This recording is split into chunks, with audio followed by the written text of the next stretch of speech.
Bom dia a todas e todos. Eu já gostaria de pedir para que os palestrantes se dirigissem ao palco, por favor. Videozinho?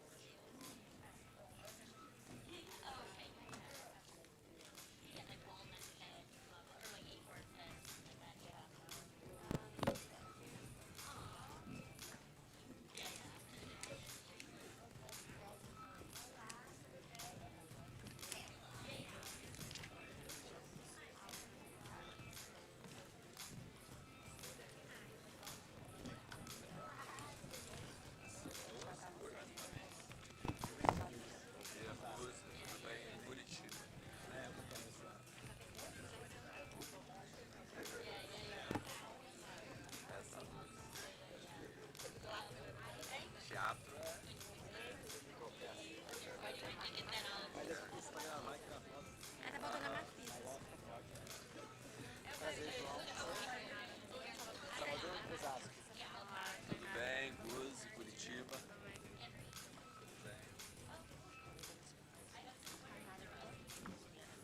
Suzuki de Maricá, Pérez, Osasco.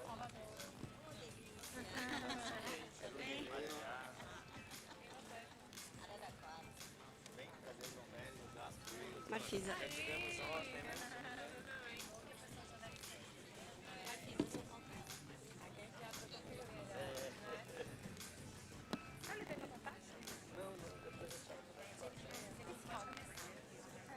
Pode diminuir. Quem vai ficar aqui no meio ou não? Marfisa. Falta alguma coisa assim? A Marfisa.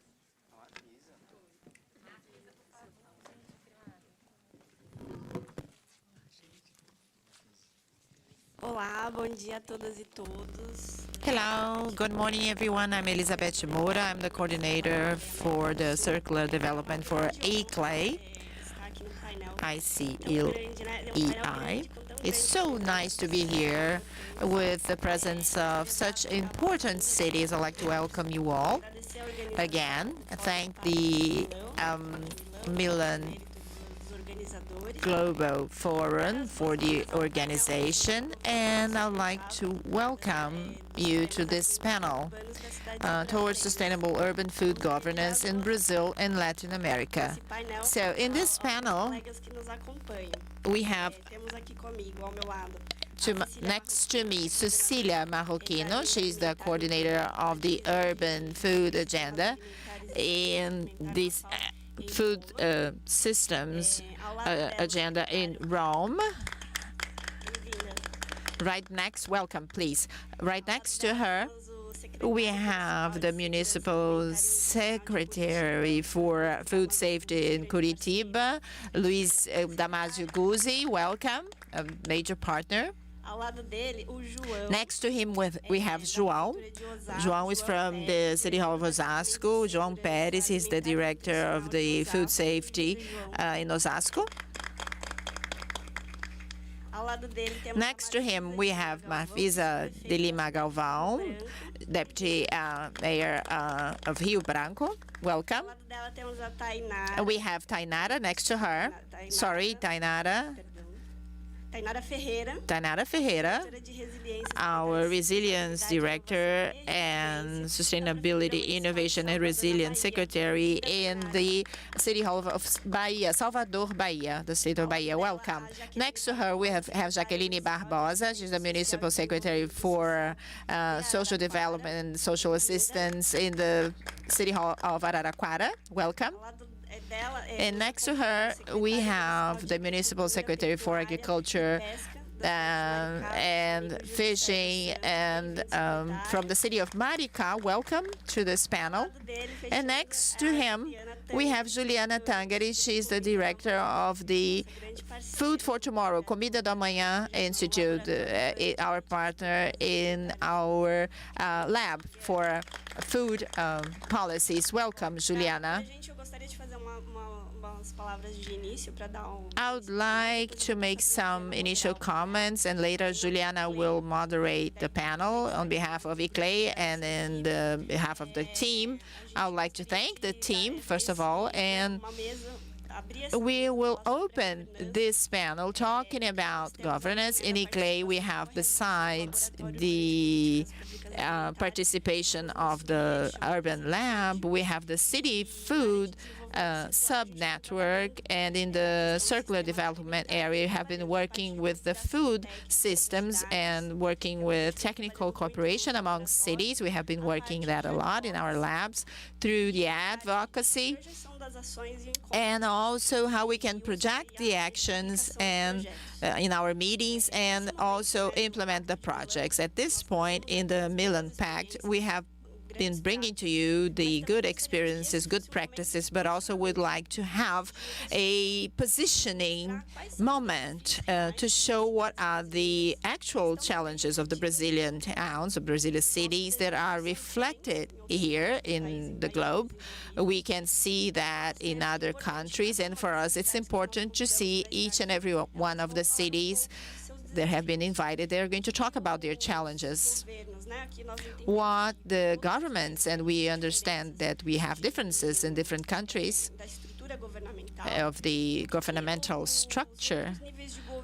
So what the other governmental levels they need from the cities, what the funding agencies and cooperation agencies, what they can listen and do so that we can make our projects possible. And it's a time to evolve, and we can see all the actions that will lead to political engagement in order to fight hunger and fight the climate changes. Those movements, Professor Graziano told us about that. The mayor of Rio de Janeiro and all the ones that came before him, they talked about that. We have to reinforce the importance of the political engagement, the strengthening of the public administrations, and how much we have to value the technical work in the municipal governments. And it is even more important, each and every one here, they will bring to us how they can strengthen themselves and strengthen the legal frameworks that will allow us now to make this commitment. We have been doing that. We're going to have cities that have been working in their food policies for more than 20 years. So how can we start? We have you done, and what we can do now that, if possible, we cannot go back. So we want to move forward, and we had enough of good intentions. We have this Milan Pact that comes with a commitment and a proposal for this work agenda. How can we put that in practice and not go back anymore? So I'd like to welcome you all again and give the floor to Juliana, and thank you again to be able to be with you here again. Bem, muito bom dia a todas e todos. Well, good morning to all of you. It is really a great joy to have this panel here. Thank you all very much for the audience, and I'd like to thank the presence of Professor José Graziano, and we are honored to have him here today. Thank you all again. As Elizabeth has presented, we have the Institute and ICLEI. We organize this Umber Lab, the Lupa, for food policies, and this has started around 1 year ago, around 2021, and we have more than 30 cities collaborating with this project, this work. Some of the cities, they are represented here. Either they are participating in the lab or what we call they are mentors of the lab. And this is a project of cooperation amongst cities, and this is one of the main tools to advance our food policies towards systems that are inclusive, sustainable. And so it's a major collaboration project. We are honored to start this conversation here. Just a brief moment. The whole methodological reference in LUPA It is born based in documentation in the Milan Pact commitment, the urban agenda by FAO. So this is a celebration time that we are walking hand by hand with the international agenda here in Brazil and maybe expanding LUPA to Latin America, to the global south. So I would like to share with you briefly before we listen to the representatives of the different cities some messages that we had in messages that came from the activities developed by LUPA. As Elizabeth said, messages to international community, to the governments. What do the cities need? We have some convergence points, and I think would be interesting. We have 7 points. I will have my cheat sheet here to talk to you about them. First will be strengthening the local networks that can help cities to have access to better resources, more resources. We can have the help to share the local experiences and take into account the regional differences, the socioeconomic inequalities amongst countries, and mainly the historical differences and complexities. So this is the first point. I will read really fast so I don't spend much time of the panel. Another issue would be some topics that have become global. There is no agenda that will not talk about the urban agriculture and food in schools. So we need resilience in terms of food supply and climate resilience as well. It is critical to have in this food in schools and the other agendas. We have to think about non-reimbursable funds and how to face the crisis in the cities based on that. The fourth point, the importance of more international investments to create cooperation programs among cities. So it already connects to the first point we have raised. We have to strengthen the capacity building projects. The capacity building topic is really recurring. We talk a lot about that in LUPA.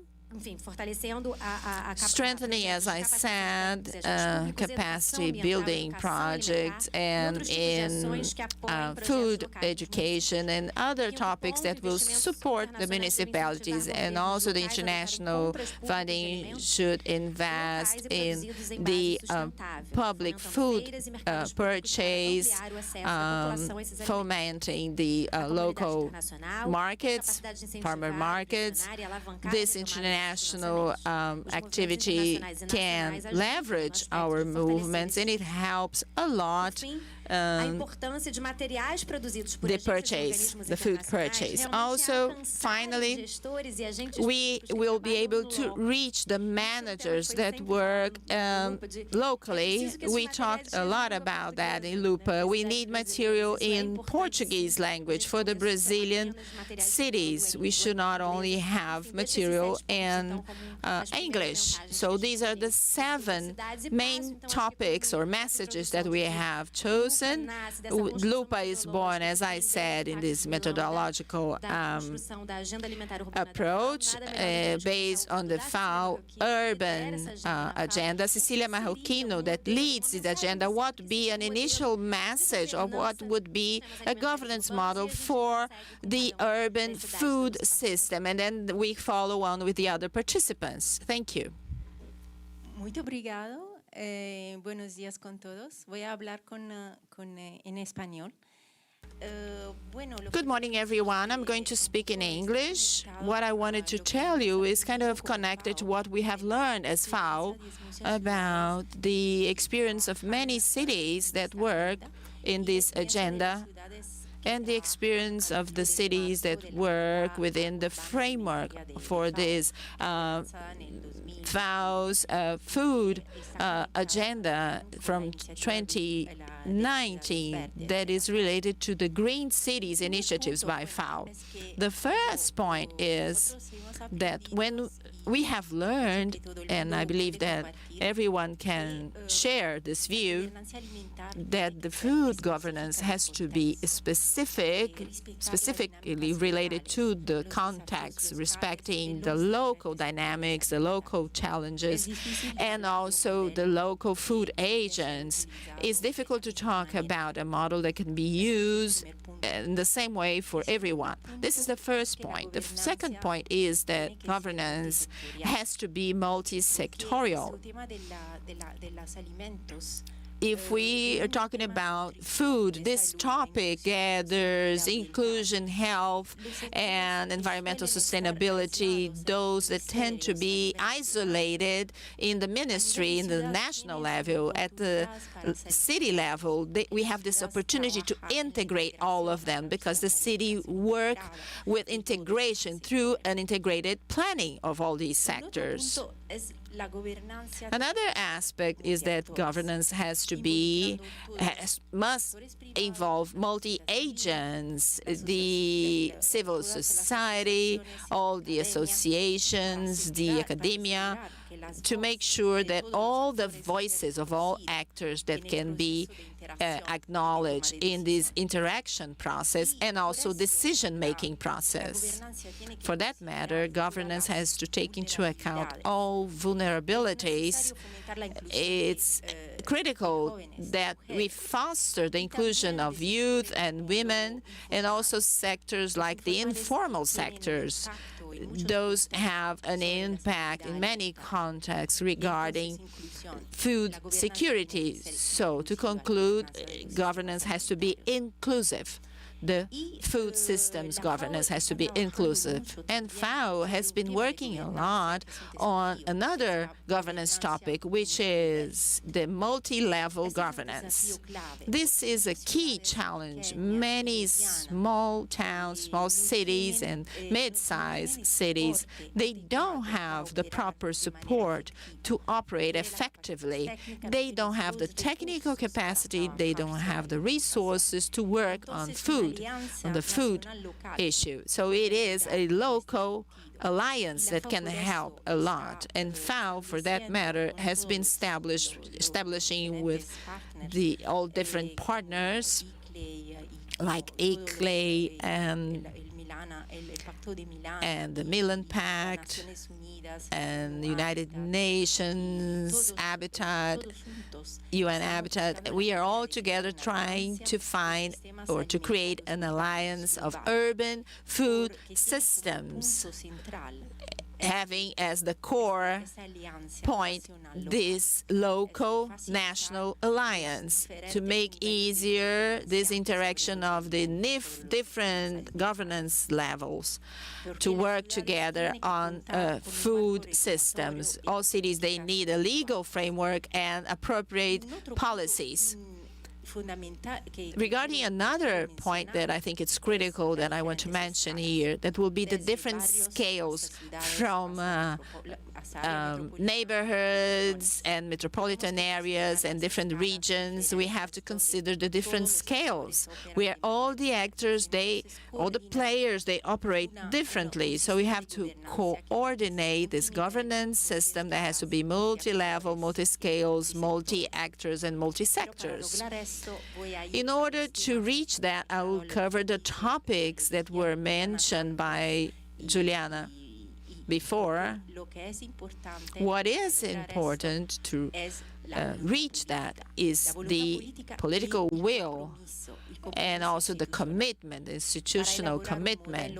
In order to draft a model that will work, we need this political commitment and a long-term commitment that go beyond the elections, both in national and local governmental levels. This is so complex, such a complex topic that needs long-term investment. It is a central point. How do we do that?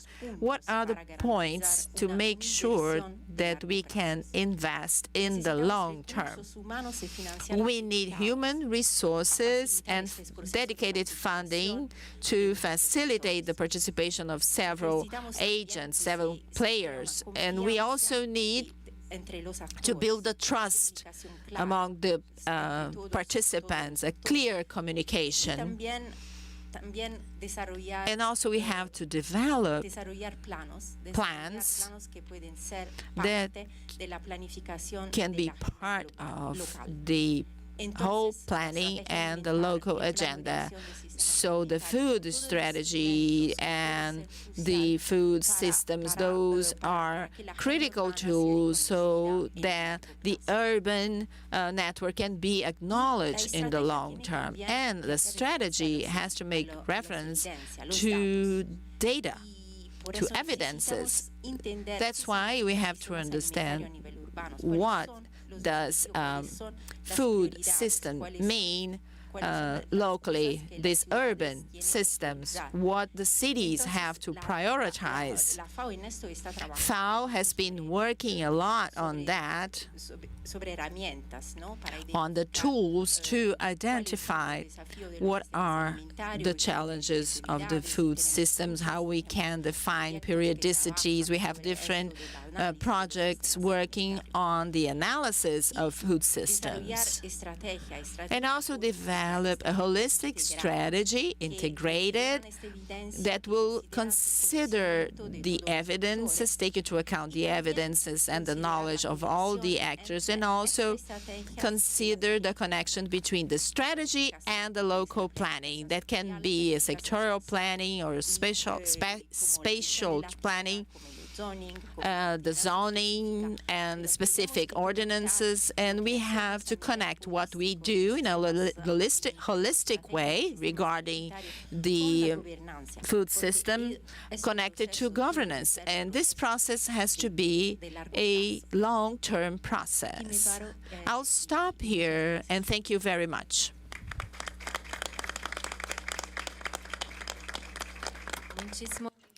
Thank you so very much, Cecilia. We have to have attention to local dynamics and political will. We're gonna hear now from Secretary Gudum. Please present yourselves and talk a little bit to us about what you do in your cities, specifically within the urban food agenda. And please talk to us a little bit about the governance of food systems in your cities. Good morning to all of you. I've heard now Cecilia, and I received two sensations.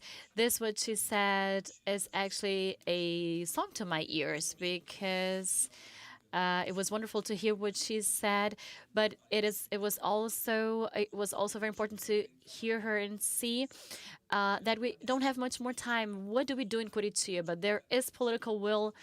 There is a will to strengthen the agenda of food systems. We have this already.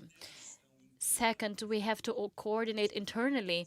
In our city hall, we have a secretariat in Curitiba for food security that works with other secretaries to advance this agenda, and we understand there is the need to create an agenda within the municipal parliament to tackle those things, because city councils do not know what food security is, and it is important for them to have this on their agenda.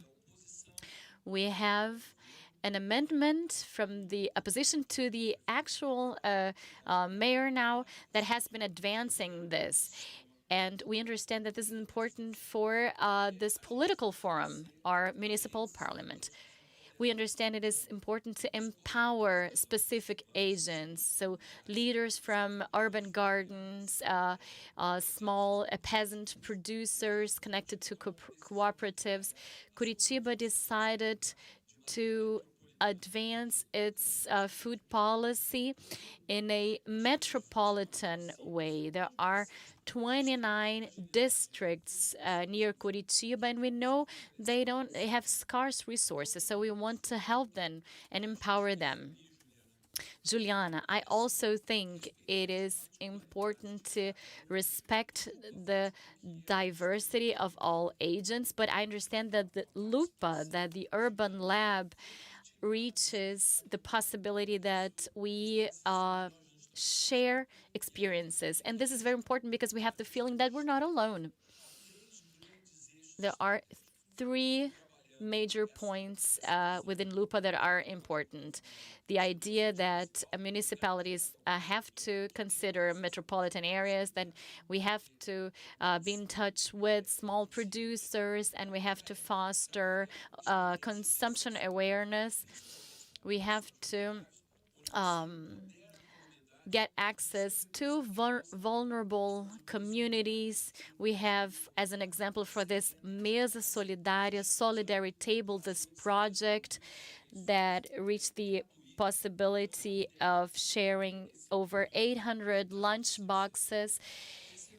And third point, we have to get the private hand to be with us, to foster social responsibility, that they understand their role in this. Urban agriculture is our main point, so that people understand how important it is to foster composting, to foster urban gardening. This is a very important asset that we have in Curitiba. In Curitiba, urban gardening is a way to disseminate new knowledge. And what we have reached in Curitiba is that governments come and go, but we have a solid proposal in food security and urban agriculture. I am speaking now about Osasco. Osasco works governance alongside cooperation. So we work with government and non-governmental agencies. We try to stimulate new forms of networking among communities, among businesses, urban farmers. Osasco has a huge and dense population, so there are many challenges that have to be tackled. And they're very similar to the city of São Paulo, for instance. So we noticed that collaboration is very important, and we were able to bring experiences that are innovative and bring them together. And we had the opportunity to pair up with a local business, and we created a local fund to earn grants to be able to spend this grant in food security. We have a very important legal framework in our municipality. In other municipalities in Brazil today. Also, we are being sponsored also by Conceia. And our main program is that of school feeding. In our city, in Osasco, we feed over 73,000 school children. And we have been very creative in our policies, since we understand that we have to reduce food insecurity by fomenting income generation. And what we do is we try to generate income sharing along with food sharing. So people that are registered in one main register within the municipality, especially families with children from 0 to 17 years of age, they are recipients of this policy of stamps and also funding. And we are also advancing policies against food waste. We managed to readdress or recycle food from food businesses and process them, food that was going to be otherwise wasted. We managed to prepare them as to distribute them. Of course, we had a legal framework to do that. This was also done during the pandemic. And we managed to give businesses the security that they will be able to donate these food, so that we could bring this food to food pantries and then distribute this food to the population. So these many actions are collaborative. We have collaborative platforms, multi-sectoral agencies, and sectoral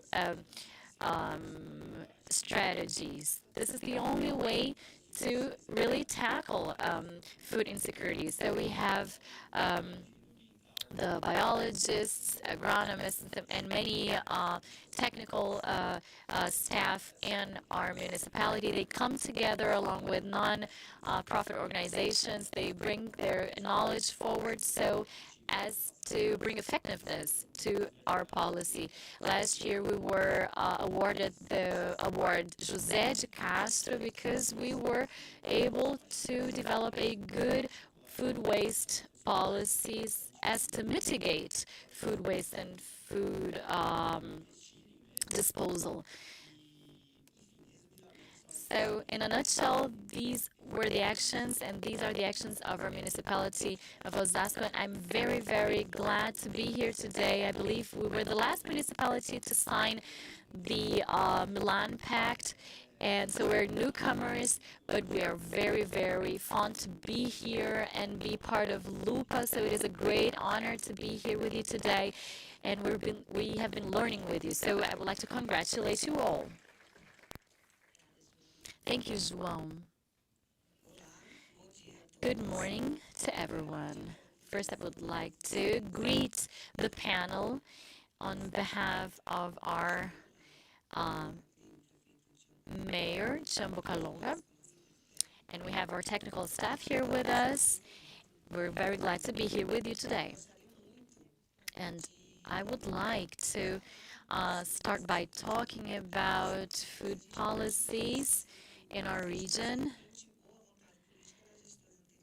And I have to stress that we have political will, but the mandates that came before us didn't have that much of commitment. And we understand that goodwill has to be something that exists across mandates. Our state is a huge state in terms of geography, and Rio Branco is one, of course, of the main cities with over 500,000 inhabitants. Due to the pandemic, food policies had a problem, but we were subsidized by the federal government especially for people in need in our city. I am a little bit shy, but I would like to say that we benefited from the help of the urban lab, Lupa. They helped us to establish a diagnosis of people in need, and we were able to reactivate the SUN policy, which is the food and nutrition security policy. It was a little bit unarticulated before the pandemic, and we were able to bring this policy to a new life. We have community dining rooms. We had our first dining room established in the year 2008. It was deactivated for a while and then was reactivated. So now we have a working community dining room, which is sponsored and financed by the City Hall of Rio Branco. We reopened the community dining rooms for people in vulnerability. And after the reopening of these dining rooms, we are being financed also with a minimum and symbolic price that people pay for, which are not paid actually for the recipients. They're paid by other means so that people can eat there. And we have a singular register to register people in need so that we can get to them. We have also food pantries to distribute fruits and vegetables. We have a partnership with the federal government. They have been financing us, though this financing is still suboptimal. And we have ongoing programs in the area of food security so that people who are registered in our register can benefit from them. We have 3 farmer schools or farming schools that are being implemented right now, and together with Ana Letícia, who created the aquaponic project. She brought us here. She brought us to the urban lab. She's also advancing this initiative. Our state, the state of Acre, is in frank development. We understand we have to sign the Milan Pact. You're not the last Osasco. We would like to adhere to the pact also. And we've been advocating along with the mayor that we do that at municipal level. And I know that our mayor wants to foster other initiatives beyond the community dining rooms. We have other projects to reach out to metropolitan areas, to reach out to other communities in vulnerability in other places other than the center of Rio Branco. Of course, there are many advancements that have to take place. We have to find solutions for our local population. And we want, of course, to generate continuity in our project. I would like to finalize by saying that I'm very glad to be here. Thank you so much to Lupa, to the Urban Lab, to all colleagues that are here sharing experiences. Ana Letícia, Sergiana, our coordinator of our food pantry and our dining rooms. And we are advancing our planning so that we can generate a more robust structure. And we hope that we'll be here next year, eventually receiving an award for our work. Thank you so very much. Muito obrigada. Thank you very much. Within Lupa, within the Urban Lab, we have 10 cities of the legal Amazon region that are part of the lab. They're dedicated, they're interested, and it is very interesting to see how Rio Branco has benefited from our consultancy, and we're very happy for that. Tainara, thank you so much. Good morning. I would like to first greet everyone on behalf of our Mayor Bruno Reis, Vice Mayor Marcia Reis and Marcia Moraes. I am the Director for Resilience, and it is a a huge pleasure to be here today. We are planning on signing the agreement again. I don't know if we're going to be last. We'll come last after Rio Branco. Let's see. But since the mandate of ACM Neto, we have been politically devoted to food systems and food sustainability. Salvador is one of the resilient cities. That's why we have a directory. And what I used to say is everything has to do with resilience. Resilience is really something very important for all cities. We try to foster all programs that we have in the city hall. And we have a very dedicated group in agroecology and urban agriculture. This group is an ministerial group. We work with other secretariats, with education, social assistance, women's policies, health. So our department works with all secretariats together in a working group.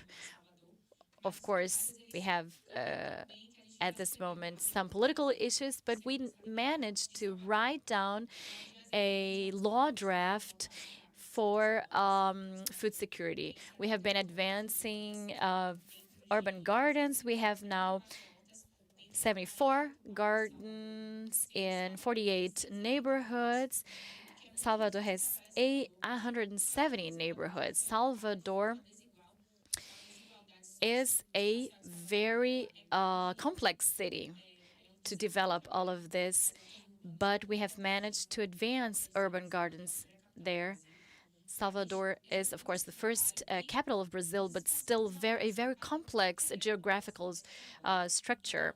And we have been trying to integrate the community within schools, within the communities, within the local neighborhoods. We try to empower people in their neighborhoods. Everyone is empowered, but we understand that people have to become aware that they can have the power to advance a work in the food area. There are, of course, many programs, but if the population does not buy into the programs will not advance. We have a program in urban agriculture, and what we aim is to integrate people, to integrate vulnerable people that have many other challenges that they face. So we have to be sensitive to those people. And our great challenge is indeed to dialogue, to engage with these people. We understand that this dialogue is based upon hearing what these people have to say. So what we understand is that urban gardens are a territory from those people. They are empowered over the urban gardens, be these neighborhoods marked by churches or other community associations. It is very important that people understand they pertain to the program. We have the work of urban gardens that are called folhas sagradas, sacred leaves or vegetables. And this is a program that is important especially for our Black communities. Salvador is one of the blackest communities, so to speak, in Brazil. So Black women, they are especially vulnerable. And many of them are people that have a connection to African religions. So we understand that the urban gardens have to tackle also the religious importance of food. And the most important thing is to have all of these programs with a special spot in our funding. We know that at some points we have political will, but we don't have the funding, the resources to keep up with everything. So at some points we have challenges that are technical, and at some other points we have funding problems. So we understand that LUPA, that the Urban Lab, is a very important helper to us. And we are learning not only from LUPA, but also with the other cities that are part of this lab. Many of you will think, well, Salvador is one of the biggest capitals in Brazil, but Salvador is still learning. We have still a learning curve. So this sharing experience is very, very important. We hear from others what they do in other cities, and then we hear of the good ideas, and we can exchange visit cards and really understand what people are doing in other cities. So cooperation can be one of the key possibilities for us also, and I would like to say that we have been strengthening ourselves in the cities due to the problems that we're facing in Brazil. We're learning to have a new perspective and to strengthen ourselves. We have a potential, but we can work better together. And we learned that in hardship during the pandemic. I'm sorry for talking too much. I come from Bahia, so I tend to speak a lot.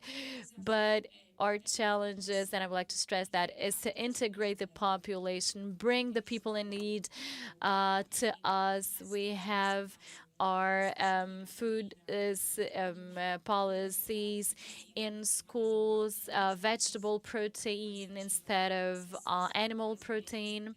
We're developing this program with the Secretariat of Education. We have many other programs, but my main message is that our main challenge is to integrate the vulnerable. They are those that are victims from climate change and other problems, and to raise awareness of this population that they can be integrated, that they are members and integral parts of programs that we're making for them so that we can build a more cohesive society. Resilience means cohesion. Thank you so very much. Muito obrigada, Jaqueline. Thank you very much, Jacqueline. Good morning. I'm Jacqueline. I'm from Araraquara. I'm the Social Development Secretary. I'm my partner, Silvani. She's the Food Security Coordinator. And in Araraquara, we developed the two public policies, social assistance and food security in a systemic way. It's important to talk a little bit about how important LUPA is, FAO, ICLEI, the Milan Pact, how important they are for the Brazilian cities at a point that our legal frameworks, our pact bases, both national and state bases, they are undermined. We have this food security policies under risk, and they are very much in the hands of the cities, the municipalities. We are lucky to have mayors and managers committed, politically committed to the food security issue. In the national scope and in the state scope, we cannot see where the food security policy is anchored at. So we have these spaces like the one we have here that is strengthening the dialogue and also strengthening this relationship and the activities we are developing towards food security. It's important to say that Araraquara raises the importance of discussing food security and talking at the front in our municipal council. We work in a participative budget. We have plenaries with the population, plenary sessions. So it's an agenda that we have been building regarding food security, talking to the city what we should think about regarding food security. So we are all dedicated to this agenda. In the whole week we have activities talking to the population at the very front. They benefit from our programs. We have also, as I said, the municipal chamber where we discuss the food security in our cities and what we plan for the future, for the next years. And it's important to see how we can bring that to the city agenda. We attract the press, so we start to discuss what is food security. A lot of people, they have many questions on what it is. What is food security? We come from a level that we discuss the access to food and accessibility, and we start to discuss the quality of this right, the right to access and accessibility to food. So in this sense, in Araraquara, we have the strategy Araraquara without hunger, same for me. We are available to talk to you about this strategy further. We have this intersectorial approach, and we have many municipal programs fostering that. So we have the Solidarity Bakery. We produce 14,000 units of bread that is serving the civil society. The sports schools they benefit from that. We have the soybean milk for vulnerable children facing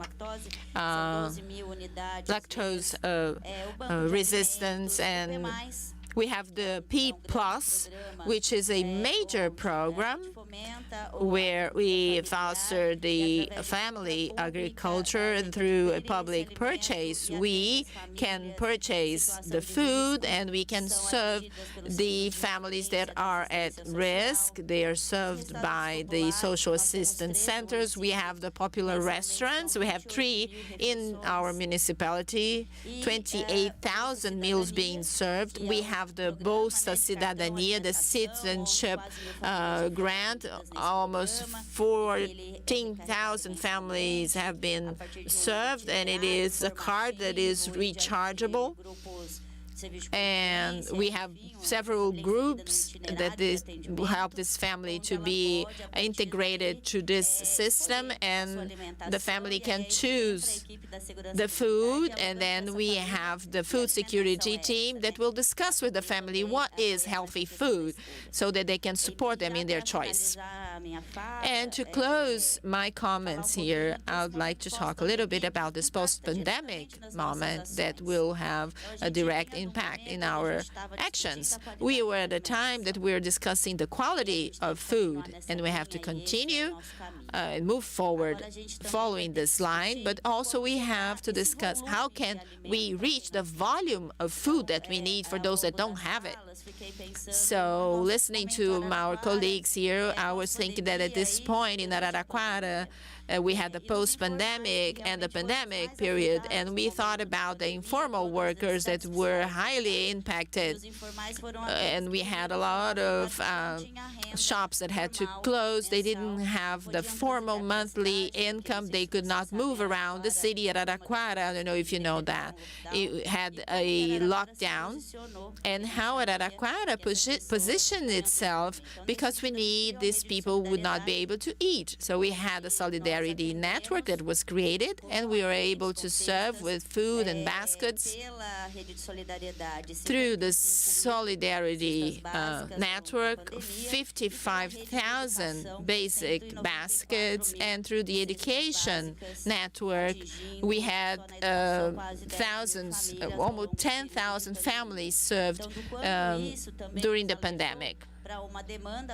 And this has shown us that we will have this demand after the pandemic. We have a high unemployment rate. We had a decrease in jobs, vacancies, and so we have this increase in demand. How we can sustain our offer due to this lack of inputs, and even related to the war in Ukraine. So it's a little bit all of that that reaches us in the world, and the major challenge is to think locally, municipalities, states, and the national government, how we can think about our commitments, our councils, how we can recover that, and how important it is to our food policies. Thank you, Jaqueline. And now, finally, please, from Maricá. It's very difficult to speak after such brilliant speakers, but anyway, I would like to introduce myself. My name is Júlio César. I'm well known in my city as Júlio Carolino. We have some cities, small cities, you use the name of your father, you know, that's how it works. So this is how I'm known in my town. I would like to thank very much Elizabeth from ICLEI. She has been supporting a lot Maricá, and was one of the major gains that we had in our city was to get to know ICLEI It seems that it's not, but you know, Niterói has beautiful projects as Maricá, and Niterói is just next to Maricá, and we didn't know each other's projects. So you can imagine we needed ICLEI to break this barrier. I should repeat here. We were, you know, municipalities that were close together, and ICLEI was able to break this barrier. And I thank ICLEI, Elizabeth, and Bruce that was at the entrance, and Perpétuo and Braulio. Yesterday we were discussing with him the whole afternoon. And also I'd like to thank Lupa, Juliana. Juliana, she has almost the same name, right? So from the very beginning, we met online, but I felt really welcome. And I'd like to talk about Maricá. I don't know how many representatives we have here, but everybody was talking about our city councils. So I don't know how many we have here, but I am a city councilor in my city, and I'd like to start talking about that. The city councilors, they'll get to know agroecology and urban agriculture. And 4 years ago, I was just a secretary, and some of the councilors, they came to me and would say, "Come on, Julio, this lettuce, pumpkin, and watermelon, this is all beautiful, but we don't get votes with that. You cannot forget, if you are a candidate, you will not win an election with that." And at the bottom of my heart, I was not a candidate, but I thought that this was in my heart, and I had to think about people that were feeling hungry, and they were so happy, you know, to have their crops. And I was invited by the mayor in the previous administration, and I was elected.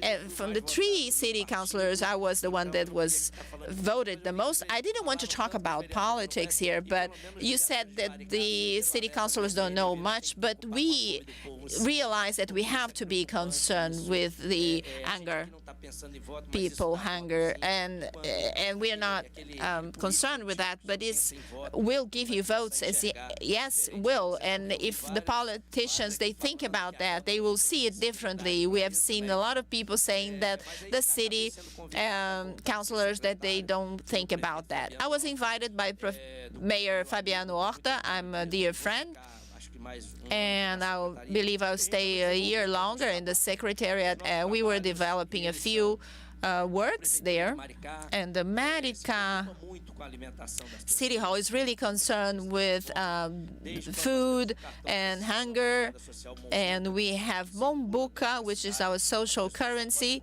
People can only buy in the city, inside the city, with this currency, and if they are in the program, they get this card so that they can purchase what they need, and they have some food security. Thanks to that, we have a free bus as well. So if someone can save money because they have a free transportation, they can put the bread, the butter, the milk, and the coffee on the table for a family of 4 people. So this free bus, we thought about that because of the coffee break.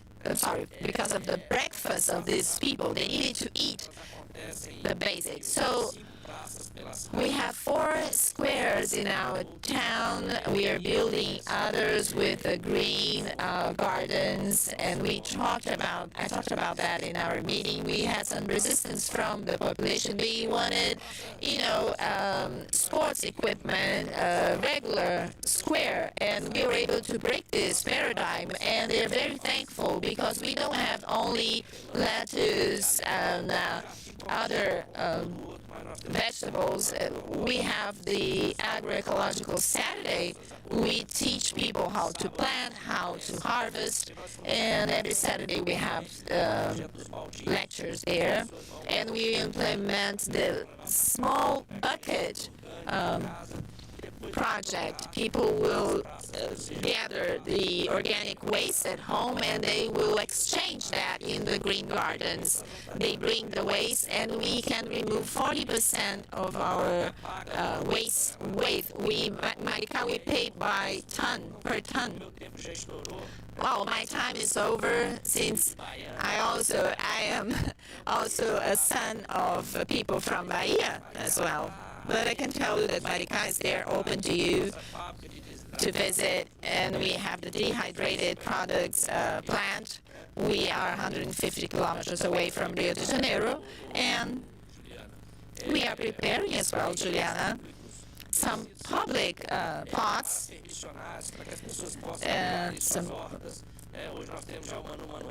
some land owned by the city hall, by the municipality, and we are starting doing that so that we can have that also in private spaces. As a lawyer and as a city councilor, I haven't even I haven't started my administration yet, but we want to create a project so that we can have fiscal incentives for those that will give their territories, their land, so that we can plant green gardens, and also so that this abandoned or not idle areas can be used. We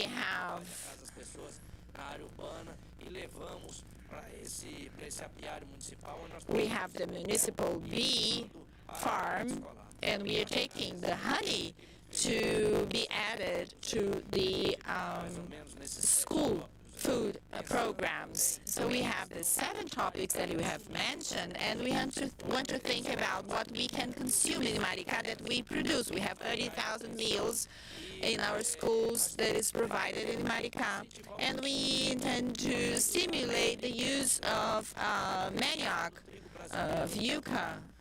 We have important wheat. Why shouldn't we use more tapioca, banana, and alternatives amongst the products that we have in abundance in Maricá?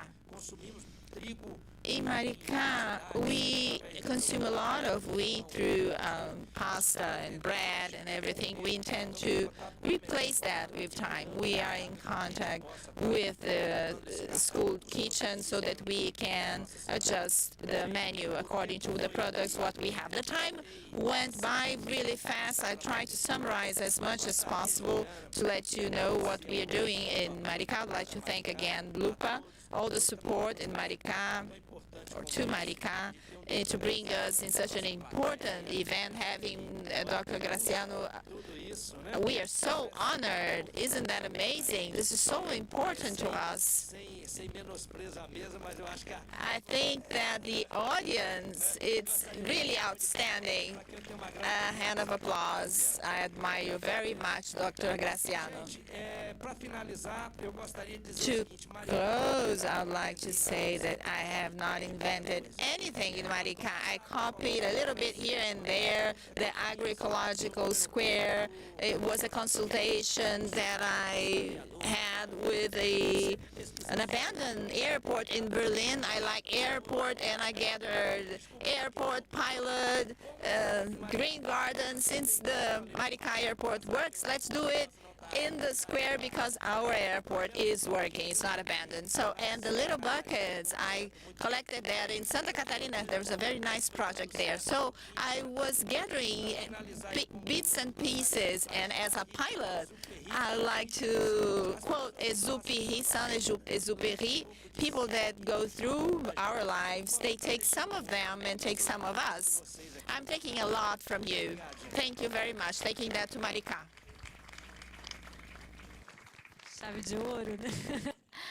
Well, you have closed this very, very well. I see that we have a full audience. We have gone over the time, but I think we can gather perhaps 1 or 2 questions or comments from the public, from the audience.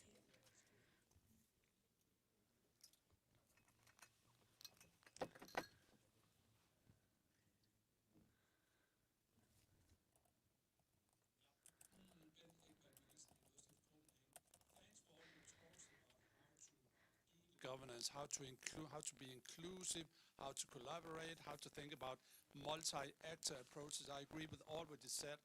What I missed though is some reflections on at the local level in the cities. How can you organize? How can you go about this inclusion, the collaboration? I mean, one thing is, of course, the municipal level. You have more departments working with that in a municipality, but you also have all the other stakeholders, the parents, the kids, the teachers, the small enterprises.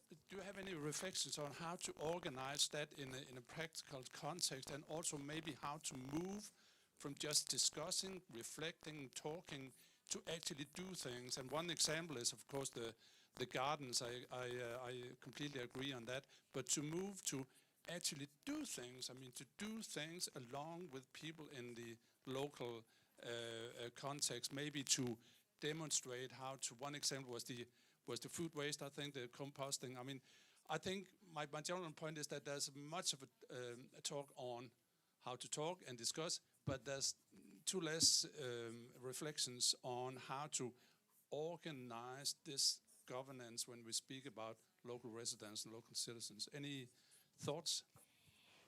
Eu acho que ninguém está com. Vou tentar. I will try to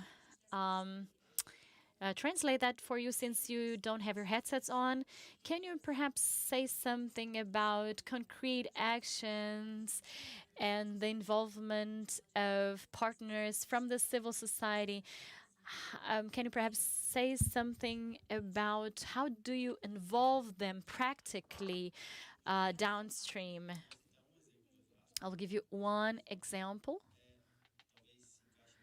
and perhaps this will tackle your questions. We have many pedagogical actions, education actions with bringing sensibility to teachers, showing how small businesses can adopt food security matters, since we understand that they're very important part of the community. So we have the school community and the neighborhood talking to each other in vulnerable areas. So in Osasco, this is what we do. We have private stakeholders that came to us to the project Mesa Solidária. They are helping to feed vulnerable people, and they bring capacity building in the area of gastronomy, in the area of cooking.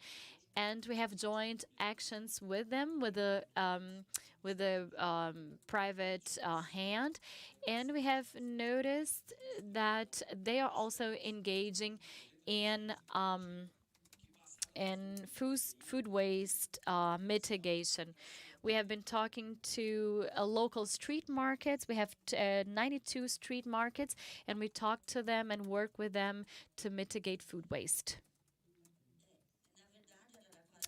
In Araraquara, we have the family agriculture program and settlements that were established in agrarian reform. And the production from these places is purchased by the government and readdressed to vulnerable families that are enrolled in our social assistance programs. So our staff of social assistance works together with our food policy staff so as to reuse, reprocess food to avoid food waste, for instance. So there is a chain of collaboration that goes from the production of food up until the consumption of food. So we have a program exclusively for that. Another program that we have is related to our community dining rooms. They are managed by cooperatives that receive grants from us, from the City Hall. So they were incubated, women were included, women from very vulnerable territories in our municipality. So we talked to them, they worked together in associations once they got organized, and they were, they had the capacity of working. We made a tender, and these women manage our community dining rooms with our supervision. So those are two experiences that I could share with you. Perhaps one more question from the audience. Unfortunately, I'm not able to see you. I don't think so. Yes, perhaps one more intervention from the audience.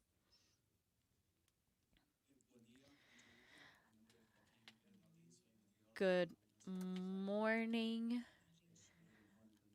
I am a researcher from Argentina. I hope you can understand my Spanish, but I would like to understand if the public policies that you have been implementing in areas such as governance, if you have worked also in infrastructure to operationalize urban agriculture, to talk to markets, how did you tackle wholesale and retail markets? How can we think of governance beyond just funding? How can we tackle this problem by tackling infrastructure? So how do you work together with local markets, wholesale and retail markets?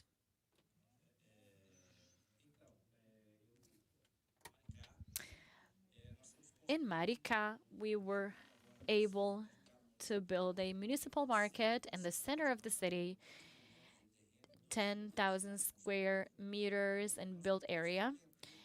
And we are fostering the food sale. And we had 4 machines, agricultural machines, that we lent to farmers.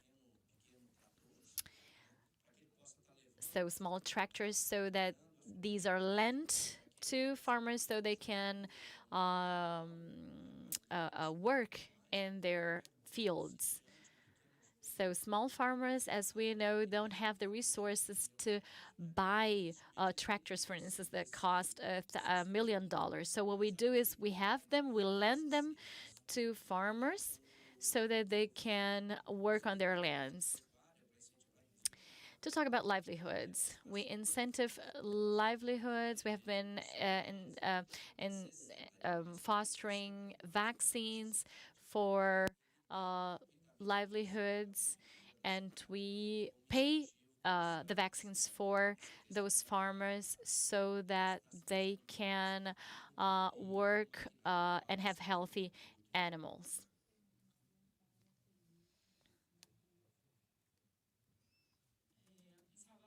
In the city of Salvador, we are building on a catalog or a register of all urban farmers,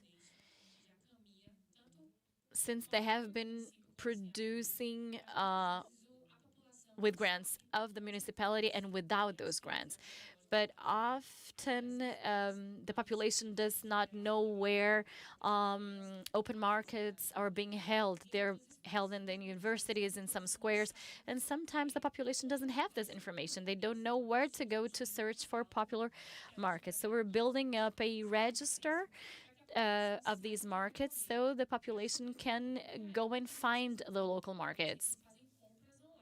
Many people after the pandemic have been buying food online. So we started thinking that we have to develop an online platform and use our social media, Instagram, and our site to talk to the population, where we are being highly engaged by the population in our social media. So we understand we have to give visibility to the markets that are being held in many places.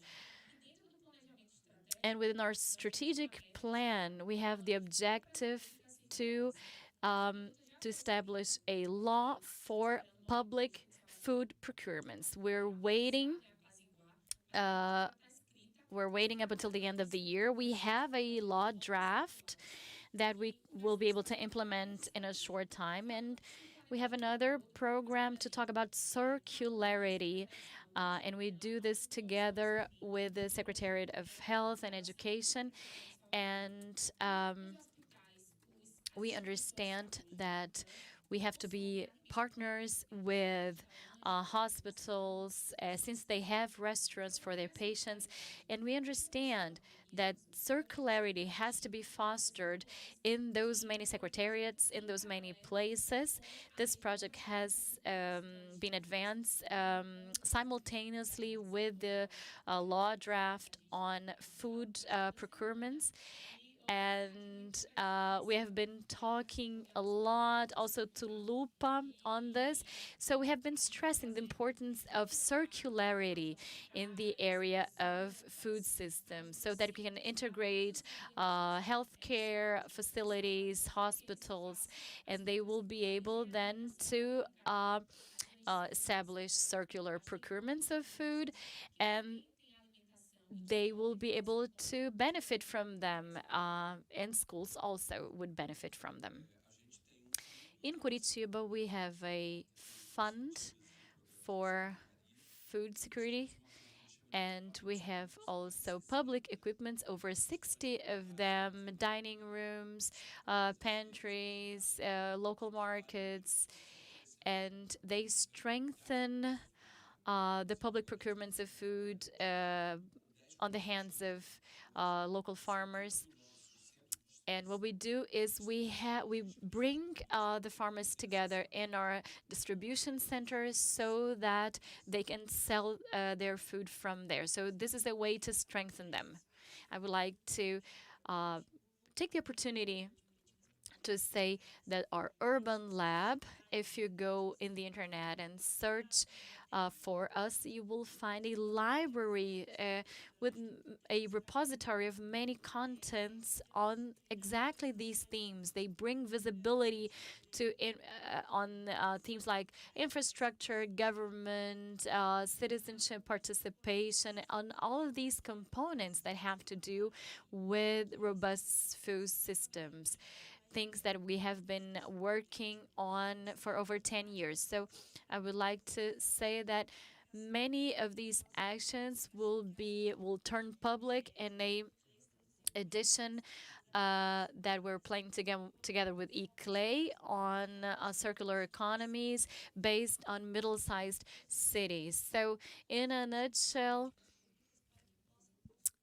we will have many actions and public policies in there so people can read and get informed.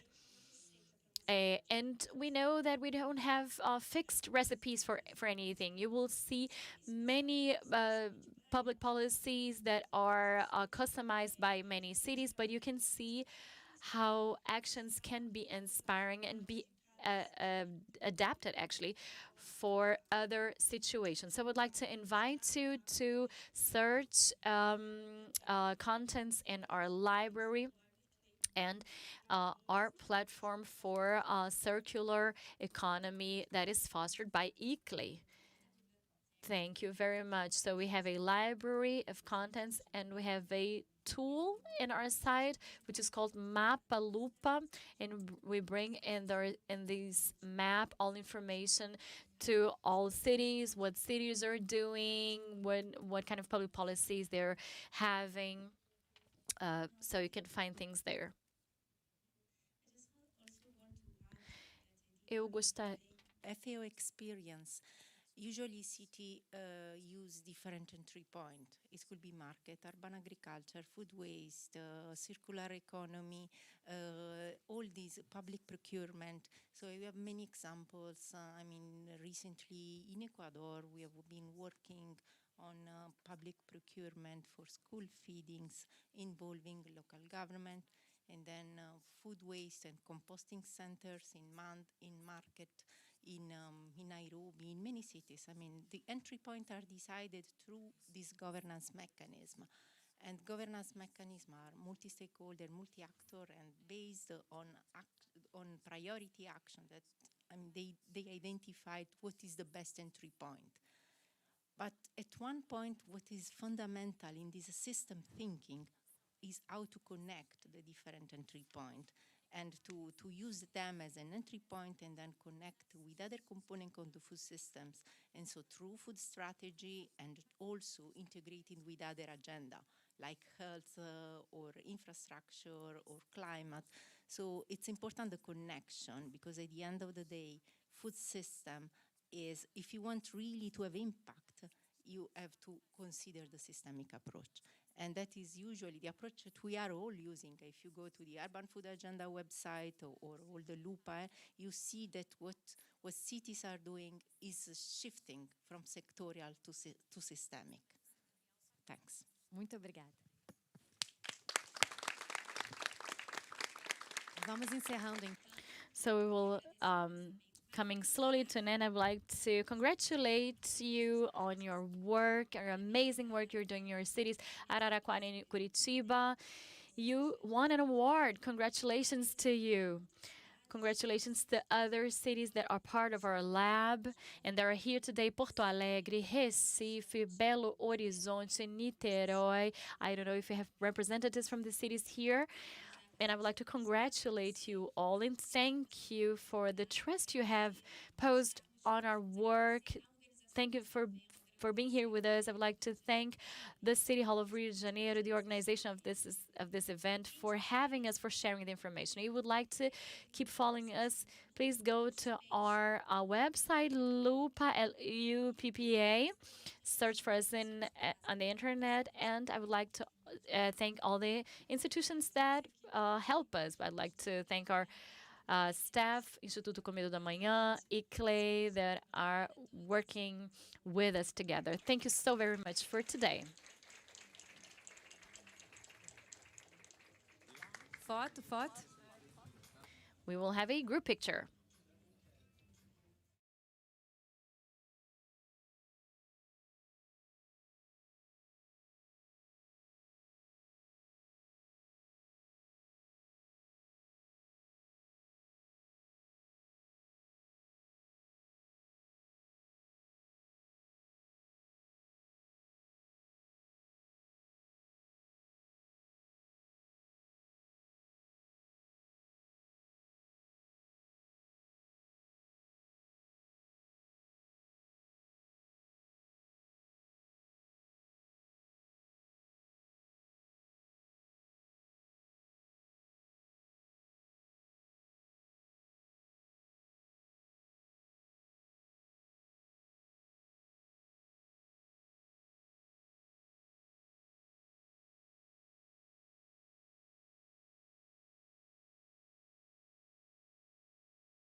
dois, dois. Teste som, testando.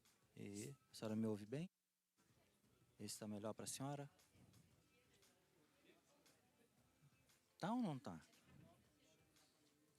Oi?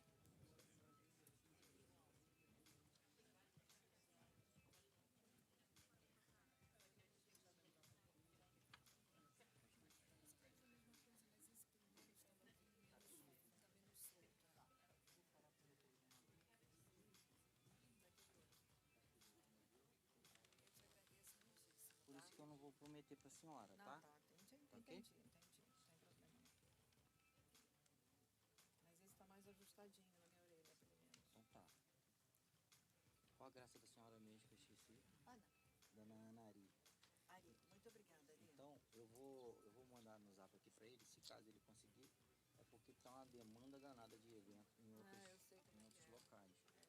Entendeu? Tá bom? Obrigada. Nada.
Hi everyone, welcome to the session, Sustainable, Healthy and Just Procurement for People and Planet. And I see the slides are not the right ones. So I will introduce the session to you and we will try to get the right slide back up. So we're ready to start after my introduction. So my name is Emily Norford, I am from EAT. And we're really happy to be here today. Huge thanks to the Milan Pact Secretariat and the City of Rio for organizing this global forum.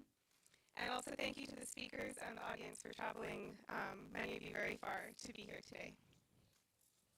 We're also really lucky to have both Milan and Rio in today's panel. And in this session, we'll be exploring how cities around the world are using public procurement to improve health, sustainability, and equity. Before we get into the topic, I'll give a really brief introduction to the co-organizers. This session was developed by EAT and Food Trails. We did have a couple of slides, but you can see them later. Food Trails is an EU Horizon 2020 project led by the City of Milan. It brings together 11 diverse cities from Europe who are working together to co-create pilot projects and activities and develop food policies in their cities. Several members of the Food Trails project are here today as panelists, including Milan, Copenhagen, and Birmingham. And then EAT, the other co-organizer, is a global nonprofit based in Oslo, Norway. We're working to transform the global food system, and we are also a member of the Food Trails project. We put together the Eat Lancet Commission report, which in 2019 was published, and it sets forth boundaries for healthy diets from sustainable food production systems. So we're learning what a healthy and sustainable diet is, but how can we help everyone eat this way? One approach is through public procurement, which means the food that city governments purchase for public meals, like in school canteens, elderly care homes, and other municipal facilities. So our panelists today will share examples of how their cities are purchasing food in a way that contributes to the kind of food future we all want. And now I'll introduce our moderator, EAT and procurement. Introduce our moderator, David Hertz. He is a chef and a social entrepreneur who believes that together we can feed humanity with humanity. And I'll pass the word along to David to briefly talk about his work and get the panel started. Thank you. Hi, thank you, Emily, thank you, Claire, who's out there. First, welcome everyone, welcome. I would like to call our panelists here on stage so we can start going. So I would like to call Andrea from Milan, Diana from Guadalajara, an amazing city, Joseph from Daegu, Aline do Rio de Janeiro, representing our country, Kate from New York, Bettina from Copenhagen, and Sarah from Birmingham. So thank you so much for coming here. I'm very curious for this panel because I come from civil society 16 years ago. Actually, I started a nonprofit called Gastromotiva to bring opportunities to the people most in need to work in the hospitality system. We train more than 7,000 people around Brazil, Mexico City, South Africa, El Salvador, to become cooks, kitchen assistants, but also food entrepreneurs, from the ones that come from very low income communities. But in 2015, I went to Milan, and I met Massimo Bottura, and he created Refettorio Ambrosiano to be the legacy of the Expo Milano. And I was thinking since 2012, what's going to be the legacy that I will bring to the Rio Olympics? And I got the click that that was the project. So we partnered with Massimo Bottura. We created Refettorio Gastromotiva, where tomorrow we're gonna have the lunch for all the mayors to close in session. And this is very symbolic because this is one, Aline, of the few legacies from the Olympics. And this city has been, I think, trying to find its way since that time, with so many problems. So it's going to be very beautiful to know what's been happening good in the city. But when we talk about procurement, I think there are so many layers to get those things done. And I think this is what we are eager to learn. What are the best practices? What are the challenges? So I want to welcome you to bring us all you know. And I'm also want to know and encourage that you talk to one another when you learn something. Because I really believe that what's going to change the world to a more circular economy, to a more sustainable and solidarity economy is to collaborate. So thank you all for coming here. And I'm going to start with you, Andrea. And you come from Milan, and I think you work with the food policy, you are the coordinator for the you are the Milan's food policy coordinator in the mayor's office and the chair of the Eurocities working group. Can you tell us more about the Milan's experience and how Milan has used the public procurement to improve sustainability, health, and equity outcomes? Please, it's with you. Thank you. Thank you indeed for organize this session. And I want to explore the layer of equity. That is one of the three that you mentioned in the introduction. Also connecting to one of the European policies that I think is less known, but also very, very linked to all of this topic. That is the European Child Guarantee. It's a new strategy prepared in the last 3 years that have within the pillar the healthy nutrition and the possibility to have at least one healthy meals in each school days for the people in need, for the children in need.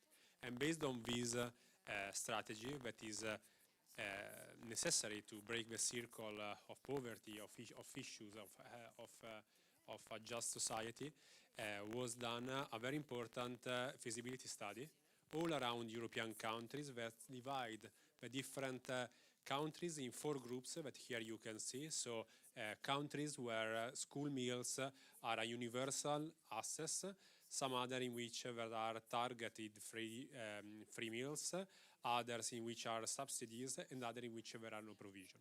And so in this feasibility study, one of the main important issues is to try how much budget we need to have to allow in all the European countries access to as a universal service. In Italy, for instance, it's just about 1.7 billion euros to have this kind of approach.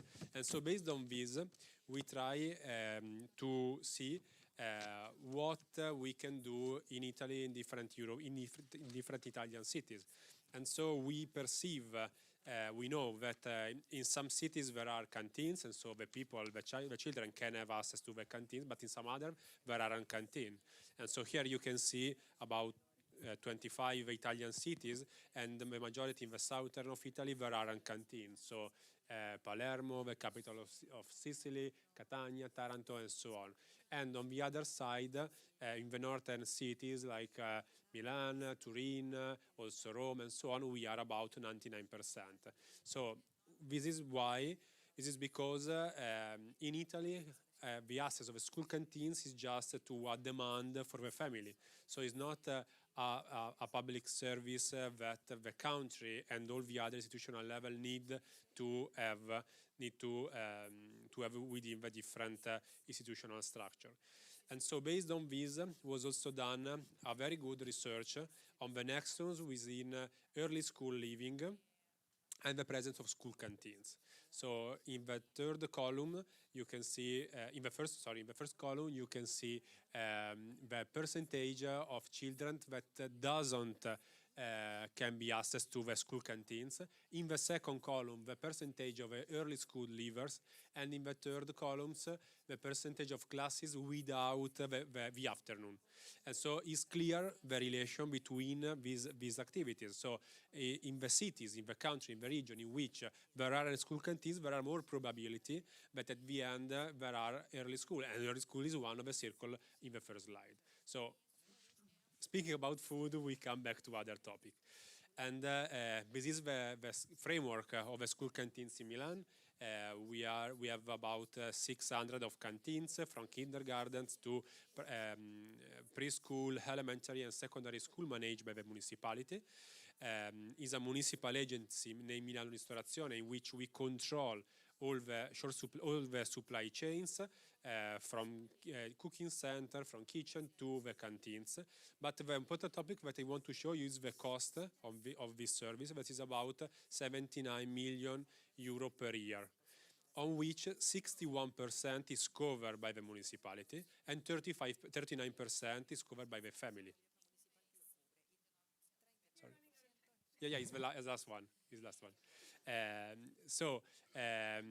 We divide the participation of the family from a threshold in which there are no need to pay, up to a total in which they are pay about 680 euro per year. So very, very low participation. Because the municipality and the majority of Italian municipalities are thinking that school canteens are a powerful tool to have the possibility for a good future for the children. So procurement is another side to see procurement, speaking about the cost of service, the percentage which you can cover, and it's very important try also to see the comparison within other cities, other countries. Thank you.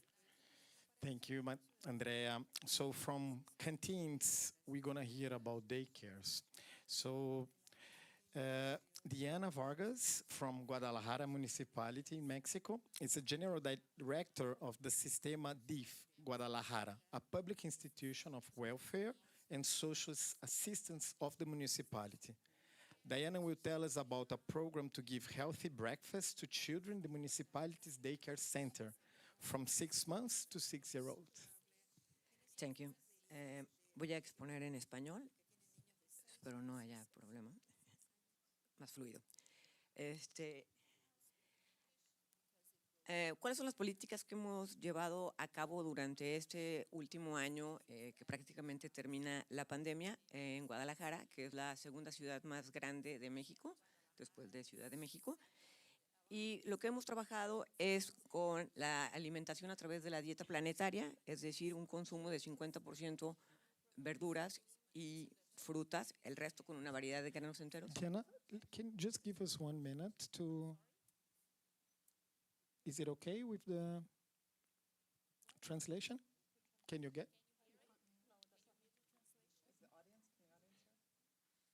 Alguém está usando na arquibancada? Não?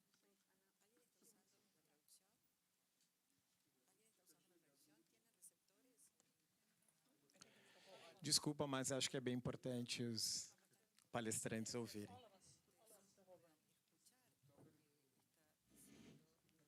So maybe, can you understand English? Yeah. So maybe we go to Daegu and then we go back to you. Okay. Are you going to speak in English? Yeah? Okay.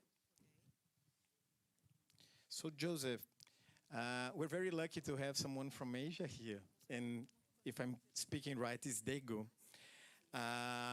So this year at the Global Forum with us, Joseph from South Korea, he's the head of the fisheries team in Daegu, Agriculture and Fishery Wholesale Market Management Office. Daegu tell us about a program that provides primary school students with healthy and fresh fruits produced locally. Okay. We wait. Shanti, Shanti.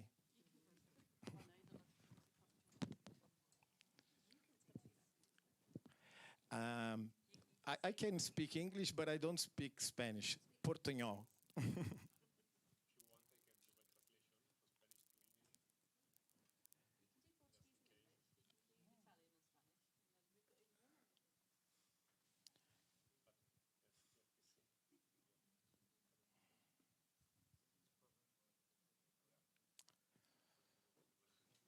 Bom, enquanto a gente espera, as pessoas que estão aqui conosco, a maioria são brasileiros?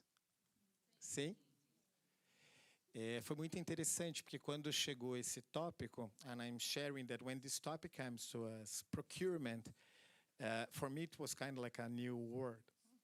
So we went, and that's why I asked for what is procurement, especially in Brazil, like we're talking on nowadays on how to keep all the procurement still going and advancing, not going backwards. And we're very interested to understand this, and this is so important that we keep reinforcing all the procurements. And what I want to share to the whole with everyone that is here is I think how important that we have in the municipality where everything happens, especially when we talk about daycare schools, because nowadays we created so much policies in Brazil. We have one of the best guidelines in order to make procurement work. And we are seeing that many of that needs to be reinforced from civil society.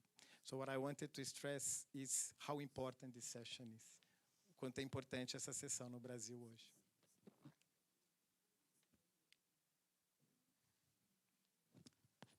Bom, vocês me ajudam do 8th Forum.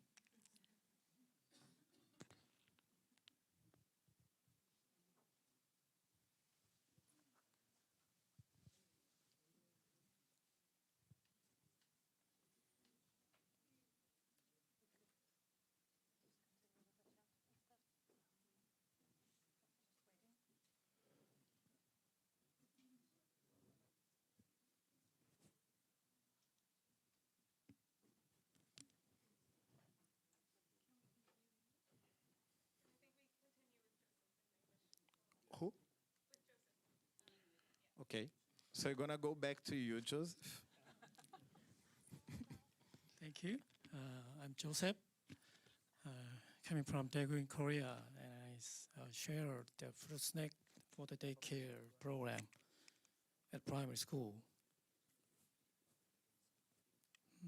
The obesity rate of Korean children is steadily increasing, and obesity is caused by imbalance in diet and poor eating habits.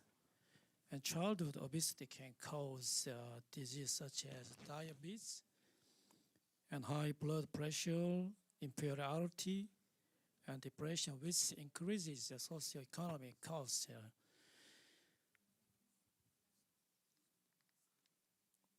And consumption of domestic fruits has decreased, and fruit farmers are worried about the market. In consideration of these socio-economic problems and their farming aspects, Daegu City has increased a fruit snack as a card for children to form healthy eating habits and to encourage consumption of local seasonal fruits. And the daycare class is organized by Ministry of Education. And this program, the daycare class program, take care of students until 1 to 5 p.m. who are not able to return home immediately after regular classes in primary schools. And they were selected, the selected business operators from among announced processing companies.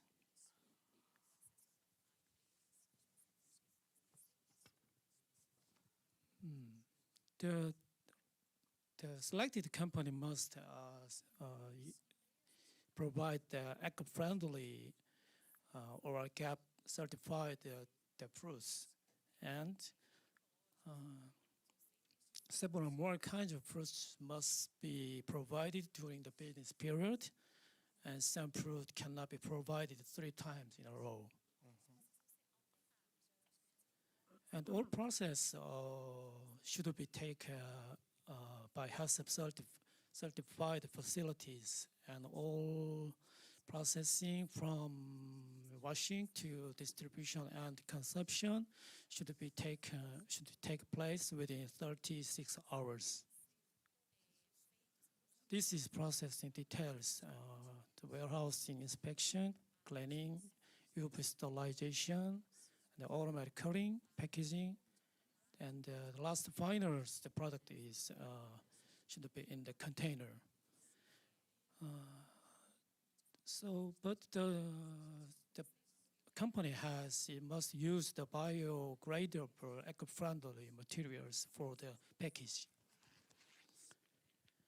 And the fruits must provided twice a week, and each cup contains around 150 grams.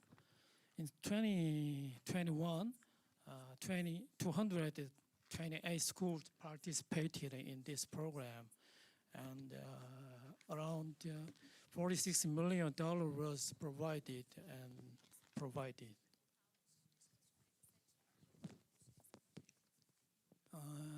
You see that compared to the 2020, in 2021, the consumption of the fruits is increased.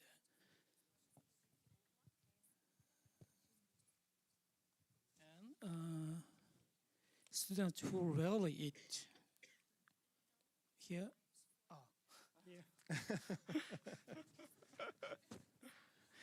students who rarely ate a little bit in 2021 in this table.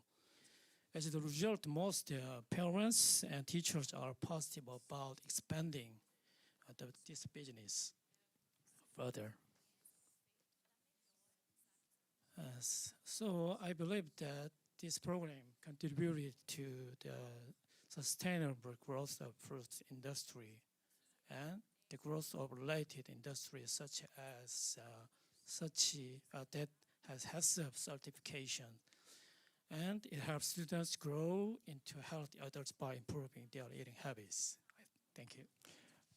Thank you. Congratulations. It's very inspiring, especially with the packaging and how the fruits are served. Congratulations. It's very inspiring. I'm really sorry, Aline, desculpe.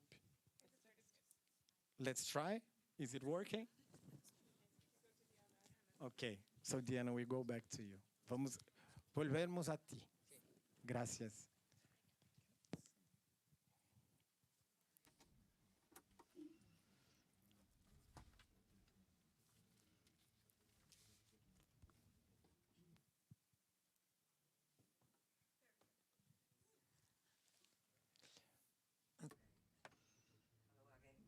Muito bem. Volto a falar. I'm sorry, I'm going to talk to you now again. Guadalajara is the second biggest or largest city in Mexico, and we have many important urban challenges. And part of what we're doing here is changing or performing changes in the eating habits of children from 0 to 6 years of age. So we're adopting a new type of diet for children of this age. Last year, we had the opportunity to work with children, having them eating at least 50% of healthier foods, fruits, and less animal protein. This is one of our strategies. We also develop and foster urban gardens as a pedagogical tool so that families are invited to be part of this project. And a part of the food that is grown there is used for the family needs of those families. So families in need and people in vulnerability are able to benefit also from these measures. We have also a program of soup kitchens, community kitchens that are well spread in Guadalajara. 5% of the population in the metropolitan area of Guadalajara is in situation of vulnerability and can be beneficiary of soup kitchens. Soup kitchens foster a better consumption of healthier foods in families. As you know, in Mexico, we have many chronic diseases, diabetes, obesity. And obesity has to do, of course, also with issues of mental health. So I brought to you some pictures of what we do in Guadalajara. And part of the work that we do is based on rights empowerment for children and youth. So we understand that food is a right, and we try to pass this on to them. Last year, and we hope to keep on doing this in the future, everything that we did last year has to do with this idea of food as a right. So soup kitchens and care centers for children and for youth where they can eat properly. Here you have some figures of what we did in 2021. We were amidst a pandemic, and over 2 million lunch boxes were hand or food ratios were delivered for people. Over 33 tons of animal protein was served. And we have another project which is called Laboratório de Alimentação, Food Lab. The idea is to develop food systems based on gender. So we try to reach out to women, bring their problems and issues in, and try to connect those problems to solutions in the realm of food. This helps to foster local identities and leads to better practices, better local practices. These centers are called Las Comenas, and this is what we do in Guadalajara. Thank you very much.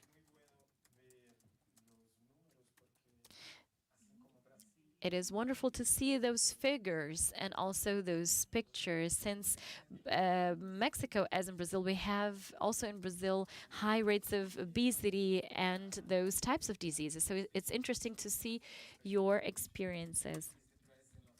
Municipal Institute of Sanitary Surveillance, Zoonotic Surveillance, and Agriculture Inspection of Rio de Janeiro. But what I was most interested in talking to Aline is her work in regularization of small businesses in family farms. Com você, Aline. Boa tarde a todos. Eu vim hoje apresentar dos programas que são.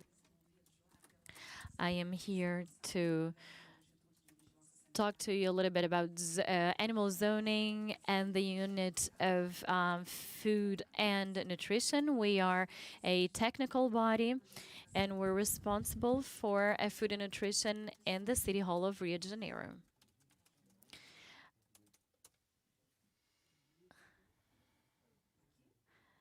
I'm sorry, let me see my slide.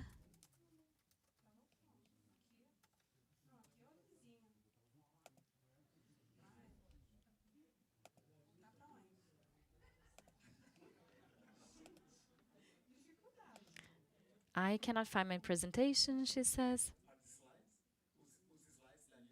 Are the slides of Aline there?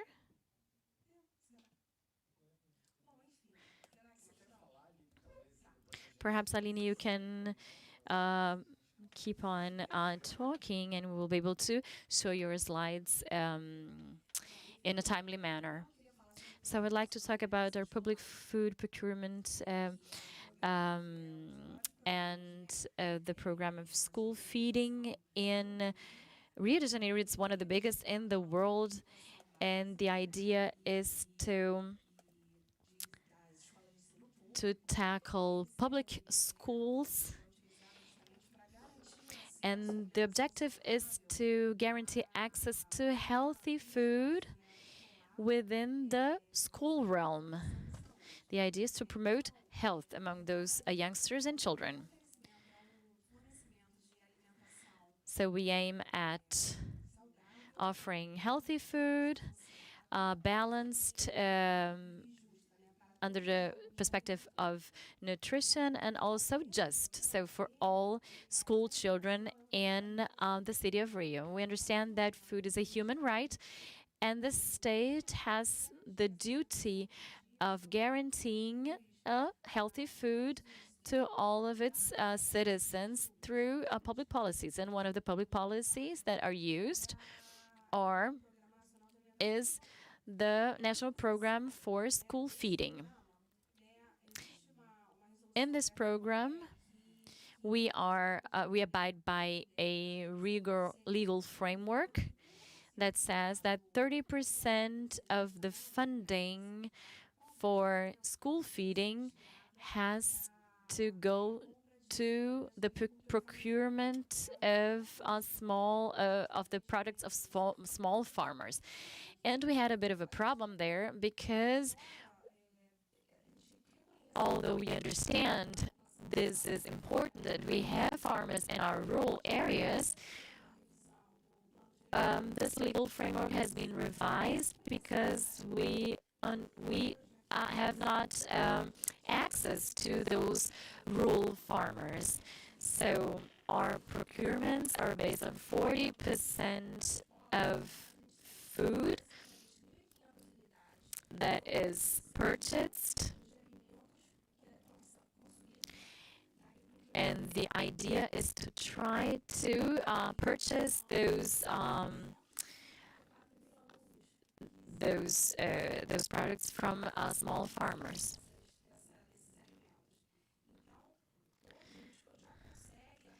Today, we are able to buy 40% of products from small farmers, but this procurement is not done based on the products that are produced in Rio de Janeiro. We buy those products from other areas of the municipality. Now, what is the policy that we're putting forward? We're trying to implement sanitary inspection within the City Hall, because we're trying to formalize the small agri-industry so that those farmers produce or can sell their products formally, not informally. So we're aiming at social inclusion, and we are trying to bring rural farmers to us to raise their legitimacy so that they can work and sell their products. The goal, but you have the challenge to buy local. That's incredible. And I don't know if everyone here in the audience, Rio de Janeiro has the largest forest, urban forest in the world. And there are many, many small farmers that were there before the parks became parks, national city parks. And the challenge is to help them to stay there, do their production, and become legal with all their services. It's very interesting. It's a big challenge, but it's a city challenge. So now I think we can start listening when we put the Agenda 2030 forward and we look what we can be done now. So Kate, this year New York City has joined the Good Food Cities Declaration, committing to align food procurement policies to the planetary health diet by 2030.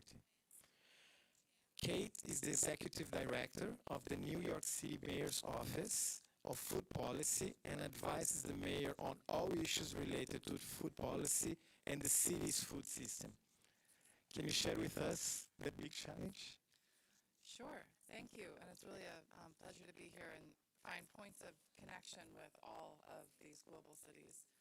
I want to actually start with our first efforts around procurement, which were grounded in establishing food standards for all, food and nutrition standards for all meals in New York City.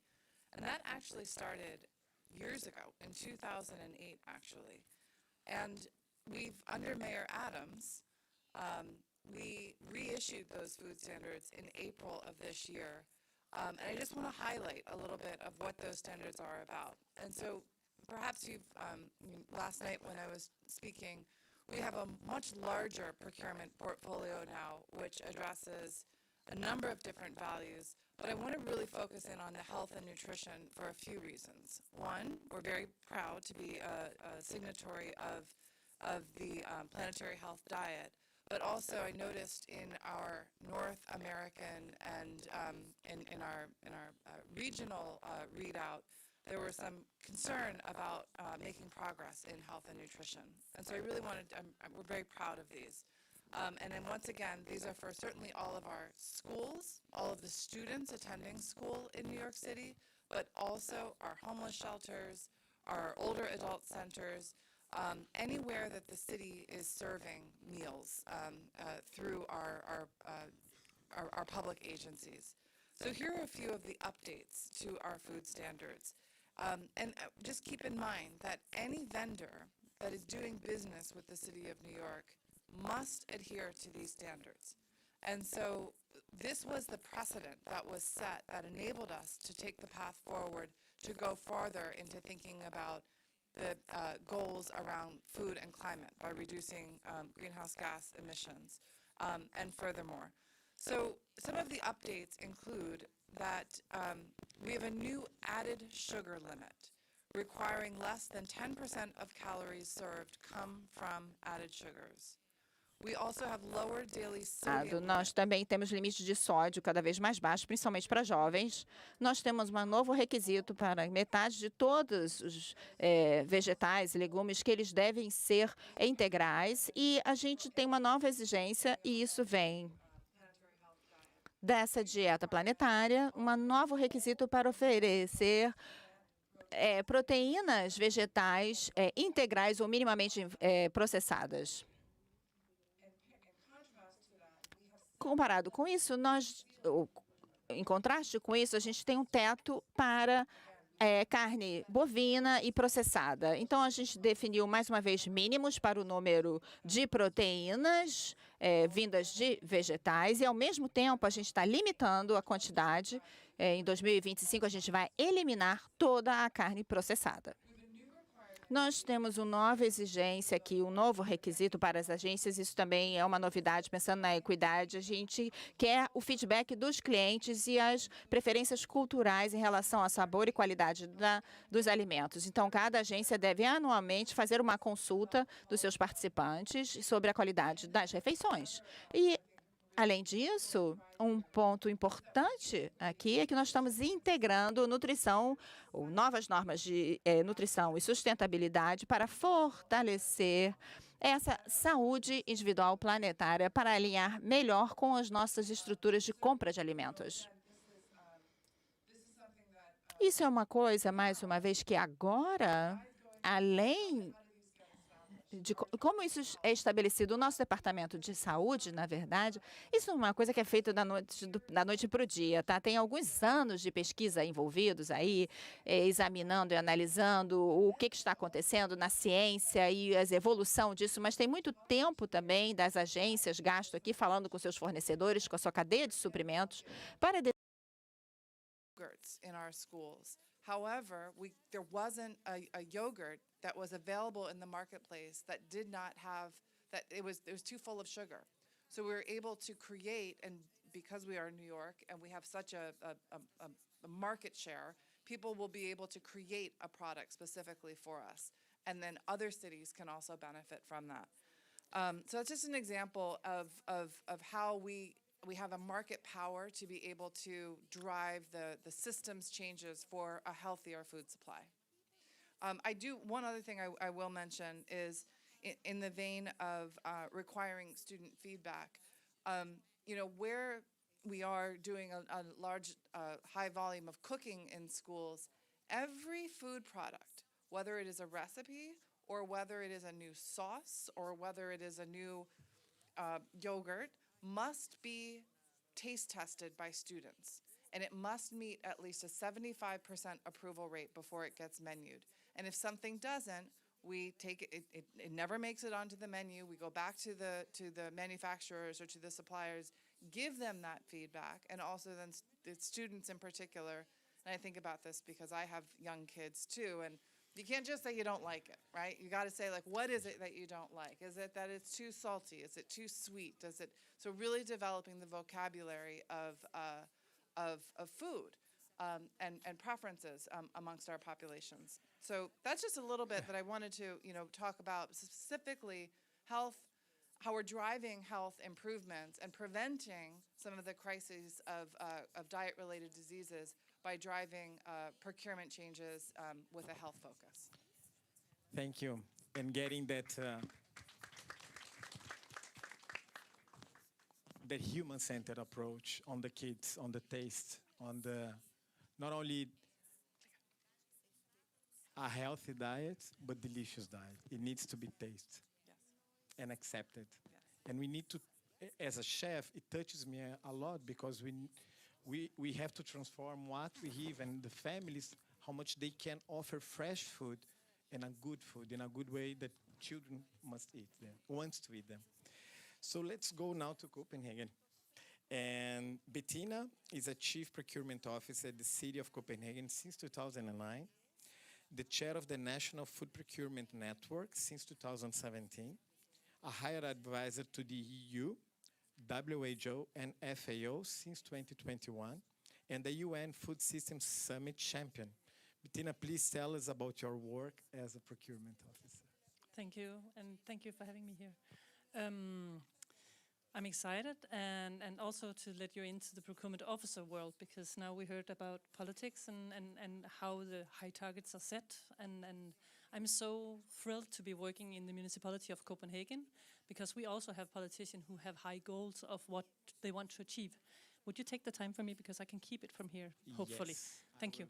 And then in Copenhagen we have a target of 90% organic meals. We cook mainly on site from most raw materials. So the chefs are hired by the municipality of Copenhagen. We deliver in 900 places and we have 1,100 kitchen chefs approximately. So this is just to give you some numbers of how large this is. I'm the category manager for the food category in Copenhagen, and also a procurement officer, and the one who's also helping following up on the contract, so the contract management for food. In Copenhagen we have a lot of political goals, not just the 90% target. We also have the goals of following the Sustainable Development Goals and many, many others. I'll show you here. Because that could be me sometimes, standing alone, looking at all the political goals that are there that we need to follow and that we need to achieve. Being a procurement officer can be a lonely role, but it could also be the key to implement the political goals. So that's why it's important that, we combine these and they are implemented, like you said. So the goals of New York, for example, about the sugar and in what do you call it? The sodium, yeah, and yogurt. Yes, that was the word I was searching for. Thank you. It needs to reach the procurement officer's desk because otherwise you will not be able to buy it. So, to bring the policy into life, we need more. We also need to talk with the kitchen staff. We educate the kitchen staff in how to cook differently. So the money that are not invested in more money on the budget to buy more food, it's invested in kitchen staff to cook differently, to keep more sustainable and more healthy. So we have the high political ambitions, like I told you. They are implemented through public procurement, and we follow up. We make sure that they are implemented. We have statistics, and it is so that we can tell the politicians, look what we are doing through public procurement. We are actually achieving the goals that you are setting. So when I did the last procurement, we have just new dietary guidelines. They tell us to eat a lot differently than we are doing right now. We eat so much more meat than we should, so we have to reduce this during the next couple of years. I think it's 2025, so we are in a hurry, and we are teaching the chefs to try to do differently, because we almost reach the 90% organic within budget. We have 85%, I think, now in all our public meals across the municipality. So that is good. And to do this, we actually created this climate weight on all our goods. We said that the more healthy food should get a higher, more positive weight into our procurement, so that it fills more into the evaluation, the technical details on how to do procurement. And it can be hard standing alone, looking at the mountain, figuring out how to do this, because I'm also hired in the budget department, so I also have to cut back budget, because that's what procurement officers also do, to have more money to play with. So to do this, we really need to think it. Yeah, and I'm so almost there. Technical material. We created like this guideline for procurement officers. It's by the WHO, and you will get it in the slides, so you can share it with your procurement officers. And we are building a network where we can walk together, because, as you said, I'm the chairman of the National Procurement Officer Network, but we are also building a European Procurement Officer Network. And we're talking with the FAO. We have an event next week, actually, where we are talking about maybe we should build like a regional network for each region, one for Europe, one for Asia, one for, yeah, all the regions, so we can walk together. Thank you. And in Best Remap, we're building this procurement officer network and linking it with food trails, so everything goes together. Thank you. Muitíssimo obrigado, muito inspiradora a sua experiência, principalmente do ponto de vista de cozinheiro como eu. I brought some ministers and secretaries from the European Environmental Agency to one of these farms here that I just mentioned. And it's incredible how food became so much important for all the Danish people, to the people from Denmark, and how the chefs has been also pushing this a lot with the agencies and with you, and congratulations. So now we go to our last speaker, but we have lots to share. And Sarah leads the food system team in the public health division at the Birmingham City Council. So let's share. Thanks so much. And thanks so much, everybody, for coming here today as well. And I think what's really great about this event and this panel as well is we all come from so many different perspectives, tackling problems from different angles. So within Birmingham, our approach is very much looking at the whole food system and addressing where the challenges are that we face and how we can create joined up solutions that solve lots of challenges at the same time. So procurement is one of the challenges that we face. And the perspective that I bring is my background's behavioural science, which isn't very common within food systems as being where you're coming from, but it's been incredibly helpful. So I thought today I'd share the one model that I think it can benefit you, whether you're looking at procurement or any issue at all. But this is a behavioural science model called the COM-B model. And the concept is that there is literally not one single behaviour that you can get somebody to do unless they're capable of doing it, if they've got the opportunity to do it, and if they're motivated to do it. If any of those are missing, it just will not happen.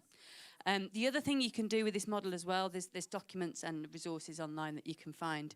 It's really useful to help you do explorations into the challenges that your cities face and work out what is the barrier and what are the facilitators that help you.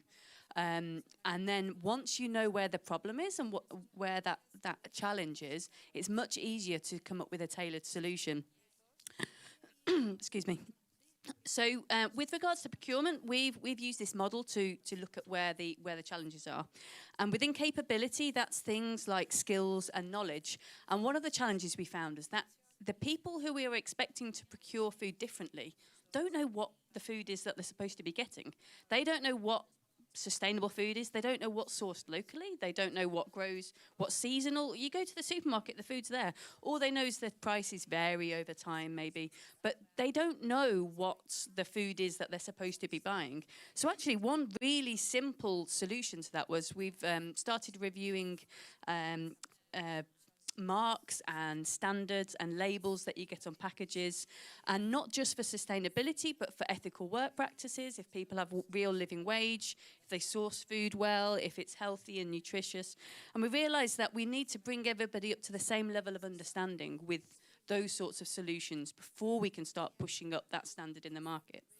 The other side as well is mapping what's grown locally and raising more awareness of this across central England is what's available, and on different seasons, if there's different weather patterns and suddenly actually you've got a huge crop of one thing and what something you were expecting isn't actually going to be able to be on the menu. But people aren't aware of these changes and what's around. So it's quite a simple solution to look at this capability element. With regards to opportunity, it's mostly the policies and processes and the contracts, and I'm so glad you're here because I'm definitely going to buy your book. She has a book, everyone. But in regards, fantastic, even better.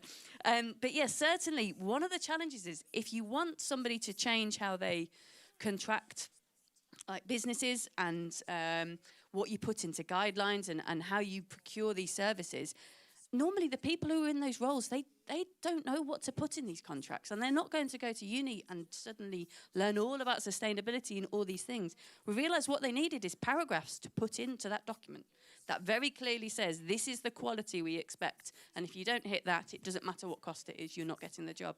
So it's things like that where people need things that they can place into their existing processes. And also with food trails, one of the other challenges is logistics and delivery hubs. Small businesses cannot, I'll hurry up. Small businesses cannot connect into the existing food system unless it becomes more adaptable. And finally, the motivation. The very same action that we want, people will do the same thing for a very different reason. So you have to connect based on their motivations.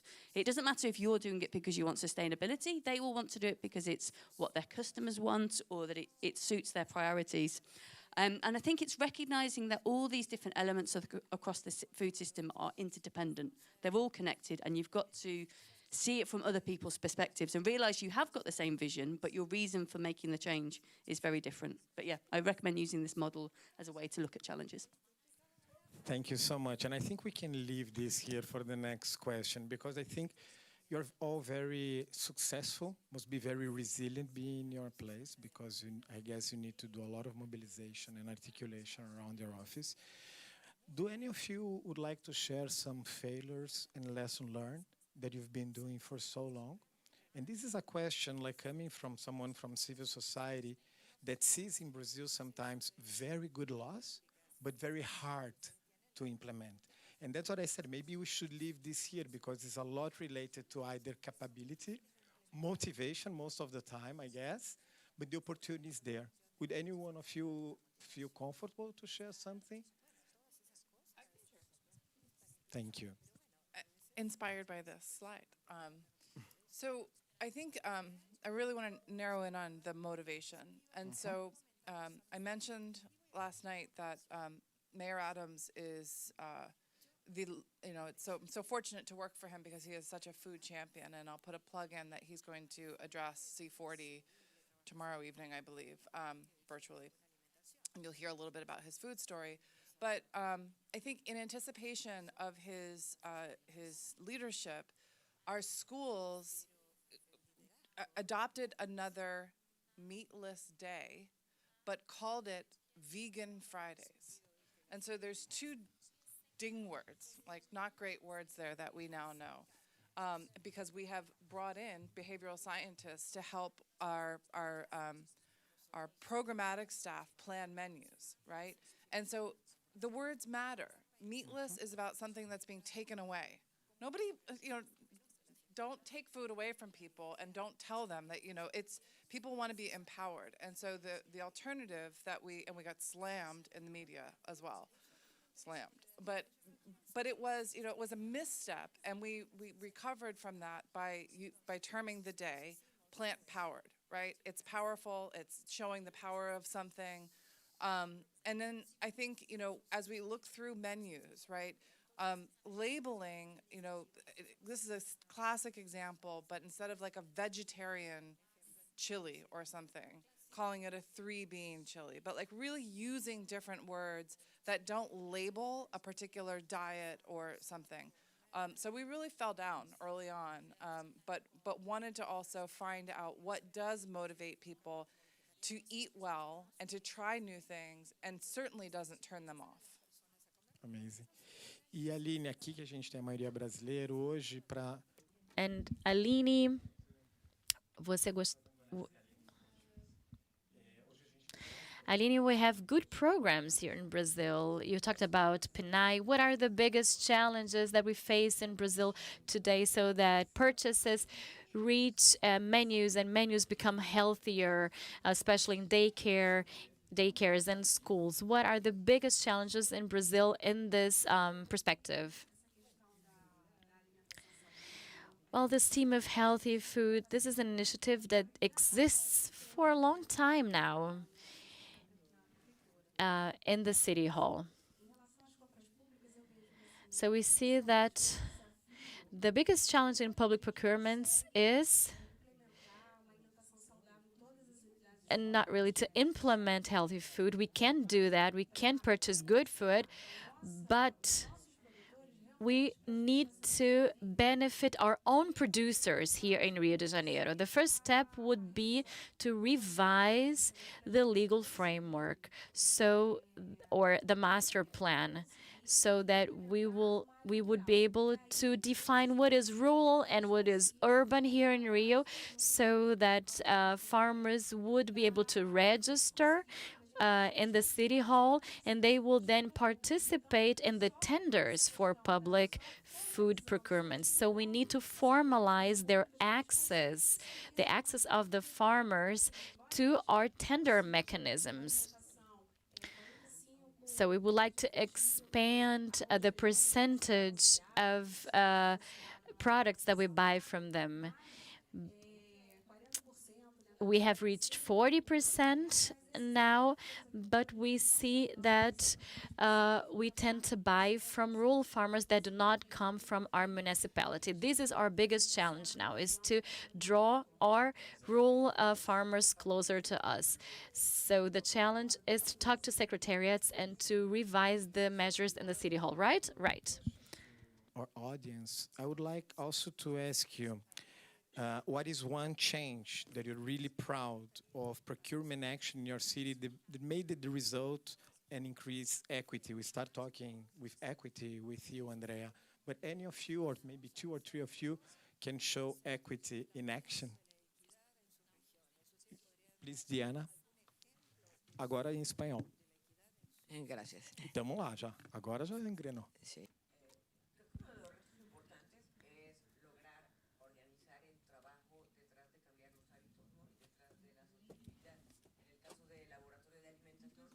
As I'm in the realm of the lab of food, we were able to establish the idea that food sovereignty is important. We were able also to develop a program of sensibilization of identities. And we were able also to bring in technical and traditional knowledges on food and nutrition to our debates. And at last, we were able to coordinate our program in the realm of the lab, and we're able to give back to our communities everything that we were discussing. I stressed in my talk the soup kitchens, the communitary kitchens. They are very important for people to come together, to share knowledge, and for people to learn how to eat better.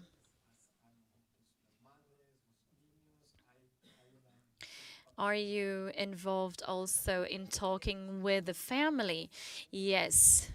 Families are facilitators in the community. They open their doors to our activities. The activities are made so that we can reach out to them. So this lab that we developed there are spaces for community development, and this is something that we have seen that worked not only in Guadalajara but also in Mexico as a whole.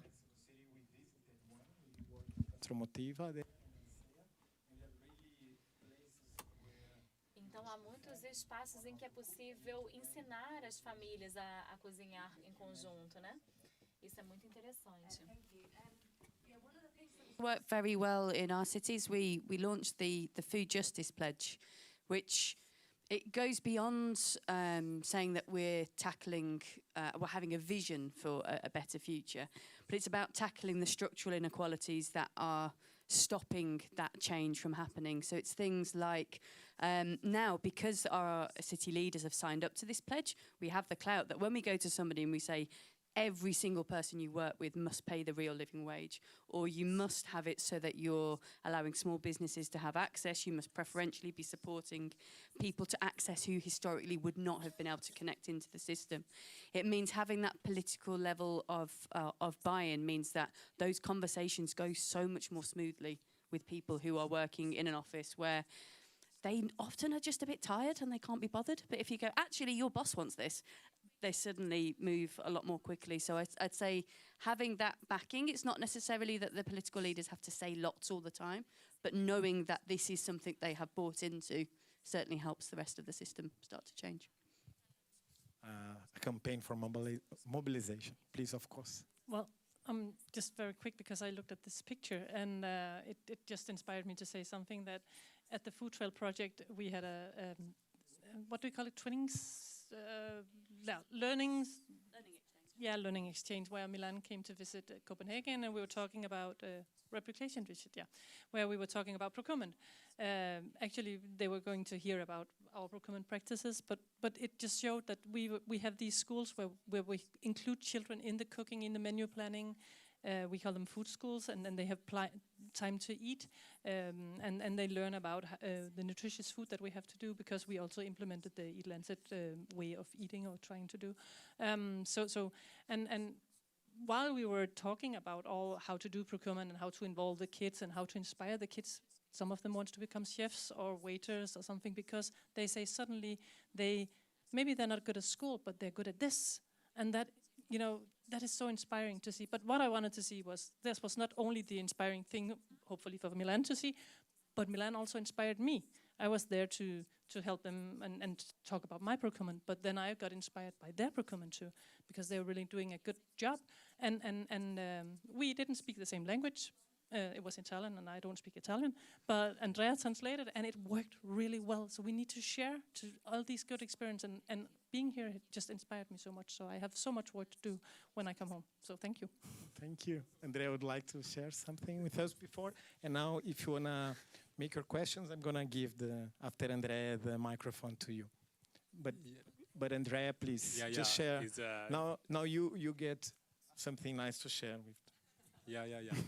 No, but it was just to follow what Bettina mentioned. So it's the example in which when we were able to have focusing and secure a lot of our time to go in depth in the relation among us, that kind of relation are amazing. So we spent 3 days in Copenhagen, seeing very school, speak each other, 3 days of intense translation, and so on. But it was very funny, because at the end, now we discover everything regarding their activities, and was full in depth. is a way in which we can inspire each other. So all of our 6 experiences are very diverse in certain way, and also we are tackling the same topic. If we can catch the 5% of each of us, we come home with a lot of idea to include, and I mark a lot of this idea that I want to stress, like also what Kate mentioned about the appreciation and the test with kids, and they set a threshold, an average in which so it's a very good idea. We doesn't do nothing on this, and so it's good. Okay, I share the same enthusiasm. I think when we have good practice and learnings. As a matter of fact, the last time I went to Copenhagen in 2019, we started a social gastronomy movement and we did a summit there.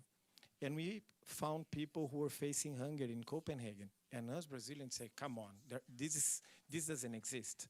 But it exists. With the crisis, we found people that were ashamed of sharing that they didn't have money to buy food. So I believe in every place we need to look on how we make sure no one is left behind. And that's the theme of this summit. And that's why I think it's so important when we share best practices. That's the thing that we most need to accelerate. So I think I would like to take 1, 2, 3 questions. We can all make the questions, and then please tell us who are you asking for. Gustavo, please. Thanks, David. Please introduce yourself, Gustavo, because you have a very important I'm Gustavo work to Brazil. Porpinho from the Brazilian Agricultural Research Corporation. Congratulations for the panel. I believe the big question we should make is how to guarantee a decent budget for food procurement in countries such as Brazil and Argentina. For you guys from abroad to have an idea, the National School Feeding Program had the last budget increase above the inflation in Brazil in 2010. And today, the current budget for elementary school students and high school students per day, per student, is just 36 cents in Brazilian currency. If you talk in American currency, it's less than a 5 cents coin. So how come a city from the Rio Brazil, from the north or northeast region, can guarantee a decent school feeding with just 5 cents per day per student? This is the big question. Thank you, Gustavo. And is there anyone, or is to all panel? Yeah, for everyone. For everyone. Okay. Do you have a microphone? Please introduce yourself. Just. Sure. I'm Bent Ekberg Mikkelsen, University of Copenhagen. Really, thanks for some really inspiring talks. My question is to follow in the line what you said, Bettina. I very much agree. But normally, about this learning aspect, normally when we speak about procurement, we speak about something that you buy some food which is very tangible. But increasingly, we are also speaking about that food at school is not only about satisfying nutritional needs, your bodily needs, but it's also your intellectual needs, right? To learn about food systems. So how can we, that's a question to the other panelists, maybe not you, Bettina, but the other, I really like your idea. How can we integrate this? I mean, sometimes we call it a whole school food approach, or open school, or from canteen to classroom and back. But from your stomach to your mind, how can we move further along down that avenue and integrate buying of these kind of learning services? I mean, of course you can ask the teachers, but you could actually also ask some providers, can you deliver something for your mind, not only... Is it how you make sure the menu is healthy? No, we trust, that's not my question. We trust that menus are healthy, but we argue that we don't only want to feed kids, we also want to take the literacy about food systems, to understand food systems, into the classroom. And how can we ask some suppliers, some providers to do that? That's my question. How we teach food systems at school. Exactly. Okay, one more. That's a very good question, as I must say. Olá, boa tarde. Eu me chamo Alessandra. Good afternoon. I'm Alessandra Pereira. I'm a teacher in the nutrition school in Unirio. I've been working with school nutrition since 2007, and indeed here in school food we have very solid regulations since 2009, covering the food purchase from family farmer, the advancement that we have had in our system following the food guidelines. So Resolution 6, besides strengthening the purchase of family agricultural products, it raises some advanced issues regarding nutrition. For instance, we have banned for 3-year-old children food with sugar, added sugar, so it's banned. But it is true that this has been debated a lot in the municipalities, thinking about such a large country, different food habits and different cultures. But what we think that is even more difficult, it's not even the children or the child accepting the proposed changes, but those that work in the food system, the teacher, the dietitian, and the managers of the school. So we have to motivate the people that are working in the preparation, in the cooking, and the production even before thinking about the student. The student is eager to change. They like changes, but we have the barrier that comes before that. What about the teaching to get them the good cooks? Yeah. Motivating cooks. Yeah. So just very shortly, we had made a procurement for professionals that can help teach to cook, to include children, but also to cook differently. So how to use more lentil and grains and cook from scratch and reduce food waste, of course. It's one of the things that also gives us the budget to cook more organically. So this is some of the things. And then just to address Ben's very shortly, is that in the new procurement I made in another project called Coach, we made also demand for buying a bag of dirt and tomato or potatoes that can grow in this, so to bring the kids to take it home, and then the teachers, they can teach about how does this potato become into 10 and how does it grow, and the food literacy about potatoes, when did it start and when did it end, and is it all around the world? Yes, it is. So that would, like one of these things, and that's through food trades we actually implemented, and we will follow up how many kids will use this and things like that. So you can use procurement as a tool, because if I did not know about this, and how should I, because I'm just a lawyer and economics. So, but somebody told me that we have to do this. So I thinking, okay, how can we do this? And then put it into the procurement. And now we can offer the teachers this tool and a toolkit where we put all the learnings in, and this is done through the food trail, so we'll share it with everybody how to do this. So, and then they can share with their procurement officers. So hopefully we can spread this faster by being united in global forums like this. And sorry if I can jump in. And another part of the question is that in Copenhagen they are doing a booklet that they spread with all the staff that is new hired, and so to motivate them, because why the municipality are doing that topic and so on, and it's a very good tool to try to start in the first stage of a new staff, of a new employees, to know why the municipality are doing all of that activities. And can you share something about what Gustavo mentioned about how to make sure we can deliver all this excellent purchasing and buying, but with a very limited budget? Does any one of you can share some insights with Gustavo? Yeah. Because you had some kind of like challenge on that with almost like 30% of the cities. It's a topic of internal dynamic of powers, because of course all the time, all the year, the budget department asks you need to spend less than the year before, the first rules, and all the time we try, but there's this topic and so other topic and so more or less, just to be transparent, we secure a part of the budget by putting in more than we need, and so all the time we are able to do this.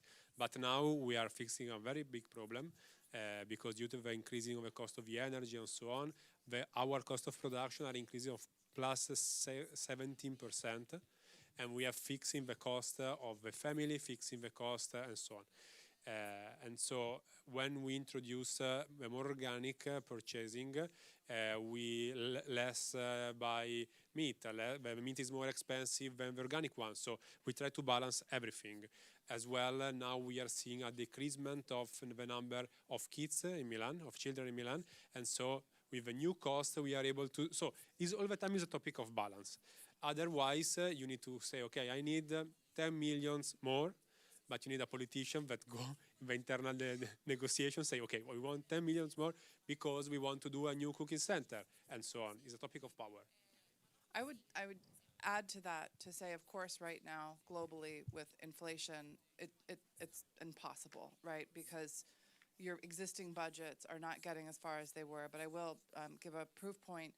In our public hospital system, we have just introduced plant-based defaults, and we are saving many, many millions of dollars a year because beans and plant-based proteins are much less expensive than meats. But this is again your slide here, behavioral science. You know, we have, I think, 9,000 school food service workers in the city of New York, and they're heroes, right? And we have certainly over the course of the pandemic treated them like heroes. And so part of that was inviting one from each district, so like 36 different school food service workers to City Hall to be addressed by the mayor and their boss. And also, and this was just recently, you know, they're doing more. This Plant-Based Fridays, they're cooking with recipes that they've never done before. Yes, they're being trained, but you know, that doesn't sound good. It's like, you know, but what our mayor did, he's like, I want to talk to everyone. And he was on Zoom in his car. We got every school to at least hold a phone up for at 7:30 in the morning for the mayor to say, you guys are amazing. You are feeding our futures. You are feeding our kids. And that motivation, just the words that the mayor and the chancellor joined at the same time, he's head of the school system, was recognition that they have not had, some of them who've worked in the system for 30 years have ever had that. So I think, you know, this doesn't have to, we don't have to overthink this. Appreciation for what people do goes a long way. And then I will just say to Ben's comment, you know, it's procurement for a service, and it's a service of nutrition education, and it could be for training.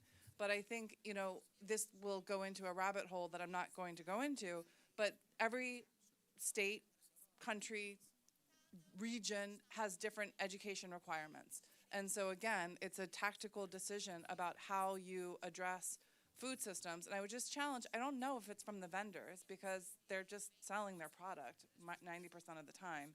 But, you know, we're fortunate in New York to have a huge, you know, nutrition education.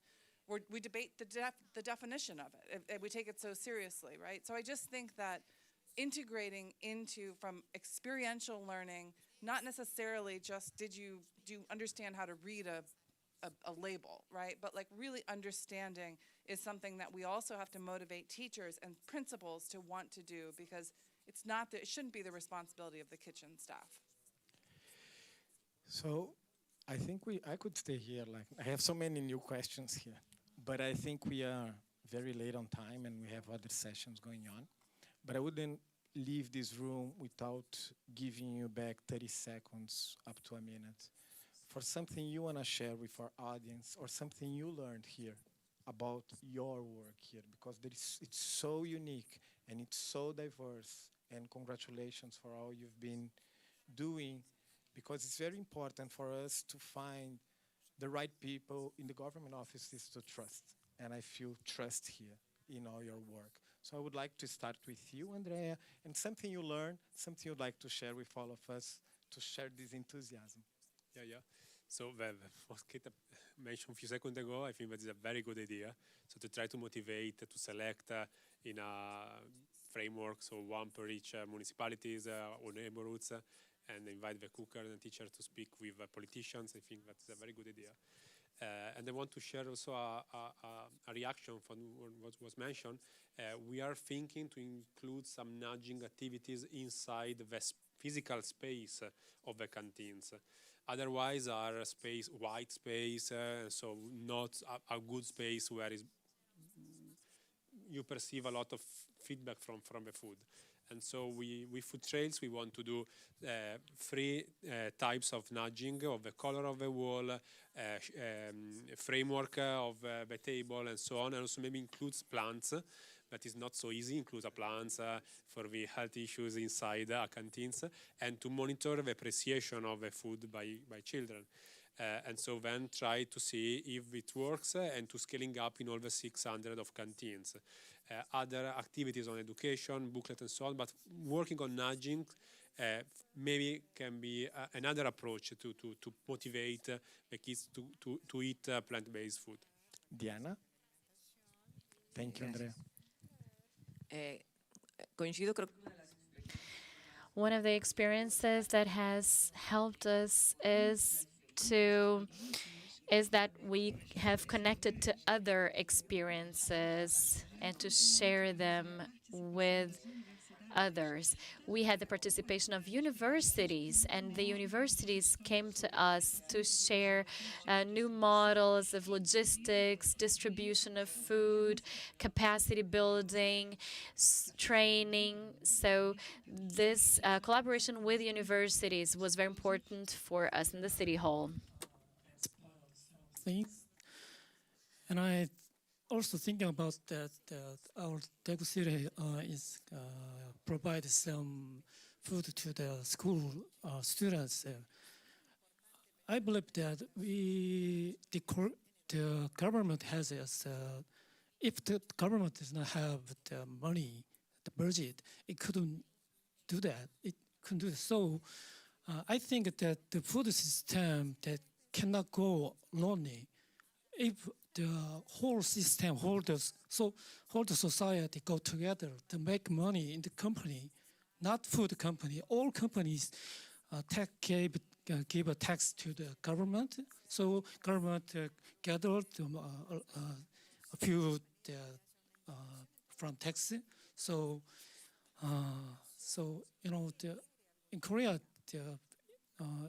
maybe 50 years ago, we couldn't. We thought about the Korea can survive, because of the war, Korean War. But now, Korea has a big power, I think. So we have to work together. I think so. Thank you. Thank you, Aline. Algo que te inspirou? What has inspired you, Aline? I talked to you about 2 programs, one of school feeding, on the national program of school feeding, and the service of municipal inspection. Those 2 programs are very inspiring. What we try to do is work with children very closely to them, so that they will understand how they get healthy food, and so that they take this information to their families to transform the idea that the families have on food. So everything that we do with the children in the schools is we foster them to go back home and to try to make all these preparations with their parents. And another aspect that I would like to stress is that we had many problems when we saw the products that were commercialized and that were bought by the City Hall. Once we were able to reach rural farmers from other municipalities, we were able to bring in a better food for our municipality. So we are developing betterments in this service. The service was implemented in the year 2019. And we are still trying to reach out to rural farmers. So we're still trying to register them. This is very important. If we get them on board, if we reach them, we will be able to have them participating in selling products. And this means a very important aspect of social inclusion for them. Affirmation of, we are all making great progress and experiencing some of the same growth opportunities. And it just feels empowering to be able to share all of that and get some of these great ideas together. Thank you. Bettina? And I'm down the same line, actually, because I leave, not tomorrow, but I will go, when I go home in Denmark, I'm filled with hope, because we all do so much great progress, I think, and it is inspiring. Because sometimes when you're standing alone looking at the mountain, it can feel a long way to go.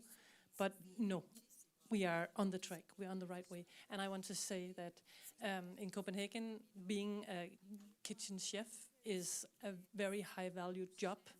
They are appreciated greatly, and once a year we cook a meal for them, serve them, it's a vegetarian meal, and they will be there, the mayor will come and talk shortly with them and say, wow, amazing, and they share experiences.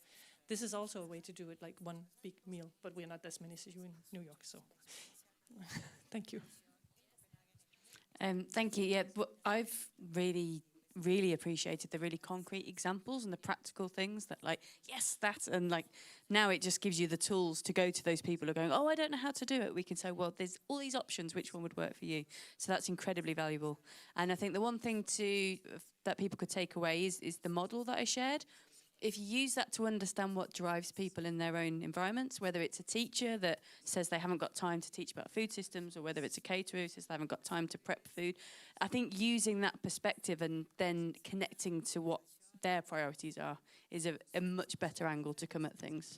But it's a useful way to understand that they've got lots of pressures and lots of conflicting priorities. And when you understand it from that perspective, it's no longer a battle. You're working with them to bring a solution for them and for you. Well, first of all, congratulations again. The word that came into my mind and my spirit now was interdependence. All this work depends on the other. When you mentioned the human-centered approach, the geography of it, the lessons learning, everything that you're doing with the food producers, Aline, like making sure that we don't buy from outside, we buy from here, all of you. And I hope you have more spaces like this to have your own conference, because I think that's the way we can change things. It's through law, it's through procurement in the end. But I think it's very inspiring to see an Agenda 2030. I want to congratulate and thank IT for inviting all of us to be here, for inviting me. I tell everyone should know what IT is doing. They've been at the UN, been at many places fostering plant-based actually a long time, and when you see that they are serving New York, I'm sure there is a pinch of IT forum there. So thank you everyone, have a great conference. And let's take a picture here together. Come to the picture. And the water is here, I just don't want to do like this in the middle.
Boa tarde.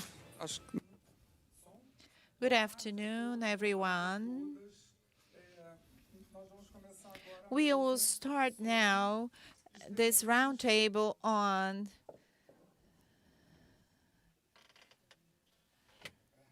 I have the wrong paper here, but no problem. Ceremonial and social meaning of food served in ethnic spiritual cults. It's very important that this racial equality coordinating office is promoting this roundtable in this 8th Milan Pact Forum, so that we can highlight the importance of this African-originated religions. We have more than 1 million captive black people from disembarking in the Valongo port, and they were spread all over Brazil, and with them all the traditions of the Jejiban, Ketu, Fon, they were mixed and structured, and it originated the Brazilian candomblé. And we had these African matrices religions. We had the traditional Terreiro people, or people from this African origin. We have to discuss and shed some light on the food served in these ethnic spiritual cults. I would like to thank the presence of all of you.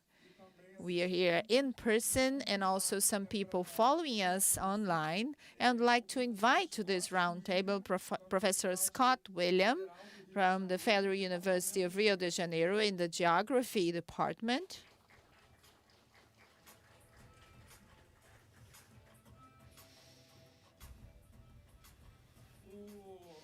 Also would like to invite Babazinho, Professor Rodrigo Carneiro, Director of the Institute Sustainable Terreiro, and Kleber de Becen, Director of the Anbe Cultural Center. Yalorixá Margaret Labanca of Oxum. She is the head of the Ileaxé Omebaim.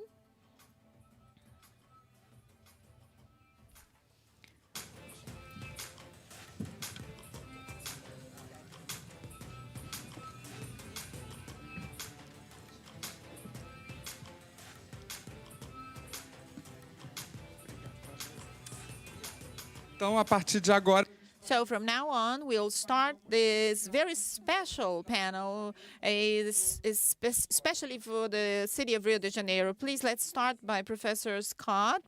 You may take your seat, please, all of you.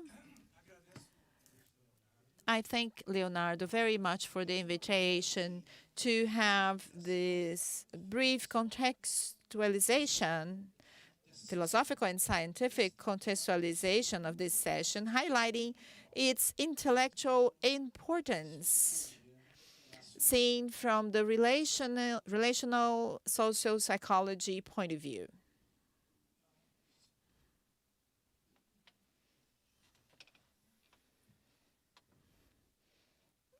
That way? The green one, okay. Well, myself and almost everyone that went to school, you have been indoctrinated with this scientific vision of the world, very conventional, that does not dialogue with the session. Why? Because it is a bifurcated vision that will displace in space. Sorry, I have to go back here one slide. I can move the slides forward and backwards. Let's see. One more, back. Back, back, back. There we are. One more. Okay. We have this bifurcation, a separation between society, nature, and even more important for this for this panel here, it's separate this natural domain from the supernatural domain. And the classic science will, despite any supernatural phenomenon. It is something that theologists will do, or like an anthropologist like myself, or sociologist, that will study people in this way. But for this type of vision of the world, this session will have no importance at all. I want to reach a vision, a way preached by Latour, that will establish this dialogue. One of the presentations has to do with sustainable development. Several quilombos, they are in conflict with conservation units. So this second separation also will talk about that and how to face this threat. Next.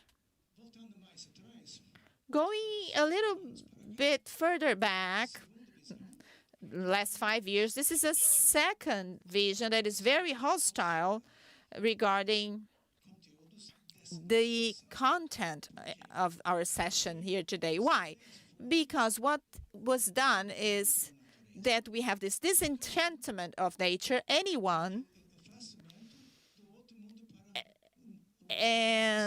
we sent the other world to a much more distant place. So anyone that says that they speak to the spirits of the forest, they are demonized. It's something evil for this type of vision. So we will not look for understanding according to this vision, but it helps a lot to understand why there is this hostility between the Pentecostals, because for them and most of the so-called universal religions, the other world was sent to space. This place and is really far away and not close to us, and you only will get to know the other world when you die. So it's this place in time. This vision will not be very sympathetic to our vision. It's important to understand the criticism to our vision. And a classic anthropological vision of animist vision of the world, and vitalists as well, this one will be more in favor of our vision. Why? Because for most of the populations in the world, the other world, the spiritual world, is close to us. It's like another adjacent dimension, very close to us, and there is contact between them. It's not this place in space and time. And at the same time, we also have this communion with the spirits of the forest. So this nature is not disenchanted as the major religions preach. So we can dialogue, we can establish a dialogue with this Afro-Brazilian knowledge.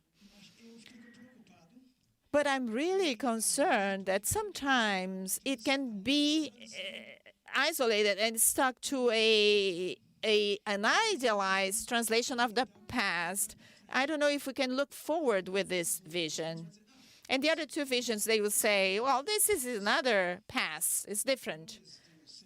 This was the very beginning of the human being's existence, but we can understand this, several environmental relationships, ceremonial relationships, and other things to explain, but in itself, this is not enough. Next.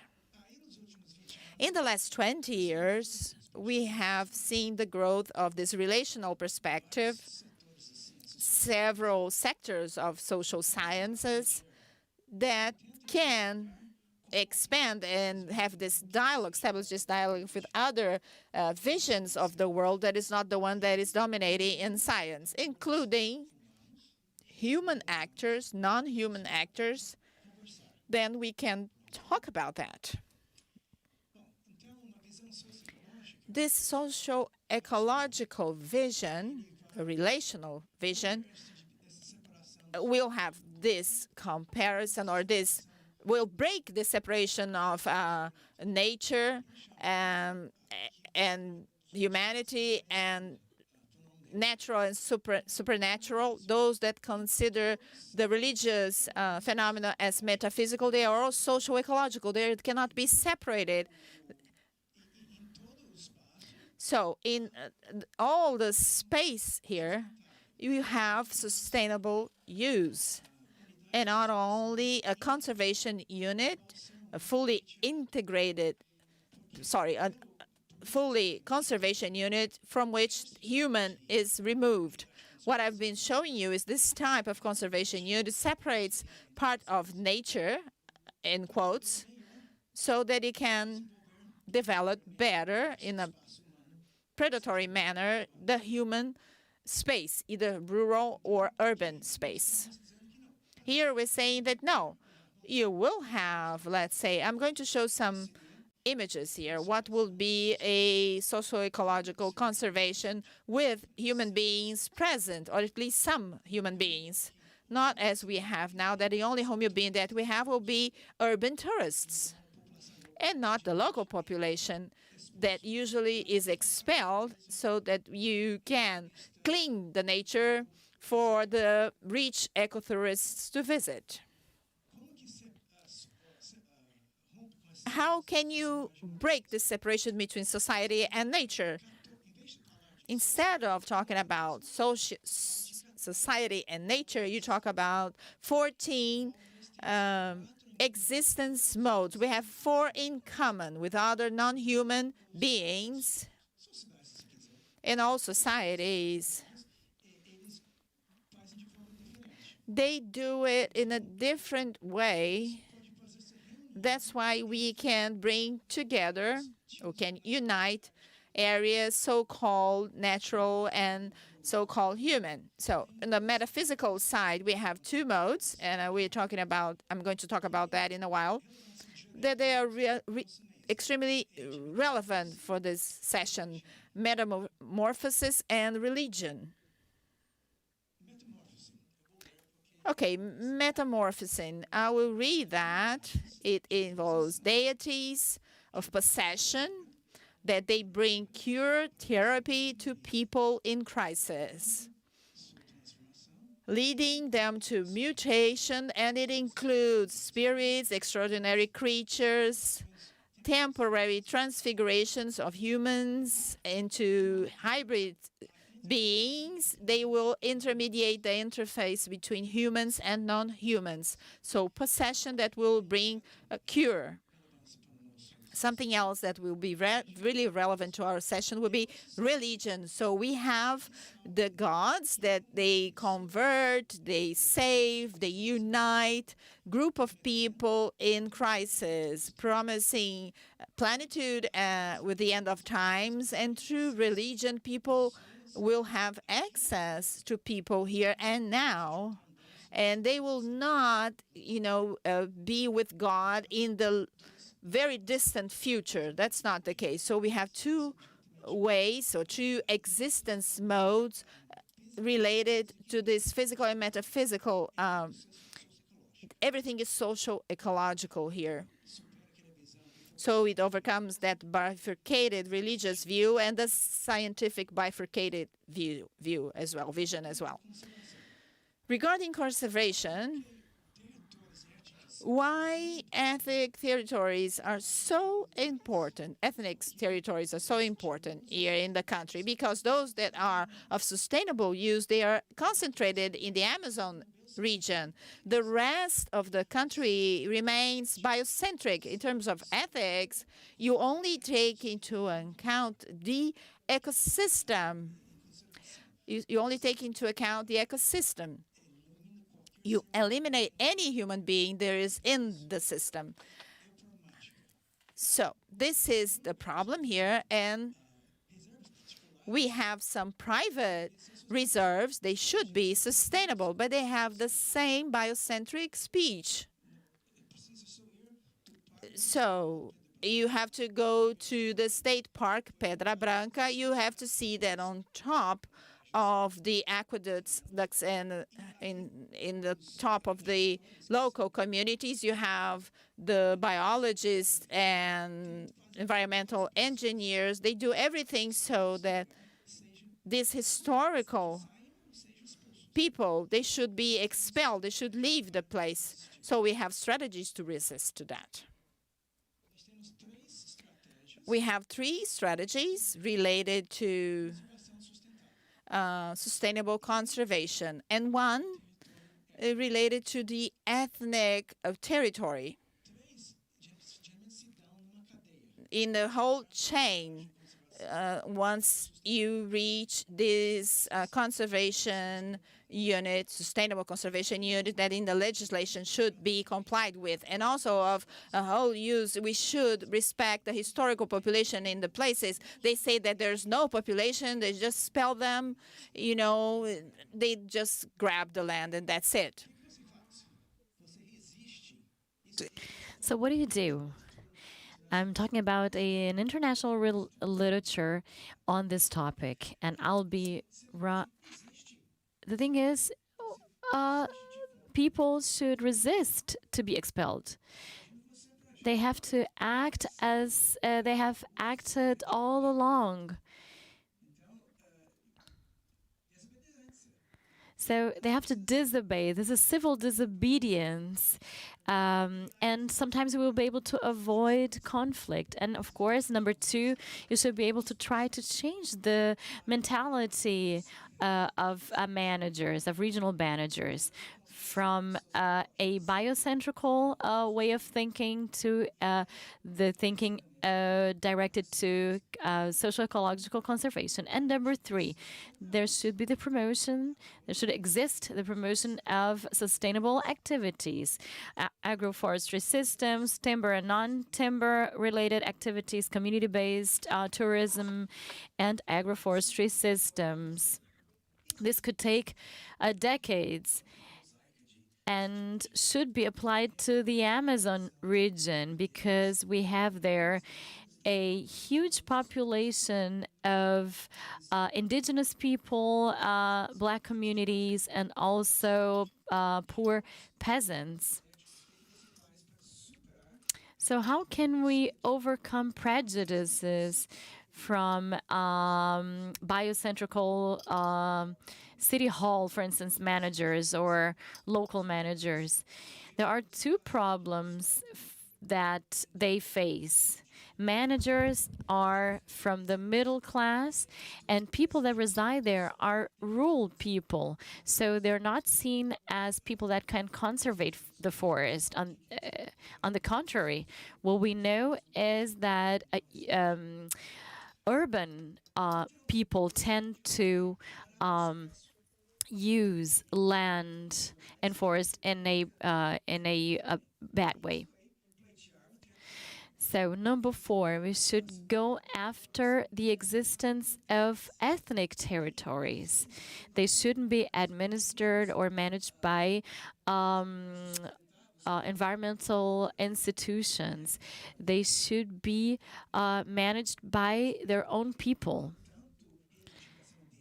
So that's why we see so many traditional peoples going after their rights, because they're being menaced by the agribusiness, which is subsidized, the urban expansion upon their territories.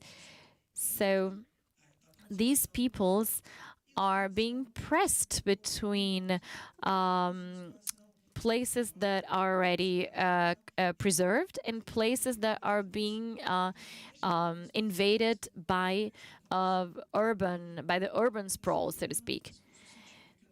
So it would be important to have a scientific discourse that is inclusive, and it is important to pass on to these people that academia has to be inclusive, has to understand how things work in traditional communities. This is a picture from Petrópolis. We had forest regeneration at the slope, and also the planting of organic food in the plateau place. So what I would like to say is that we should find some middle way between human action and pure conservation, because if we don't do that, we perpetuate prejudices, racial and climate prejudices. I am an academic. I'm sorry if I talk too much, but I'm very glad to have been here today with you. Thank you very much, Professor Scott, for being here. I will read out your bio.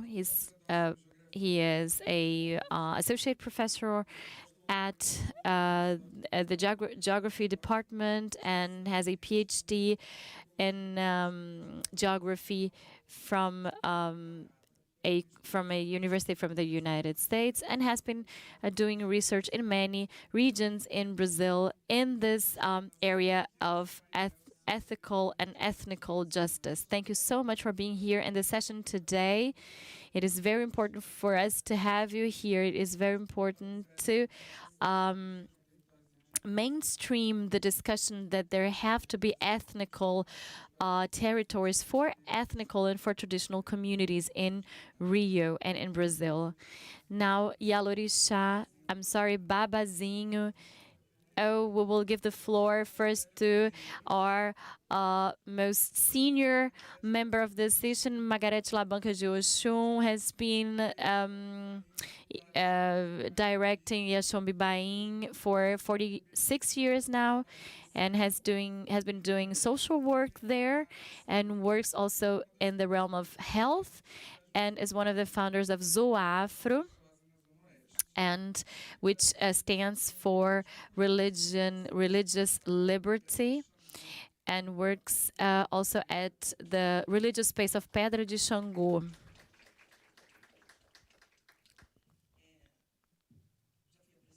Well, I've been presenting Aure to everyone, a blessing to everyone. What do I have to say here after this very interesting presentation? It would have been Babazinho, very interesting to have you speaking before me, but I would like to say that what I have to say here comes from the perspective of a woman, of a kitchen, of a worship place. The role of women, of Yabá, is very important. Women are managers of life, are natural managers of life. Women are very proud of this. Women give birth to children, and they feed their children through their breasts. And this is the beginning of life for everyone. So this is a testimonial of the importance of women in feeding humanity. And it's very important to have sustainability in our worship places in Candomblé. All Yabás are very important. They have a very important role. Women they have a contact to deities, because they have, for instance, timber utensils that are very important for feeding, and they have a very spiritual role in feeding and in sustaining people.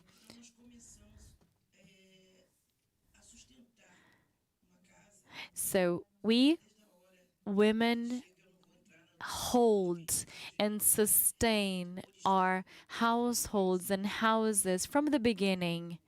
I could, of course, talk about agriculture of hunters, but I would like to stress that kitchens are important. Kitchens are our place, the place where we prepare food. And it is very important to stress that we prepare a food on the basis of white corn. This is our main a product. We produce munguzá, ibo, eboiá, and all yabás prepare odimun, and they prepare their food recipes on the basis of white corn. White corn is a all-encompassing food and very important for the yabás. I can also speak of dendê. It is a very important oil that is used by all yabás. And the use of this oil of dendê is so important that can gather together around a food called acarajé, and people smell the scent of dendê oil, and this is also very important for our culture. In our kitchens, men are welcome. We are a matriarchal religion, but men have the power and are also invited to the kitchen. But there is no place in our kitchen, a specific place for babachê or yabachés. There is no defined place for men. The power of the wooden utensils are our power, of the women. We are very important also in the realm of the religion, candomblé. Cowpea is something that we use to prepare bolinho de ançã, acará. And this brings also a very important and very distinctive scent to our place. Yansan, our divinity, is everywhere and can be felt in our kitchens. Yansan is, this divinity is present in the bolinho de Yansan, and you can feel the scent of the cowpea once you taste this this type of food. People go to Yokun to ask for love, for health, so that our daily bread will be given to us. Oshun is the core of our kitchens. It's one of the main ladies, and Oshun does not leave its children with hunger or hungry. So we feel in our religion its care for us. If it wouldn't be for the care and love from Olorixá around its own worship place, we would be in a very bad situation, because we live in a very unequal society. The economy is unequal. So we can feed our people with everything that we bring to our kitchens and that is blessed by our deities. This is what I can tell you. I could, of course, go on and talk to you about our kitchen, but of course I would talk about cooking. If I would talk about explicitly about Yaba, I would talk about all divinities that come together. But I would like to stress the role of women, women that is taking care of the kitchen while everyone else is dancing and doing religious rituals. Sometimes this woman feels rejected by their worship, by people that are worshiping. But I have to tell you, women keep society alive. women in the kitchen keep men standing in our worship places. Women are the first feeding source for the humanity. So we owe respect to women in their sacred role. We know, of course, that our hunters and builders have been, and planters, settlers have been very important.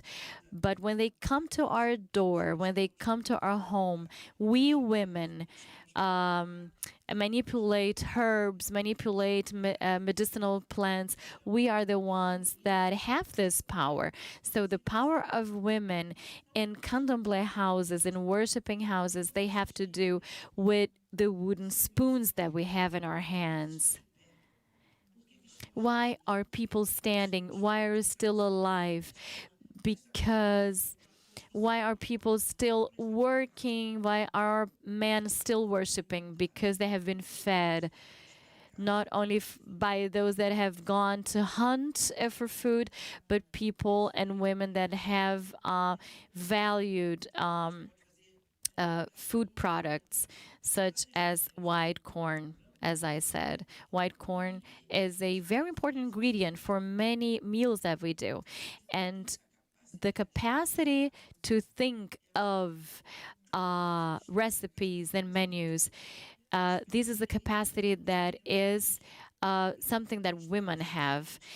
If you ask a man to prepare 3 different meals with white corn, you will know that only women can do that. Be these recipes salty or sweet, for instance, acaçá. These are all recipes that will be best prepared by women. There is an intrinsic value of a wooden spoon, of a uterus, of breasts, of women that have their role in sustainability. So we owe everything I've mentioned to women that hold wooden spoons in their hand, that can prepare many dishes with white corn, and they can create upon these dishes. And without these dishes, we wouldn't be able to feed our religious rituals. Acaçá, for instance. Acaçá is fundamental, and obojo shala. So what I would like to say is that blessed be the one that has a wooden spoon in their hand. Blessed are all women while representing deities, while representing goddesses. You cannot talk about sustainability if you won't remember and hail and worship our big lady, the great Abba. The great Abba, I'm not referring to myself. I'm speaking of our great Yaba. I'm the daughter of Yabin, my mother, my greatest mother. May our great mother bless everyone here.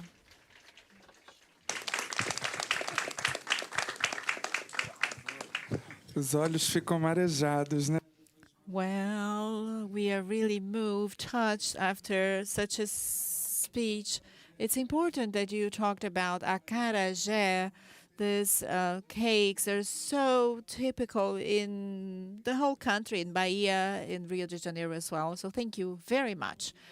And now I would like to invite Professor Babazinho Rodrigo Carneiro, Professor of Biology in the Secretary of State, Education, here is a master's in environmental society by the University of the State of Rio de Janeiro.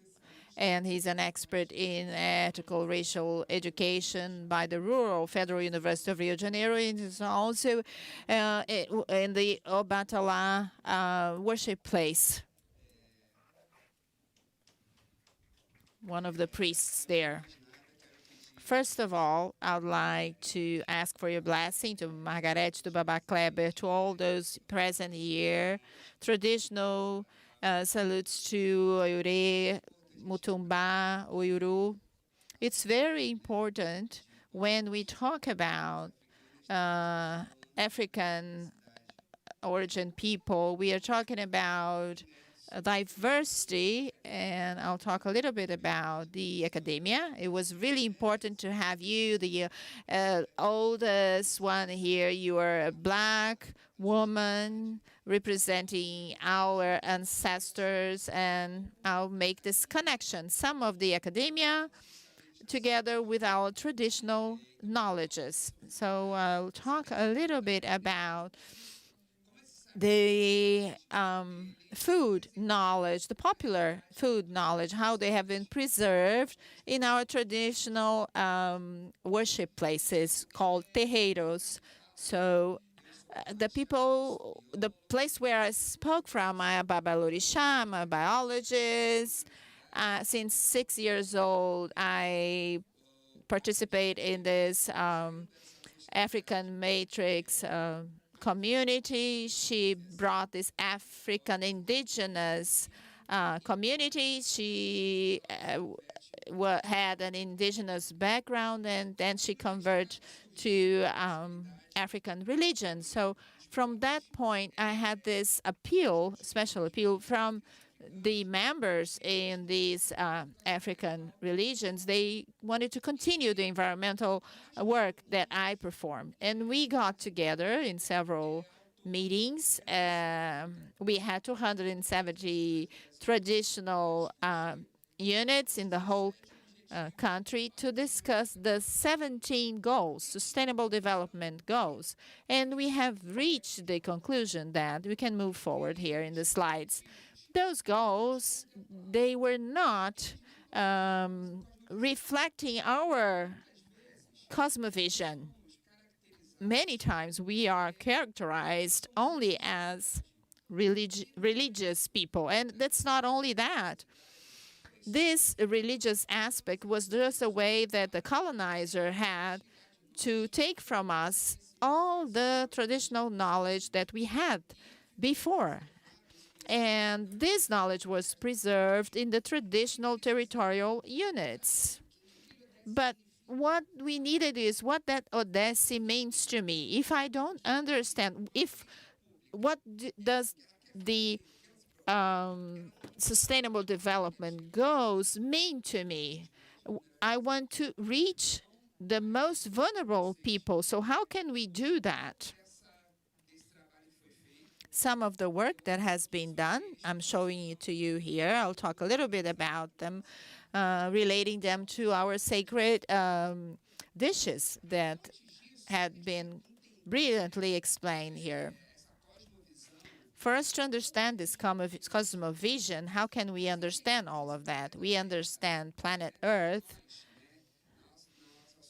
We, in our society, Eurocentric society, a society where the knowledge, only the knowledge of the white people is taken into account, we call it Earth. But for the African matrix peoples, they call it this big body, Onile, Aiza, Gaia, and we salute that. We praise that in our traditions. We sing as follows.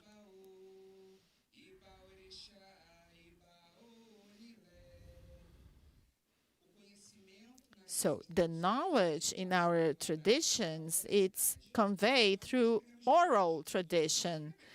Now we write, but before we sang. So this oral communication was preserved to the songs and also through the drums, beats. And when I sing that, I'm telling that people that is listening that the earth, this body that we have is the most important thing that we have to preserve, and we have to salute in all our traditions, we have to salute the earth. We have to revere to the importance of this great body, and it's important. It is a deity. Everything that is important to our people, we change that into something sacred, a deity. Whenever it's sacred, is divine. So I bring the first development goal, eradication of poverty. And for us, the people from African origin, we don't know poverty because we have Oshosi, those that eat from the sacred food will never be poor. So our cosmovision is different. Those that eat from Oshosho or Ashosho will know abundance, and they know that we have to plant every day so that we can harvest tomorrow. The second development goal, when we talk the zero hunger, it represents Oba, the great lady holding the wooden spoon, and like other yabas, those that cook not only for herself, but to sustain and feed the whole community. So it's not an individual thought. It's not thinking about food to myself, to Rodrigo, but to feed the whole community. So we plant and we believe in prosperity. Because if I have it, my whole village, my whole terreiro will eat. This is my sacred place, my worship place, the terreiro. And this is where I will convey knowledge. This is a food sovereignty place, and it is in this place that I will preserve my traditions.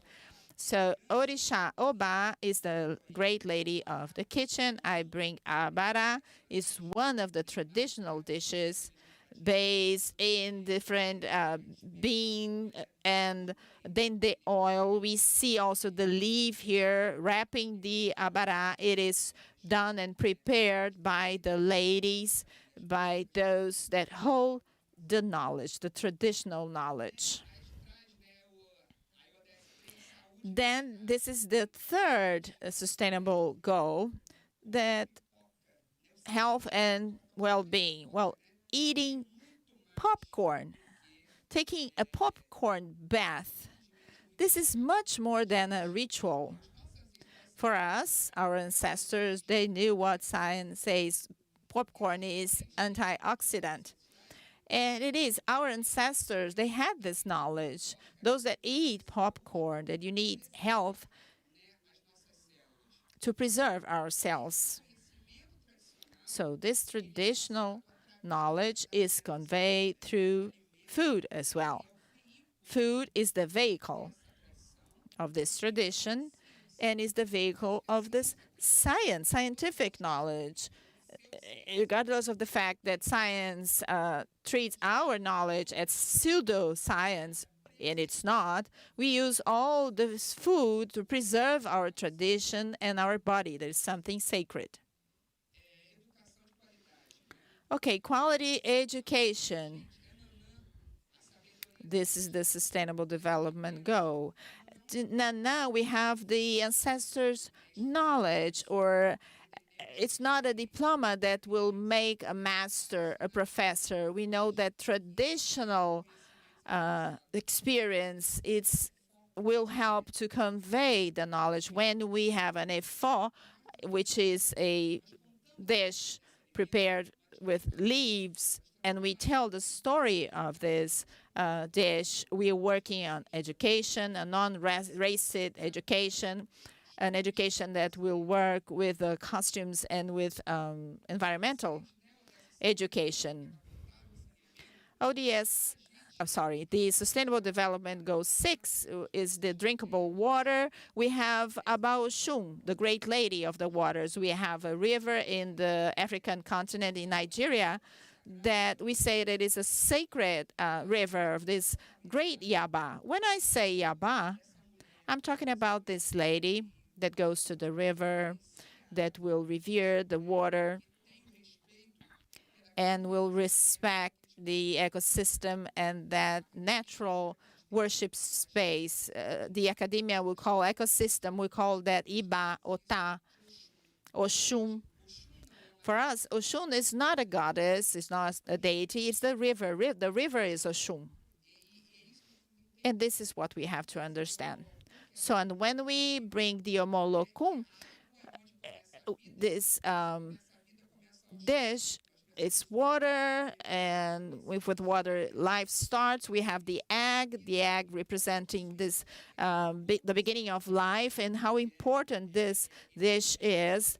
And it recollects the ancestrality, our ancestrality. When we eat this traditional dish, we remember all the enslaved people, enslaved black people that came here and had no choice, but they were able to bring to us knowledge, science, and territory and education. The Sustainable Development Goal number 7 will talk about renewable and clean energy. We have a lot of energy in the Oya deity. It is movement itself. It is the lightnings, the fire. So when we talk about clean energy, the traditional population many times will not understand what is that. For them, they don't understand what is clean energy and what is not. But when I speak about clean energy, saying that it is Oya, it is the movement, it is the air in movement, it is the wind, the hurricane, the thunder, the fire, I can relate to this fireball or this fire cake, which is acarajé. It represents the clean energy. It is the food that represents the clean energy. I want to realize that all dishes, they have a story. It is ancestral knowledge. When we look at these religions, we should not only think about religion, but the religious aspect was something that we have used to convey this very traditional knowledge. We here talking about decent work and economic growth. So we need Eshu. Eshu is the universe dynamic, moving everything. All movement belongs to Eshu. And there's no way of talking about Eshu and not talk about Pade.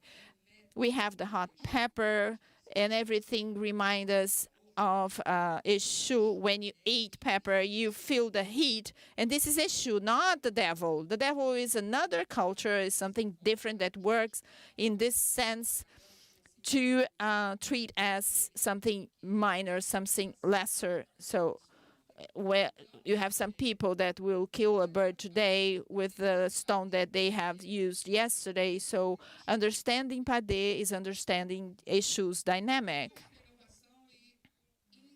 Industry, innovation, and infrastructure. This is Ogun. Ogun is someone that the lord of agriculture that works a lot in Brazil. He becomes the warrior, the champion that with Oxóssi they bring food home. They are the lord of the work. And I have one of the dishes that we offer in our worship places to Ogun, so that we can be a little bit Ogun, that we could have some of the strength, a little bit of the strength and the knowledge. Those that praise Ogun, that have him as an inspiration, as an idol, they have this value of work. It can handle the tools properly and effectively. Reduction of inequalities. We understand inequalities.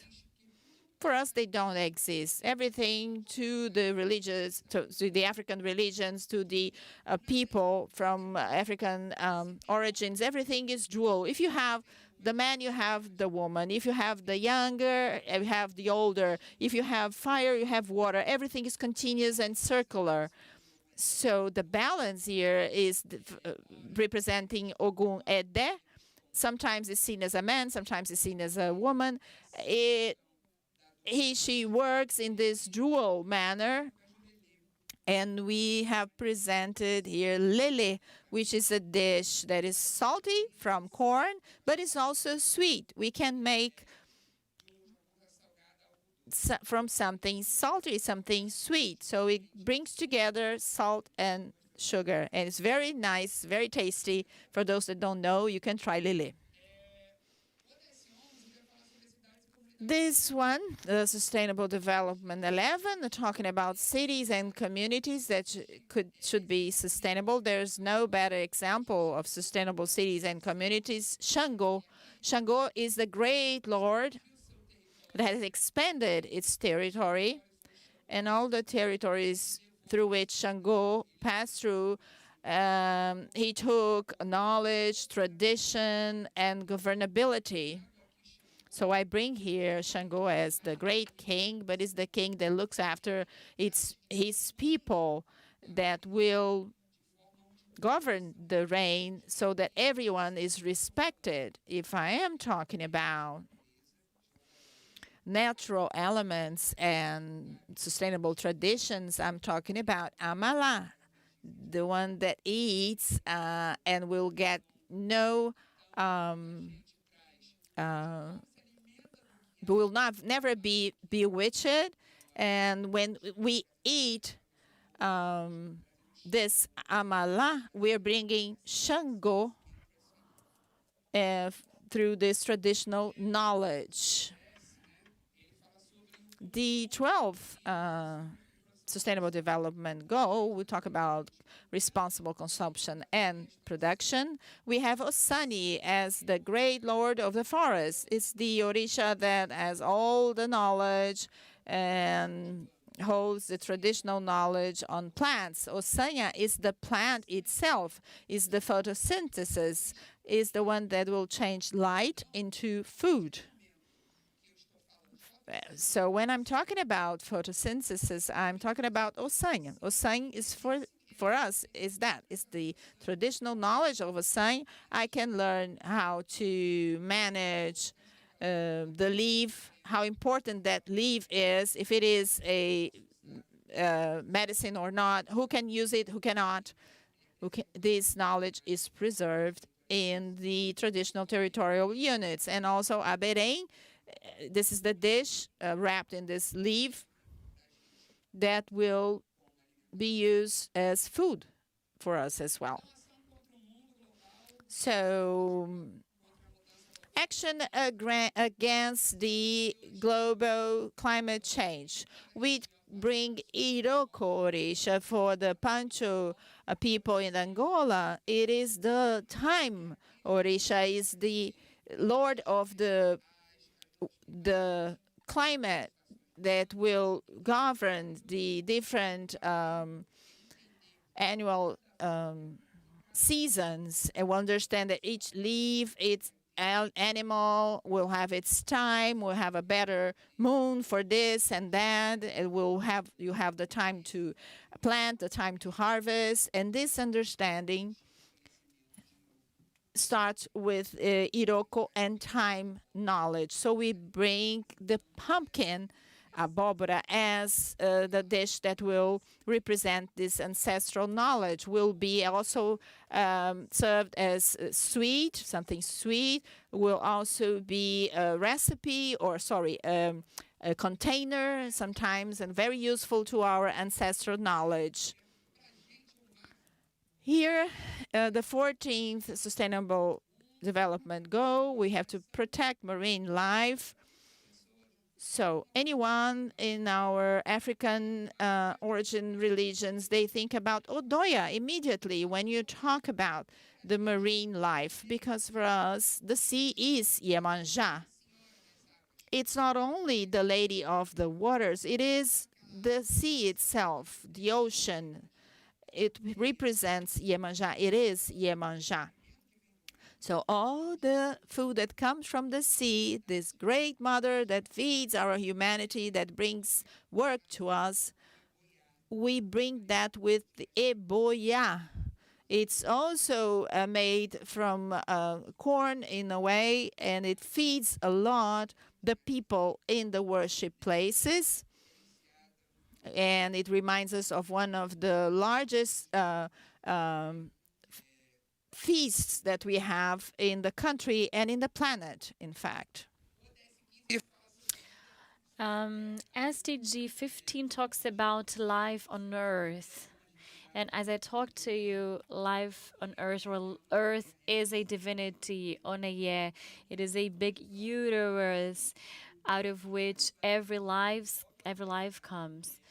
So land, earth is very important. This is where life is grown. This is a job for Onile, for our Mother Earth. And traditional communities know that and have been passing this on through our traditions. So all the roots are represented by Onile, such as beets and carrots. SDG 16, peace, justice, and efficient institutions. Oxalá is a divinity which represents that, the father of all orishas. Obatalá, Oxalá, Orixá. He is righteous and important. And so that we will have peace and can be fed, we have to be under the blessing of Oxalá. He is happy when all his children have something to eat. So when we eat, we're praising Obatalá, Oxalá. When we eat akasa, we're bringing peace to our body. He is the Lord of peace. So beyond being nutritious, this food is very symbolic because it brings to us ancestry and traditional knowledge. People of African descent, when they eat akasa, they are sure that they will be fed with peace. And SDG number 17, that speaks of partnerships and implementation, means we understand that this is possible through the action of Shiri, the feast and the feast of Orishas. This is the end of the educational process within our traditional communities, and this is where we bring to our communities all the knowledge that we have gathered. The AO, the secret, is brought to our communities. It is the main feast that we have, the main Ebo. This is where knowledges are shared. And the Festa do Olobajé. This is a feeding celebration. We praise all divinities. It happens once a year so that in the next year we will have health, peace, energy, and we'll have a long life and prosperity. So all of these dishes that represent symbolic values, they are present in Olubajé. And to come to a close, I would like to say about something about the function Potma. This is a forum that dialogues with this event right now. It is a forum for food security and nutritional security for traditional people of African descent. I am the coordinator of political articulation of this forum here in Rio de Janeiro, and I work within this forum. And what we try to do is bring forward some pillars to decolonize the being, knowing, and acting. We understand that if we decolonize and value ancestral knowledge, if we preserve knowledge that is being shared in worship places such as terreiros, if people understand that they will be against racism, they will be sustainable, they will work in a solidary way, and they will be able to generate a contribution to equity. So we have many campaigns, and we work these pillars within our forum. One of the main pillars is tradition feeds one and is not violent. We, of course, kill animals in our rituals, but they are not done in a cruel way. Those animals are used for the nutrition. Egé, it's blood, and the feathers are also used. So it is important that people understand this world vision, and so that they will act in an anti-racist way. We have another campaign which is called Sacred Water Women, and in this campaign we have a gender-based approach to water and food.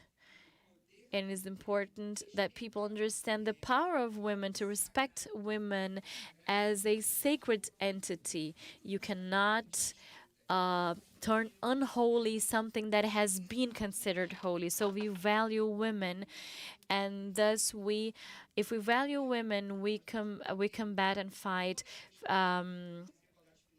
feminicide and other types of social inequality. And we have also the campaign of Sindesul. It is a community bank to foster our traditions. Here is our body, the body of this forum. Its participants. We have Abbas, we have elders and youngers. The youth, it has a responsibility to take this knowledge along. Everyone is very important in this forum. We try to dialogue on the basis of our traditionalities, on the basis of a Afrocentric view, decolonized view. We try to get in touch with the public hand so that we are viewed and understood and also part of public policies. Before I come to an end, I would like to thank ACP to this about the knowledge that I brought to you. We're trying to develop a booklet to express how we see SDGs. So I would like to thank Sibi and Leonardo, the City Hall of Rio de Janeiro. They have been opening spaces for us and supporting us in our traditional rituals. Thank you all very much for listening to me, and I hope you enjoy the session. Thank you so much. A gente aqui agradece, Babazinho. Thank you so much, Babazinho, for your talk. Ana Patrícia is here, Aladia. Thank you very much for being here, and thank you to all coordinators, so that Terreiro people will be more valued and will be more understood. Thank you so much. Now I would like to give the floor, last but not least, to the priest of Josmarie, and defends also the religion Ifá, director of Umpami, and acts in the defense of traditional rights, and develops also social assistance related to family, agriculture, and also in rural areas. Please, priest, you have the floor. Thank you very much. I would like to pay reverence to Ya, the only women on this panel.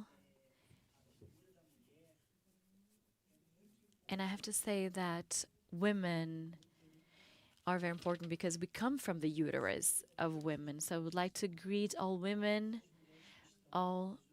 that are listening to us. Thank you so much for giving us life, for giving us food, for feeding us, and for being the people responsible to perpetuate life. I would like to greet the Ori of everyone here.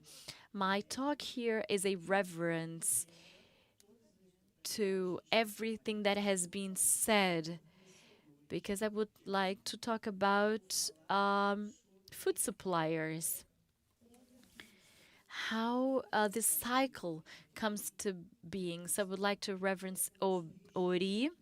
Ori is our ancestral register that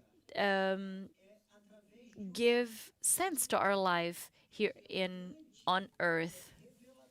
Ori is the revelator through Opelé games, Obi, Urubu, and all other forms of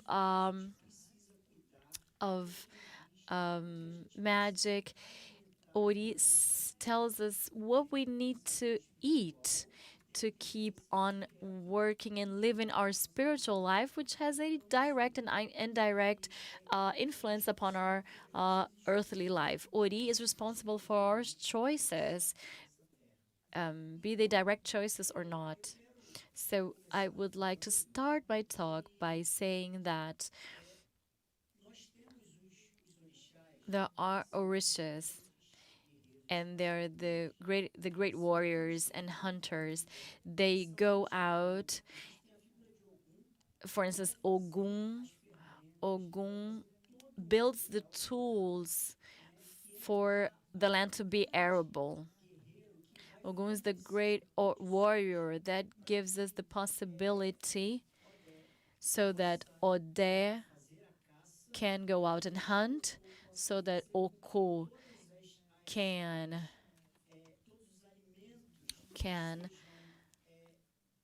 take all the food and seeds that they can grow and strive and live. We have an Orisha which is named Age Osan. He gives us the leaves and gives us the conditions for us to work our energy through baths, for instance, so that we will have a balanced life, to align our chakras, and so that we can be here standing and facing all the difficulties in our path. There is also our great warrior, Shango. Shango is the one that helps us to face the battle to conquer territories in our lives. Shango is responsible for everything that we conquer on our daily life. He gives us strength so that we can face our challenges and overcome them, so that we can find our right, and so that we can achieve victory. So the works of Ogun, Oche, Ade, all these works that have to do with land preparation, harvesting, this ends up in the kitchen. And we heard that from Ya Margaret when she talks about the wooden spoon, and from and about Yabas that are responsible for preparing food. I would like to stress that and say that they are responsible for joy.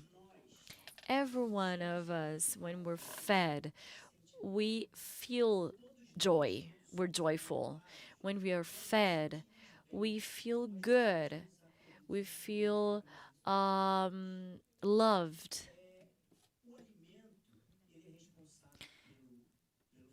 Food is an integral part of celebrations, of rituals. Everywhere, in every celebration, we will find food. And that's why we pay reverence to women, because women are the responsible for cooking food. When we go out of the realm of the kitchen, what do we see? We see other places. We see the places from which we take food, for instance, the markets.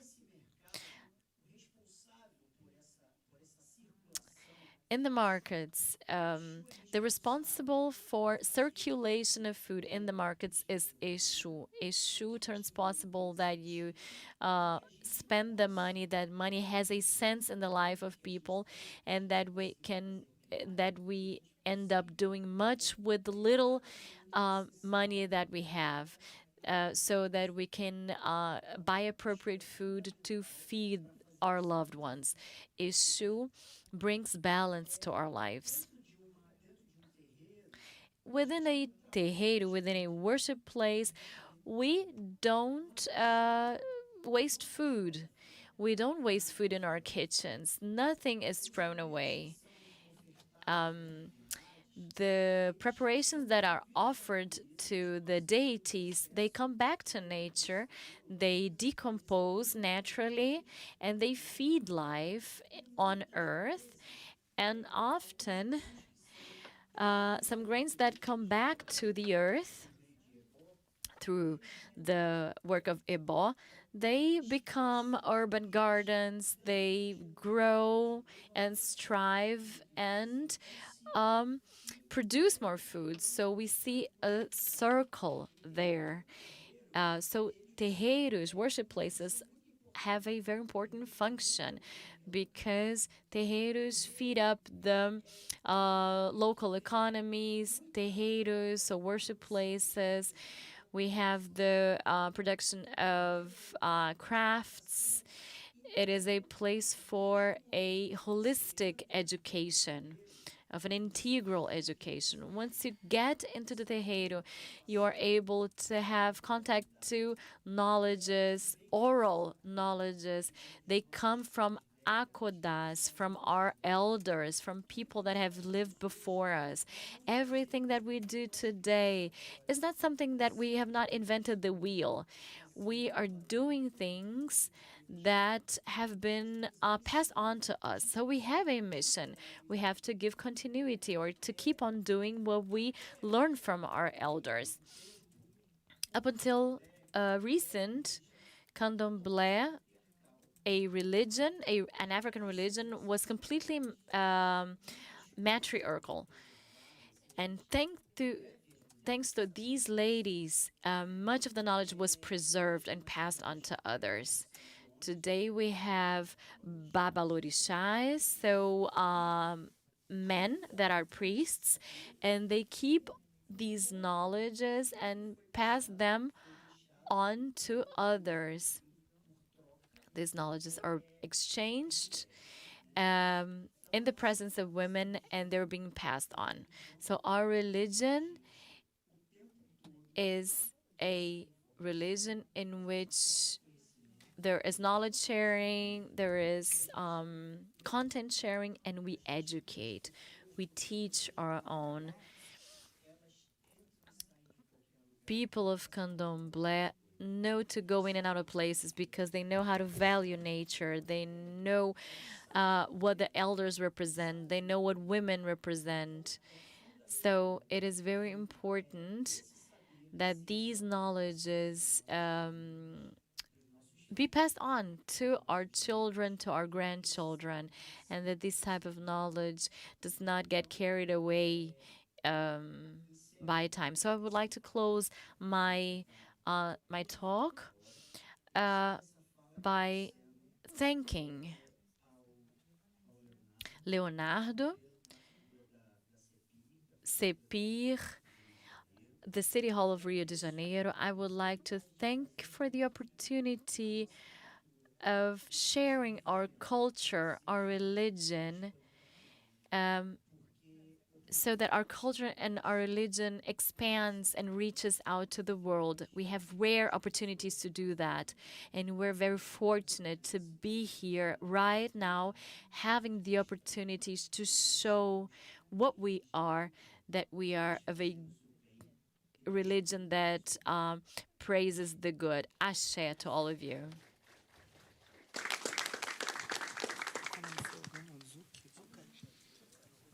Eu gostaria de agradecer. I would like to thank, on behalf of Cepir, on behalf of the Rio de Janeiro municipal government, in the presence of all of you in this round table, please continue to believe, keep on believing, for those that are here watching, because this is an anti-racist municipal government, and we'll always place these people in the stage of an international event held in this city, the city that has one of the largest concentrations of terreiros, of these worship places. So with the Eduardo Paes mayor, you can count on us. Ashe to all of you. Okay, to close this round table, we must listen to the conga drums, right? I will invite Ogazuka to present to us this song from the African traditions. The panel can stay here while he plays.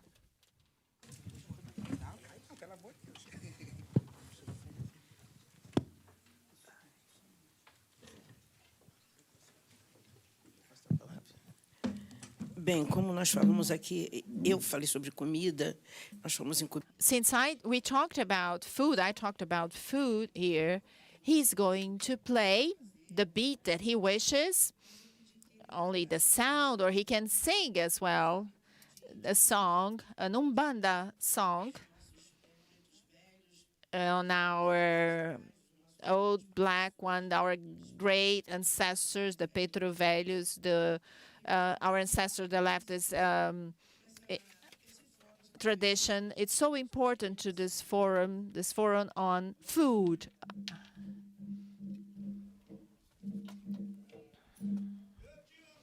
Tem 7 filhos, todos 7 querem comer. Panelinha pequenininha, reparte só que eu quero ver. Reparte só que eu quero ver. Eita, Maria tem 7 filhos, todos 7 querem comer. A panela pequenininha, reparte só que eu quero ver. E a Maria tem 7 filhos, todos 7 querem comer. A panela pequenininha, reparte só que eu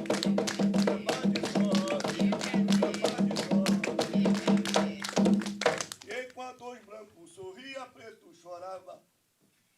Lágrimas de dor.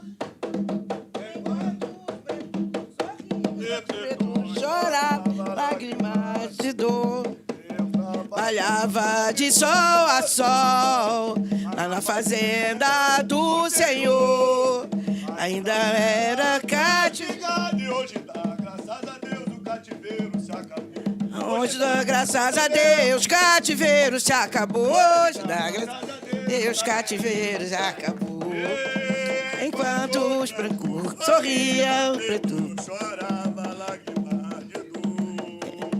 Enquanto os brancos sorriam, os pretos choravam lágrimas de dor.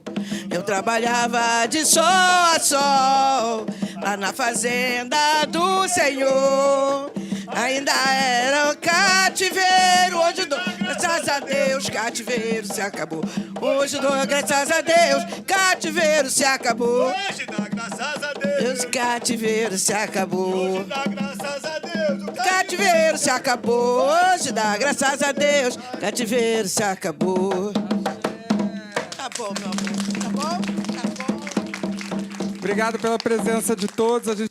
Thank you all for your presence here. We are very late. And thank you all. Axé to all of you on behalf of CEPIR. Thank you.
atraso, realmente saiu da nossa governabilidade. O evento parece que teve vários atrasos ao longo do dia e o nosso painel, por ser o último, acabou sofrendo um maior atraso.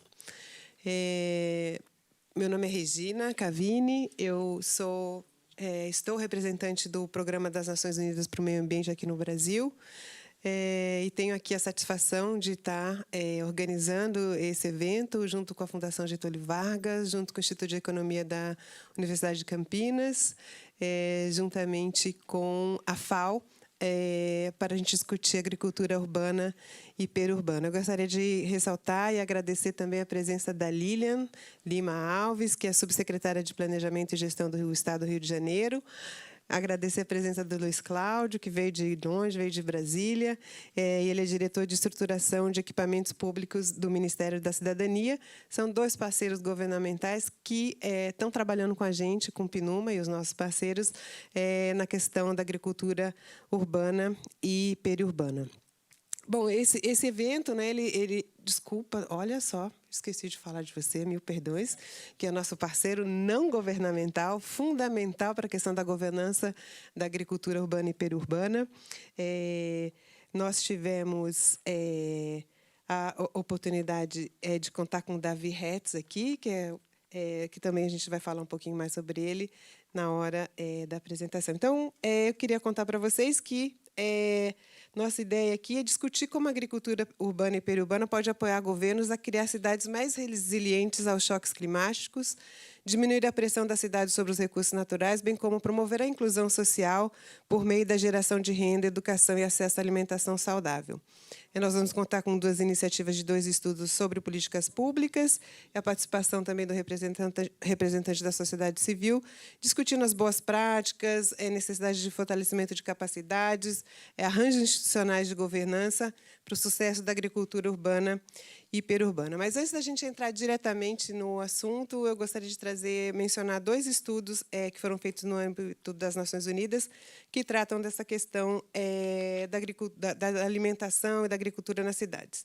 Então, no início desse ano, o Painel Internacional de Recursos reiterou que as pressões dos sistemas alimentares sobre os recursos naturais aumentarão significativamente devido ao crescimento populacional, a urbanização e a transição nutricional para alimentos mais intensivos em recursos, com dietas mais baseadas, que se utilizam cada vez mais de produtos animais, bem como alimentos pré-embalados, refrigerados e processados, que são transportados por longas distâncias, impactando de forma significativa a emissão de gás de efeito estufa. Segundo a FAO, 70% do consumo total de alimentos do mundo hoje é feito nas cidades. Daí a importância de a gente discutir a questão da alimentação nas cidades. Então, a maioria das cidades depende da agricultura industrial convencional e das cadeias de valor intensivas em uso de solos e requerem enormes quantidades de água, de recursos naturais. As mudanças climáticas, os choques socioeconômicos e a expansão urbana agravam esses problemas e colocam as populações urbanas de baixa renda em maior risco de vulnerabilidade.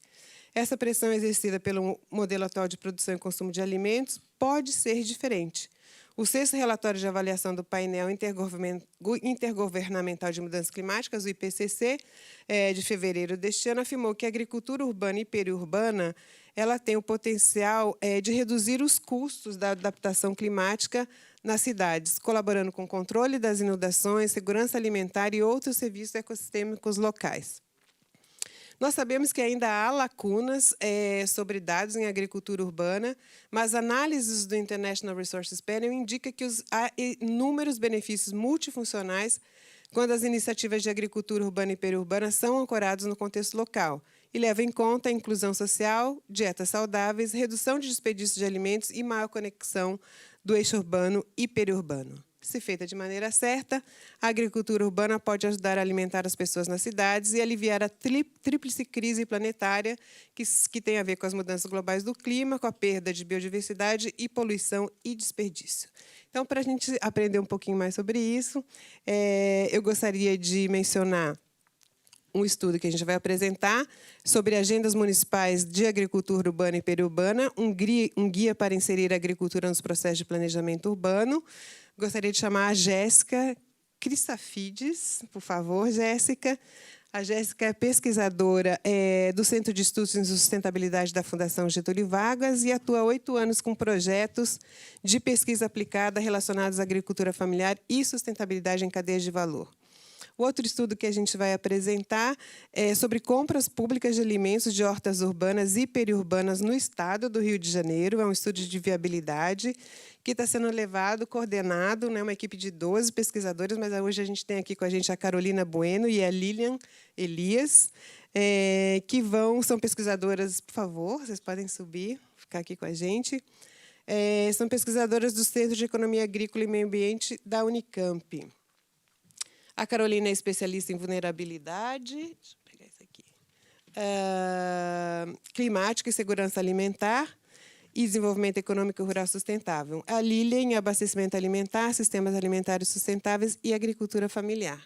Gostaria também de chamar, então, aqui para compor com a gente o David Hertz, que ele é cofundador e presidente da Gastromotiva, uma organização que oferece oportunidades para a inclusão social por meio de formação de profissionais, tendo o alimento como ferramenta de transformação social. E, por último, gostaria de chamar o representante da FAO aqui no Brasil, sou o Rafael Zavala, que fará as recomendações e conclusões após a participação dos nossos queridos palestrantes. Então, eu gostaria de abrir aqui com a Jéssica, falando para a gente sobre o estudo para agricultura nos processos de planejamento urbano. Obrigada. Obrigada. Como que a gente passa os slides? Jay, por favor. Vamos ver. Aí, tá. Certo, aprendi, gente.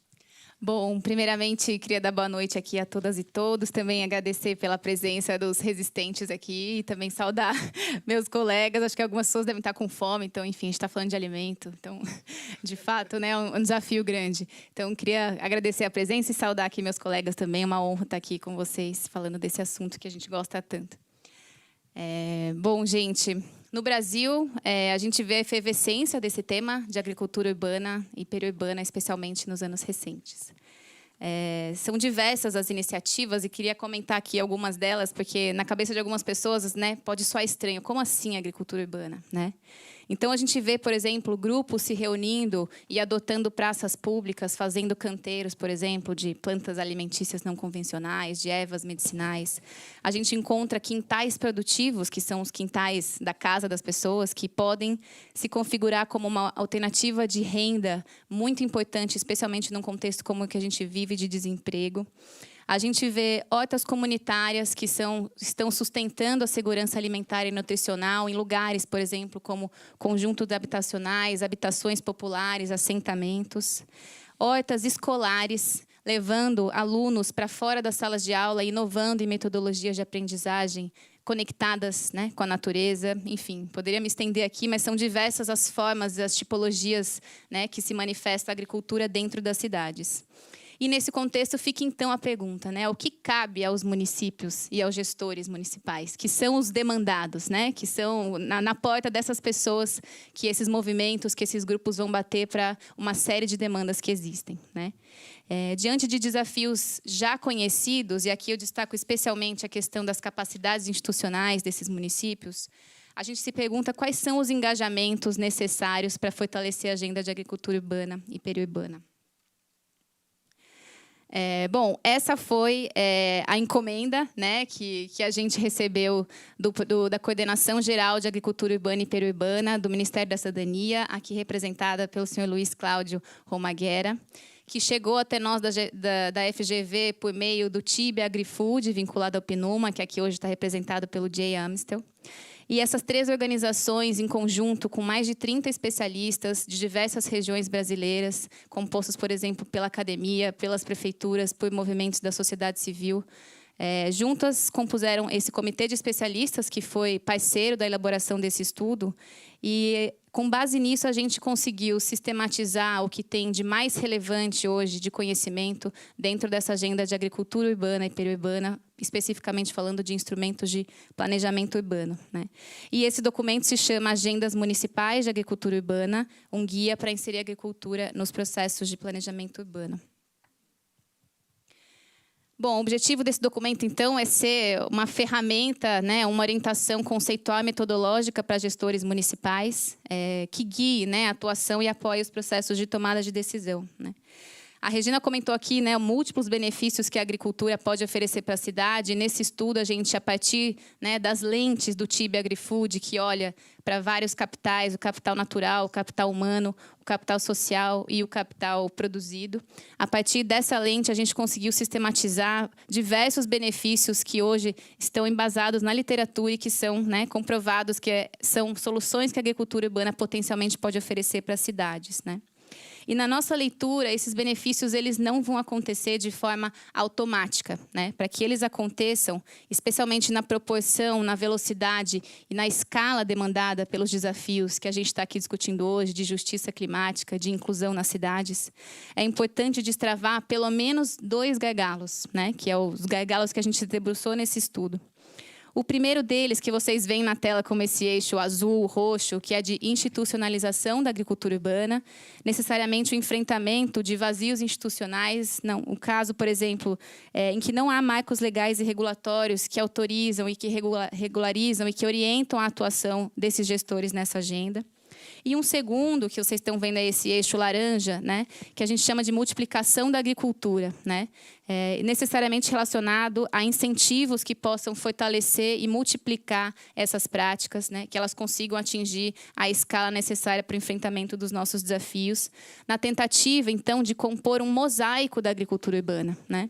Não necessariamente a gente vai conseguir atingir essa potencialidade de benefícios em um tipo de iniciativa. O que a gente entende é que é a composição de todas elas, conjuntamente, com os devidos incentivos e amparada, né, em ações de institucionalização da agenda que permeie, né, no longo prazo, a gente vai conseguir atingir esses benefícios que são tão discutidos e que são potenciais soluções para as cidades.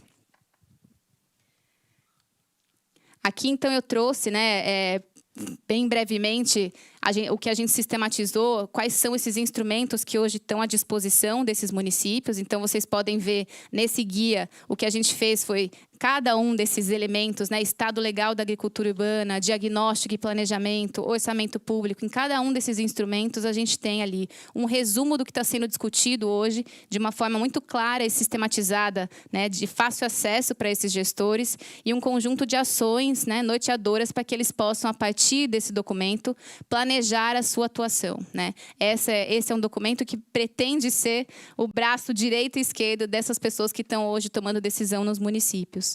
Então, a gente tem, né, esse eixo de institucionalização e a gente tem um eixo de multiplicação que está relacionado, por exemplo, ao acesso à terra e à água. Então, como é que se mapeia os terrenos disponíveis nas cidades, né? Quais são as formas de prover acesso à água para esses diferentes tipos de agricultura?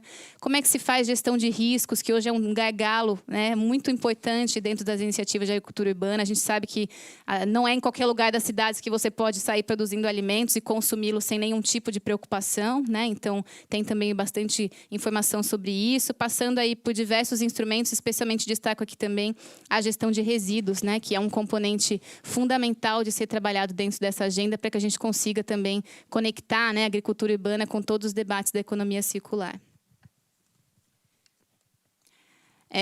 Em termos de governança, né, um reconhecimento, né, que a gente precisa fazer quando a gente olha para os gestores municipais é entender que não necessariamente todas as demandas vão ser supridas no âmbito da prefeitura, né? É fundamental, portanto, buscar uma prática intersetorial e fazer com que a agricultura urbana e periurbana não seja um tema dentro de uma única caixinha, né? A gente tem essa tendência desse pensamento muito dividido, e a gente sabe que quando a gente olha para não só para a agricultura urbana, como para outros temas da sustentabilidade, cada vez mais nós somos demandados de pensar a complexidade, as interdependências, as complementaridades, né? Então, falando na linguagem dos gestores, o que a gente vê é que, no mínimo, essa agenda vai tocar em diversas secretarias, né? E, para além das secretarias, é muito importante buscar arranjos e parcerias que as prefeituras consigam dialogar com um amplo grupo de atores, os agricultores, a sociedade civil organizada, o setor empresarial, as universidades e também as instituições de pesquisa. Só dessa forma a gente vai conseguir dialogar com também o contexto dos mais de 5.000 municípios brasileiros que são marcados pela diversidade e pela complexidade. E, por fim, também, em termos de governança, é importante também dialogar com estratégias de organização social, não só relacionadas aos indivíduos praticantes, para que eles devidamente tenham o compromisso e a responsabilidade da ocupação dessas áreas no longo prazo, como também o fortalecimento de coletivos que permitam, né, a partir dessas ações, autonomia a esses envolvidos na agricultura urbana. Bom, a apresentação aqui foi rápida, eu fico disponível aqui para a gente dialogar, para a gente tirar dúvidas. Convido desde já vocês para o nosso lançamento oficial do guia, que vai ser no dia 8 de novembro, uma terça-feira. A gente vai transmitir online pelo YouTube, com tradução para o inglês. E é isso, fico aqui disponível para a gente dialogar e tirar algumas dúvidas. Obrigada. Obrigada, Jéssica. Você foi, assim, perfeita, né? 8 minutos cravado. Parabéns. Incrível. Muito bom. A ideia da gente é que todos falem e a gente possa abrir para as perguntas ao final, tá? Enfim, vamos lá. Agora a gente tem o estudo da Unicamp, né? Sobre compras públicas de alimentos e de hortas urbanas e periurbanas no estado do Rio de Janeiro. E tanto a Carolina como a Lilian vão apresentar, correto? Então, por favor. Oi, gente, boa noite. Eu vou contar aqui para vocês, de forma bem resumida, a iniciativa, né, que a gente está atuando, que é sobre compras públicas. E é uma iniciativa que ela parte do governo do Estado do Rio de Janeiro, da Secretaria de Planejamento, com o apoio do PNUMA, e o Núcleo de Economia Agrícola e Ambiental, que é da Universidade Estadual de Campinas, que é o que está fazendo a parte técnica de viabilidade do estudo, né?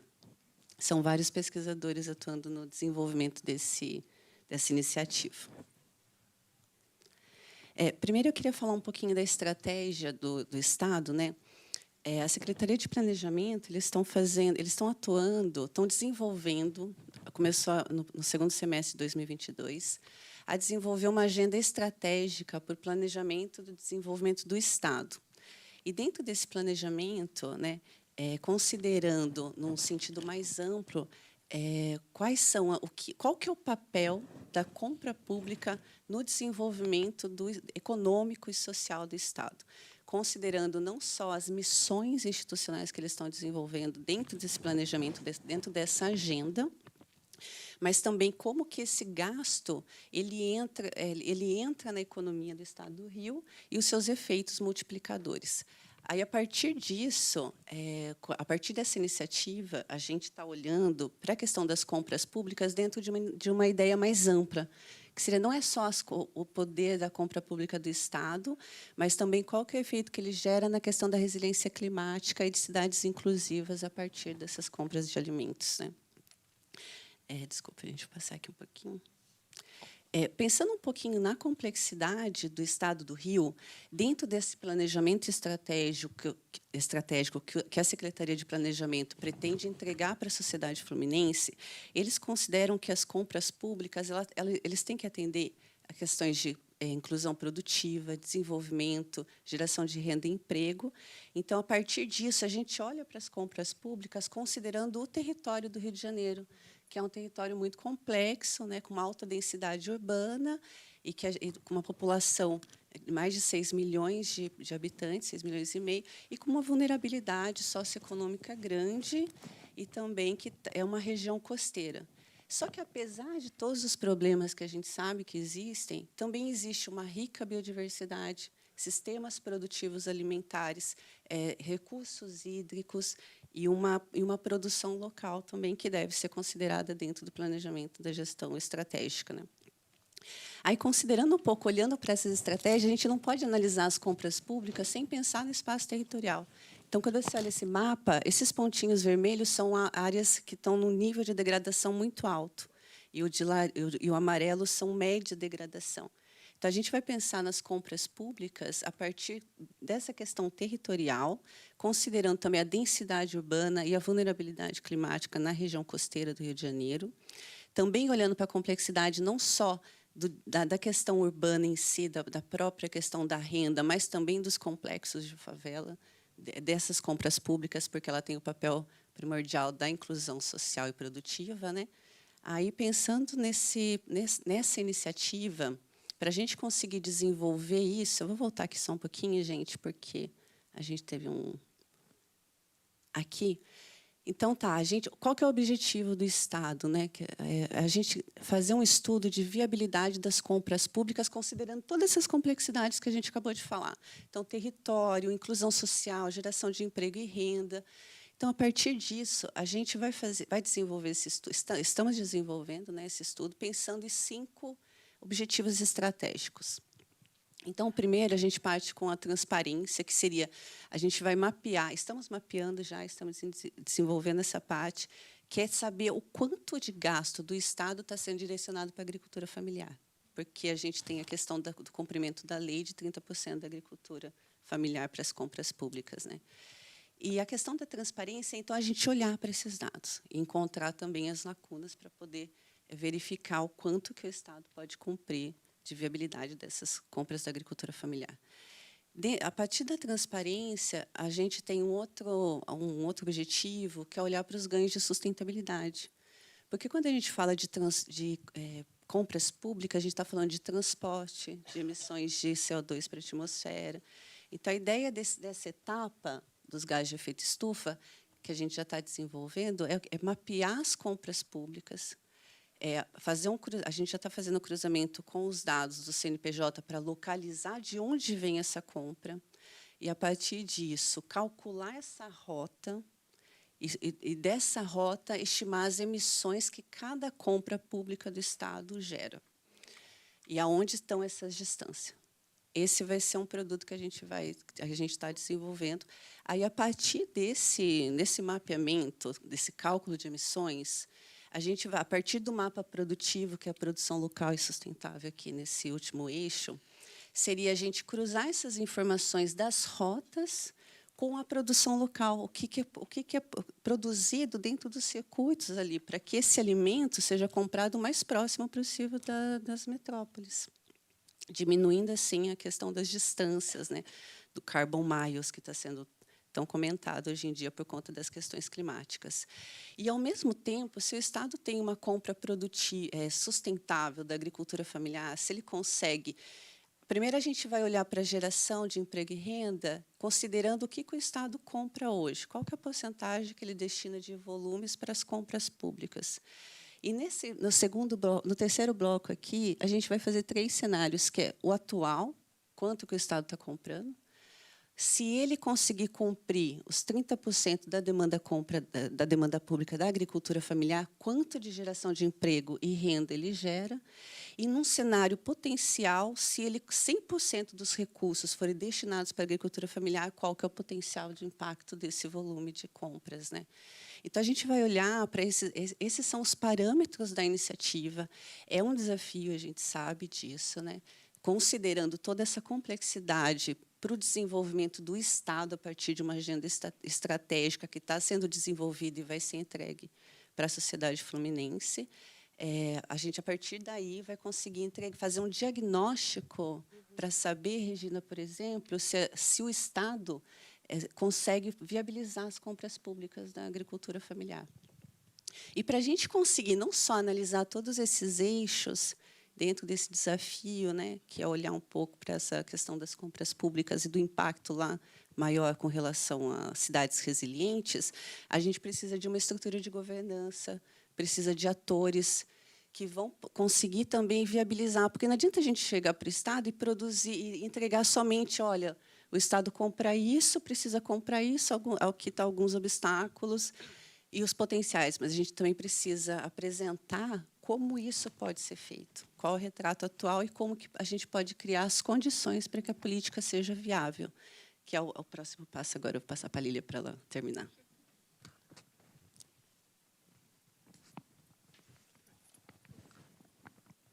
Deixa eu passar um pouquinho. Bom, boa noite. Primeiro, agradecer muito a oportunidade de estar aqui apresentando esse projeto, que nos é muito caro, né, Carolina? Opa, como que eu... Aqui.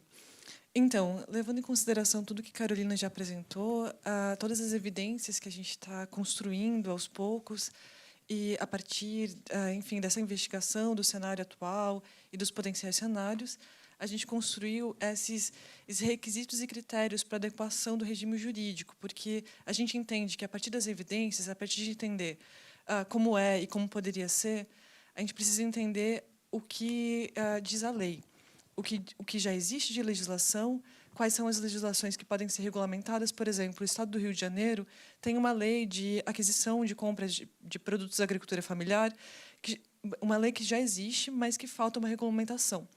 Então, a partir disso, a gente divide assim em 3 blocos, que seriam os requisitos obrigatórios, os critérios recomendados e os critérios desejáveis. Dentro dos requisitos obrigatórios, seria, primeiro, identificar quais são as barreiras do acesso, da identificação dos agricultores e do cadastramento dos agricultores familiares e também dos agricultores urbanos e periurbanos para se tornarem fornecedores de produtos para o Estado, então, para se tornarem fornecedores das compras governamentais de alimentos. O segundo ponto é identificar qual é a condição espacial, onde estão os agricultores, onde está essa produção da agricultura aqui no Estado do Rio de Janeiro, tanto o agricultor familiar quanto o agricultor urbano e periurbano. Os critérios recomendados seria a questão da regulamentação.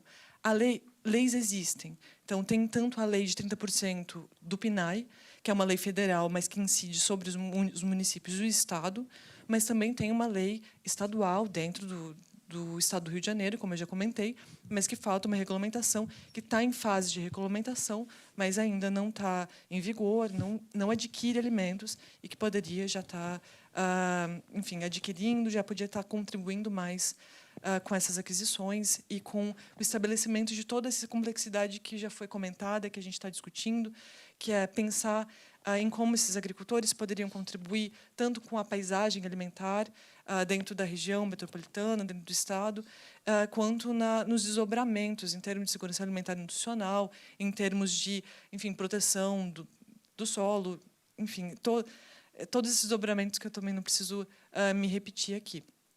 E daí tem os pontos, o ponto da adoção de critérios de sustentabilidade. Então, a Lei Federal de Compras, o PNAE, já prevê uma prioridade de compra de alimentos da sociobiodiversidade, já prevê a prioridade de compra de alimentos de quilombolas, assentados, indígenas. Então, é questão de identificar os exemplos de legislação que já existem, já têm priorizações muito interessantes, e pensar na possibilidade de adoção dentro dessa regulamentação, mas avançar para a realidade dentro do Estado do Rio de Janeiro. Quais seriam as outras prioridades que seriam interessantes? Isso precisa ser identificado e avaliar uma adoção. Isso a gente está em vias de implementação dentro do projeto, em conversas que a gente tem tido aqui dentro do Estado. E daí vem os critérios desejáveis, que seria, por exemplo, a possibilidade de fazer alguns consórcios intermunicipais dentro do Estado, porque a gente sabe que é muito difícil o município, uma secretaria sozinha fazer aquisições, a logística é muito complicada, tanto para o agricultor quanto para o ente governamental. Então, por que não pensar em alguns consórcios, algumas articulações? E assim como pensar tanto em mecanismos de monitoramento e controle. Nem a Lei Federal de Compras do PNAE tem mecanismos de monitoramento e controle bem fundamentados, bem e regulamentados. Por que não a gente pensar em mecanismos de monitoramento e controle que facilitem o acesso à sociedade civil para que ela esteja mais atuante nesse âmbito? E, além disso, além de ter uma coisa é ter a lei, outra coisa é ter ela regulamentada, outra coisa é ter um arranjo institucional de governança atuante, ativo, que envolva, enfim, articular, por exemplo, o município junto com o Estado para, enfim, facilitar a operacionalização das aquisições e atuar junto com a Emater aqui no Estado, outras entidades que sejam importantes para tornar a operacionalização viável. Então, a gente já tem, o projeto já está avançando bastante no mapeamento de quais são os atores de governança que já atuam na operacionalização das aquisições de alimentos da agricultura familiar, mas a gente quer avançar e conseguir fazer esse mapping, esse esquema, ficar mais complexo e mais completo, e para que a gente consiga divulgar e deixar isso disponível para que todo mundo entenda qual que é a estrutura e como que ela pode ser melhorada, ampliada e, enfim, tornar um pouco mais ágil as articulações. Seria, bom, para fechar a lógica do projeto, a nossa intenção é articular todos esses mecanismos, todos esses objetivos que a Carolina apresentou dentro de um objetivo de melhorar a implementação dessas aquisições, pensar na questão dos 30%, ou além dos 30%, para todas as compras de produtos alimentares dentro do Estado, e, quem sabe, servir até de exemplo para outros estados, para que outras iniciativas nacionalmente floresçam. Carolina? Não, só para concluir aqui rapidinho, gente, é que, pegando toda essa dimensão também do que foi apresentado do projeto, a questão que a gente gostaria de colocar é que é uma primeira aproximação do estudo, né? Esses resultados que a gente apresentou, essas propostas que a gente apresentou agora, né, a iniciativa, em dezembro a gente vai estar com o estudo pronto. Então, de repente, para quem interessar, vai estar ali disponível no PNUMA, no estado do Rio, essa é a primeira aproximação dessa possibilidade da viabilidade. Mas a ideia é que a gente dê continuidade logo depois desse primeiro estudo publicado, para continuar aprofundando, né, essa questão das cidades resilientes a partir das compras públicas e da inclusão da agricultura familiar. Obrigada, gente. Obrigada, Regina. Obrigada a vocês. Muito fecundo esse estudo e muito desafiador também. Me lembro de um projeto que eu participei na graduação, que era a construção de um modelo multissetorial para a economia brasileira, e essa tentativa de trabalhar tantas variáveis como vocês estão tentando me fez lembrar desse modelo do professor Mário Poças lá atrás. Muito obrigada. Bom, então, agora, dando andamento aqui na nossa agenda, a gente vai ter uma participação super importante quando a gente fala de governança, né, de mobilização de atores. A gente sabe que o Estado não consegue fazer tudo sozinho, isso é fato. Então, a gente mobilizando, né, no estudo de vocês, mostrando a importância da mobilização da agricultura familiar. E o Davi Retz vai contar um pouquinho para a gente da experiência dele de organização social por meio da alimentação, né, para reduzir a insegurança alimentar, para criar capacidades, né, para trabalhar com alimento. É isso, Davi, a palavra é sua. Obrigada. Obrigado. Boa noite. Eu tenho um vídeo para passar, então não sei se quanto já pode passar. Bom, parabéns pelos 2 estudos. Eu estou fervilhando aqui com várias ideias. Hoje a gente vive num sistema que ele é do acúmulo, do consumo. E a comida, você tem um limite, você tem a terra que nos oferece o alimento. Que a gente tinha 100 quilos. E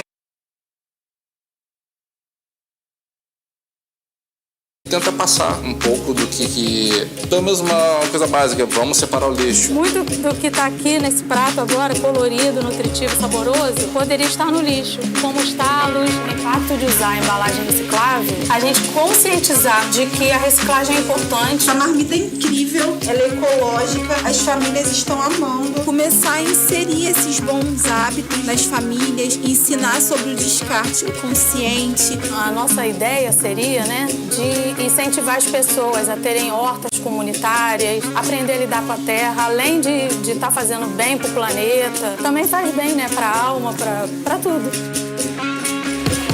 É tudo que a boca come, a boca que come tudo. Tudo que come na boca, as bocas que se consomem. É tudo que a boca come, a boca que come tudo. Tudo que come na boca, as bocas que se consomem. Com esses 2 estudos, falando com agências bilaterais, qual é o meu papel aqui? Talvez o meu papel é trazer um olhar da sociedade civil organizada. A gente depende... A Gastromotiva, é importante falar, me veio isso, que a gente é patrocinado por empresas, fundações, na maioria internacional, multinacionais e pessoas de alto poder aquisitivo. Isso nos dá liberdade de empreender, mas a gente tem intergovernança, a gente tem intertransparência, mas ela dá dificuldade de escalar, de chegar, de ter uma pesquisa. Então, muito do que eu vou falar aqui é um aprendizado de informação que virou conhecimento, que virou consciência, que virou em ação. Então, o tema da gastronomia social, ele cresce no Brasil desde 2004, quando eu lanço esse tema, junto com a gastronomia. O brasileiro, o chefe, foi descobrir a forma de comprar do pequeno agricultor ou valorizar a cultura gastronômica brasileira em 2009, quando os espanhóis vieram para o Brasil, os 19 chefes espanhóis falando para a gente, olhem o produto brasileiro. A nossa cultura gastronômica, a nossa identidade, ela é muito pouco valorizada. Hoje, isso é coisa de 10, 12 anos. Então, a partir disso, eu conheci o Slow Food em 2008 na Itália. Eu virei conselheiro do Slow Food. E por que eu estou falando isso? A Gastromotiva começou como capacitação profissional para o mercado de trabalho. Só que capacitar é educar. E a gente quer educar o melhor. Porque mesmo para uma pessoa que vive numa situação de alta vulnerabilidade social, num bairro que muitas vezes não tem nem árvore hoje em dia, numa favela horizontal, como de São Paulo, na Zona Leste, ele merece ter a mesma educação e a possibilidade de escolha. A gente está falando de equidade. Depois, em 2012, vindo ao Rio de Janeiro, a gente organizou uma vinda de ministros para visitar as hortas urbanas da Agroprata aqui no Campo Grande. Então, isso começou a virar consciência para a gente. Até que chega 2015, que a gente conhece o refeitório ambrosiano, dentro do plano do Pacto Global de Milão, que a Gil está aqui, que é parceira da UNEP, da PNUMA, e a gente fala, assim, desperdício do alimento. Então, a gente já falava de punks, que a gente aprendeu, comprar bom, limpo e justo, e a gente continua com esse viés de educação para formar auxiliares de cozinha e empreendedores que daí podem fazer a diferença. Então, estou falando todo esse histórico para falar que trabalhar com agricultura urbana na educação para pessoas que estão em situações de extrema vulnerabilidade é extremamente importante, porque eles sabem o valor exatamente do alimento. E eles sabem ser multiplicadores. Para mim, eles são os grandes multiplicadores. Em 2016, a gente montou um refeitório Gastromotiva aqui. E ali a gente aprendeu a fazer negociações, tanto com a Benassi, que é o maior varejista do Brasil, mas também com a Fátima dos Orgânicos, que aparece aqui. Então, a gente compra o excedente dela e a gente recebe doação da Benassi para transformar em alimentos, em menus, cardápios com alto valor nutricional, com qualidade e com sabor. Então, o que eu quero trazer aqui, que tem a ver com o tema da agricultura familiar? A gente começou, com a pandemia, as cozinhas solidárias. Vocês viram aqui, é uma de 130 cozinhas solidárias que foram abertas em todas as regiões do Brasil. E daí eu poderia trazer aqui todo o fator da regionalidade. Mas, como a Gastromotiva Educação, nós trouxemos para as cozinhas solidárias, para o período de 1 ano, a educação do empreendedorismo social para formar agentes. A Vanessa, que aparece aqui, ela é agente. O Juan, que é um chefe da junta local, ele é um agente. E o que eles fizeram? Eu tenho 2 exemplos concretos para terminar minha fala. Em Curitiba, a prefeitura, junto com a Secretaria Municipal de Segurança Alimentar e Nutricional, eles têm uma fazenda urbana. A gente é parceiro deles. Desde 2016, que a Gastromotiva está em Curitiba, a gente leva os alunos para se inspirarem, para verem um possível caminho. E um dos nossos alunos, o Rafael Timura, que trabalha na cidade de São José dos Pinhais, ele começou a dar aula sobre agricultura urbana e ele já atingiu 866 pessoas agora, em 4 comunidades, e fez 4 hortas urbanas. Olha o poder da educação, gente. E aqui no Rio de Janeiro, um outro exemplo é a ICLEI, que ela está em Mesquita, na Baixada Fluminense, e para esses alunos, em 1 ano se formarem, eles têm que apresentar um TCC. Como que eles vão se virar depois sem o investimento da Gastromotiva? E ela fez em telhados de agricultura urbana. E ela acabou de inaugurar onde hoje impacta 40 pessoas na sua comunidade. Isso tem um valor educacional, tem valor nutricional, da alimentação. Então, o que eu quero trazer, a gente viu um vídeo de uma série de 5. clima e meio ambiente, ao longo desses 16 anos, se tornou um pilar na gastromotiva. Nós temos outros projetos na Amazônia, em comunidades ribeirinhas, mas no que tange a essa conversa, o que eu quero mais deixar a fortaleza é que, quando a gente traz educação, está aqui. Ali tem geração de renda, tem multiplicação e tem soluções locais para os povos locais. Então, o papel da gastromotiva é identificar esses líderes, organizações sociais que possam ser multiplicadores de uma agricultura urbana, mas no que dá. Então, é que nem você falou, pode ser uma praça, pode ser uma laje, podem ser 4 hortas. Pode ser um allotment, como já tem em Londres, e pode vir. Mas a gente tem muita exemplos. As cozinhas solidárias do MTST, que já nascem com isso. A gastromotiva nasce com o desperdício do alimento. A gente quer chegar lá. E é por isso que eu saio tanto assim de como a gente implementa essas políticas de compra dentro da gastromotiva, que uma parte seja, porque a gente tem que trabalhar com uma logística de Brasil, onde nós estamos matando a fome. Mas não dá para matar a fome sem trazer os outros elementos que são essenciais na transformação do sistema alimentar.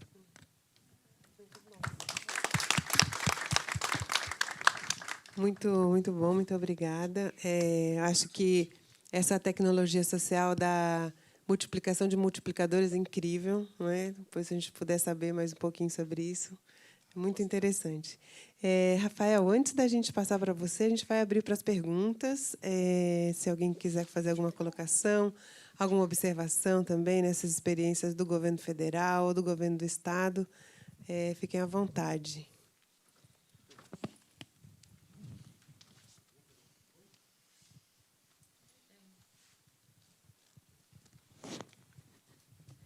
Uma dúvida que eu fiquei, porque a gente falou aqui tanto no âmbito dos municípios, né, com a criação desse guia, como no âmbito do Estado. E a gente também tem aí já outros exemplos no âmbito federal. A gente já tem alguns resultados, alguns números para serem falados, porque a impressão que eu tenho é que ainda está muito, apesar de já existir um marco regulatório, já existiam as leis, ainda algumas dependendo de regulação. A gente já tem alguma história para contar, algum caso de sucesso? Como que é seu nome? Daniele, obrigada pela pergunta. No nosso caso, depois passo para a Jéssica, a gente está analisando, estamos em processo de análise, né, são aqueles 5 objetivos, aí os dados estão sendo comparados, né? Mas, a princípio, o que a gente tem ainda é difícil dizer, não dá para afirmar com certeza, porque existem vários parâmetros que a gente está analisando. Mas, assim, a princípio é que a gente já tem praticamente certeza que o Estado não cumpre a lei, que ele precisa comprar 30% da agricultura familiar a partir da legislação do PNAE, né? A gente está ali olhando, o que deu a princípio é 8%, mais ou menos, dos recursos investidos na agricultura familiar. Esse a gente ainda está analisando. E o que a gente já tem também, que a partir do bloco lá de redução de gases de efeito estufa, é que boa parte dessas compras elas vêm de grandes distribuidoras de alimentos, porque a gente está cruzando os dados das compras públicas a partir da base de dados do Rio de Janeiro, do Estado do Rio de Janeiro, com os CNPJs da Receita Federal. Então, a gente consegue já perceber uma parte dessas rotas de transporte, para entender um pouco essas quilometragens. E a gente já tem uma previsão que é isso, né? Uma boa parte vem das grandes distribuidoras. Então, o grande objetivo do projeto, a partir dessa iniciativa da agenda estratégica do Estado, é mudar essa realidade. O Estado quer fazer isso. Então, os nossos diagnósticos que a gente coloca, que a gente apresentar em dezembro, vai ajudar a resolver a questão da transparência, a questão dos circuitos cultos, da produção local, da inclusão produtiva. A ideia é essa. Mas em dezembro a gente vai... Por isso que eu coloquei aqui, gente, tão pertinho. Em dezembro a gente vai ter aí os estudos. Obrigada. Maravilha, é muito louco conversar com pesquisadoras, né? Você fala, mas cadê o número? Não, mas calma, a gente está desenvolvendo, calma. Então, enfim, a minha resposta é a mesma, a gente está desenvolvendo. Não, mas no caso, né, no nosso estudo, o documento que a gente vai publicar no dia 8, ele é um documento com uma orientação conceitual e metodológica. Então, é quase como se a gente fosse dialogar com esses mais de 5.000 municípios e convencê-los de que a agricultura urbana pode resolver vários problemas da cidade. Então, a gente está num passo atrás de tentar trazer para a roda quem ainda não está, né? Sistematizando vários dos estudos e conhecimentos e experiências que hoje já estão pulverizados em diferentes lugares, né, do Brasil. E um próximo passo, né, que a gente enxerga que é muito relevante, até aqui destaco a parceria do TIB AgriFood como um grande parceiro que já tem feito estudos parecidos em diversos lugares do mundo, sistematizando e valorando quais são os serviços ecossistêmicos associados a iniciativas, por exemplo, de agricultura urbana, né? Então, aqui a gente vê o caso do David, que estava trazendo os diversos benefícios. Então, se a gente fosse valorar isso, se a gente fosse colocar no papel, sistematizar, a partir de experiências concretas, qual é o valor dessas experiências? Qual é o valor que traz uma iniciativa dentro de uma escola que, por exemplo, passa a engajar alunos autistas para o ensino? Porque dentro da sala de aula não era possível, né? Qual é o valor que tem, por exemplo, telhados verdes na cobertura de prédios e trazem redução do uso de ar-condicionado, porque promove o conforto térmico, né? Então, o próximo passo, também vou responder igual da meu colega, o nosso próximo passo é pegar, né, conseguir articular junto com algum município, aí usando a metodologia do TIB AgriFood, conseguir olhar para essas experiências concretas e definitivamente valorar, trazer números, colocar no papel esses múltiplos benefícios que hoje, o que a gente tem dentro do guia, são benefícios sistematizados, né, a nível conceitual e metodológico. Então, dentro de 4 dimensões, que é a dimensão social, humana, econômica e ambiental, a gente trouxe todos esses potenciais benefícios que a agricultura urbana pode promover, segundo, né, a literatura, segundo experiências que estão aí acontecendo. Então, isso é o que a gente tem hoje. A gente espera responder essa sua pergunta no final do ano que vem. Acho que tinha mais alguém que queria perguntar. Sim, Naite Júnior, sou do Partido Verde, do Afro Verde, um movimento negro do Partido Verde aqui do estado do Rio de Janeiro. Saudar a iniciativa, a mesa, bacana. São 2 perguntas e uma colocação, nem vou ler que é tão curtinho.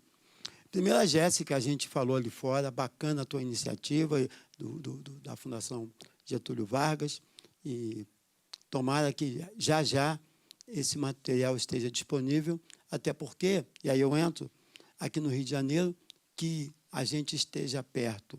São 3 hortas urbanas, a iniciativa da Prefeitura da cidade do Rio de Janeiro, e que tem trazido um resultado muito interessante, como geração de renda, e alcança também um objetivo social significativo, na medida em que um número quase de 70% de quem atua ali são jovens rapazes e, por essa atuação, eles estão livres, pelo menos nesse período, do risco social de vinculação, que é óbvio para a gente, ao tráfico, ao crime, à degradação social.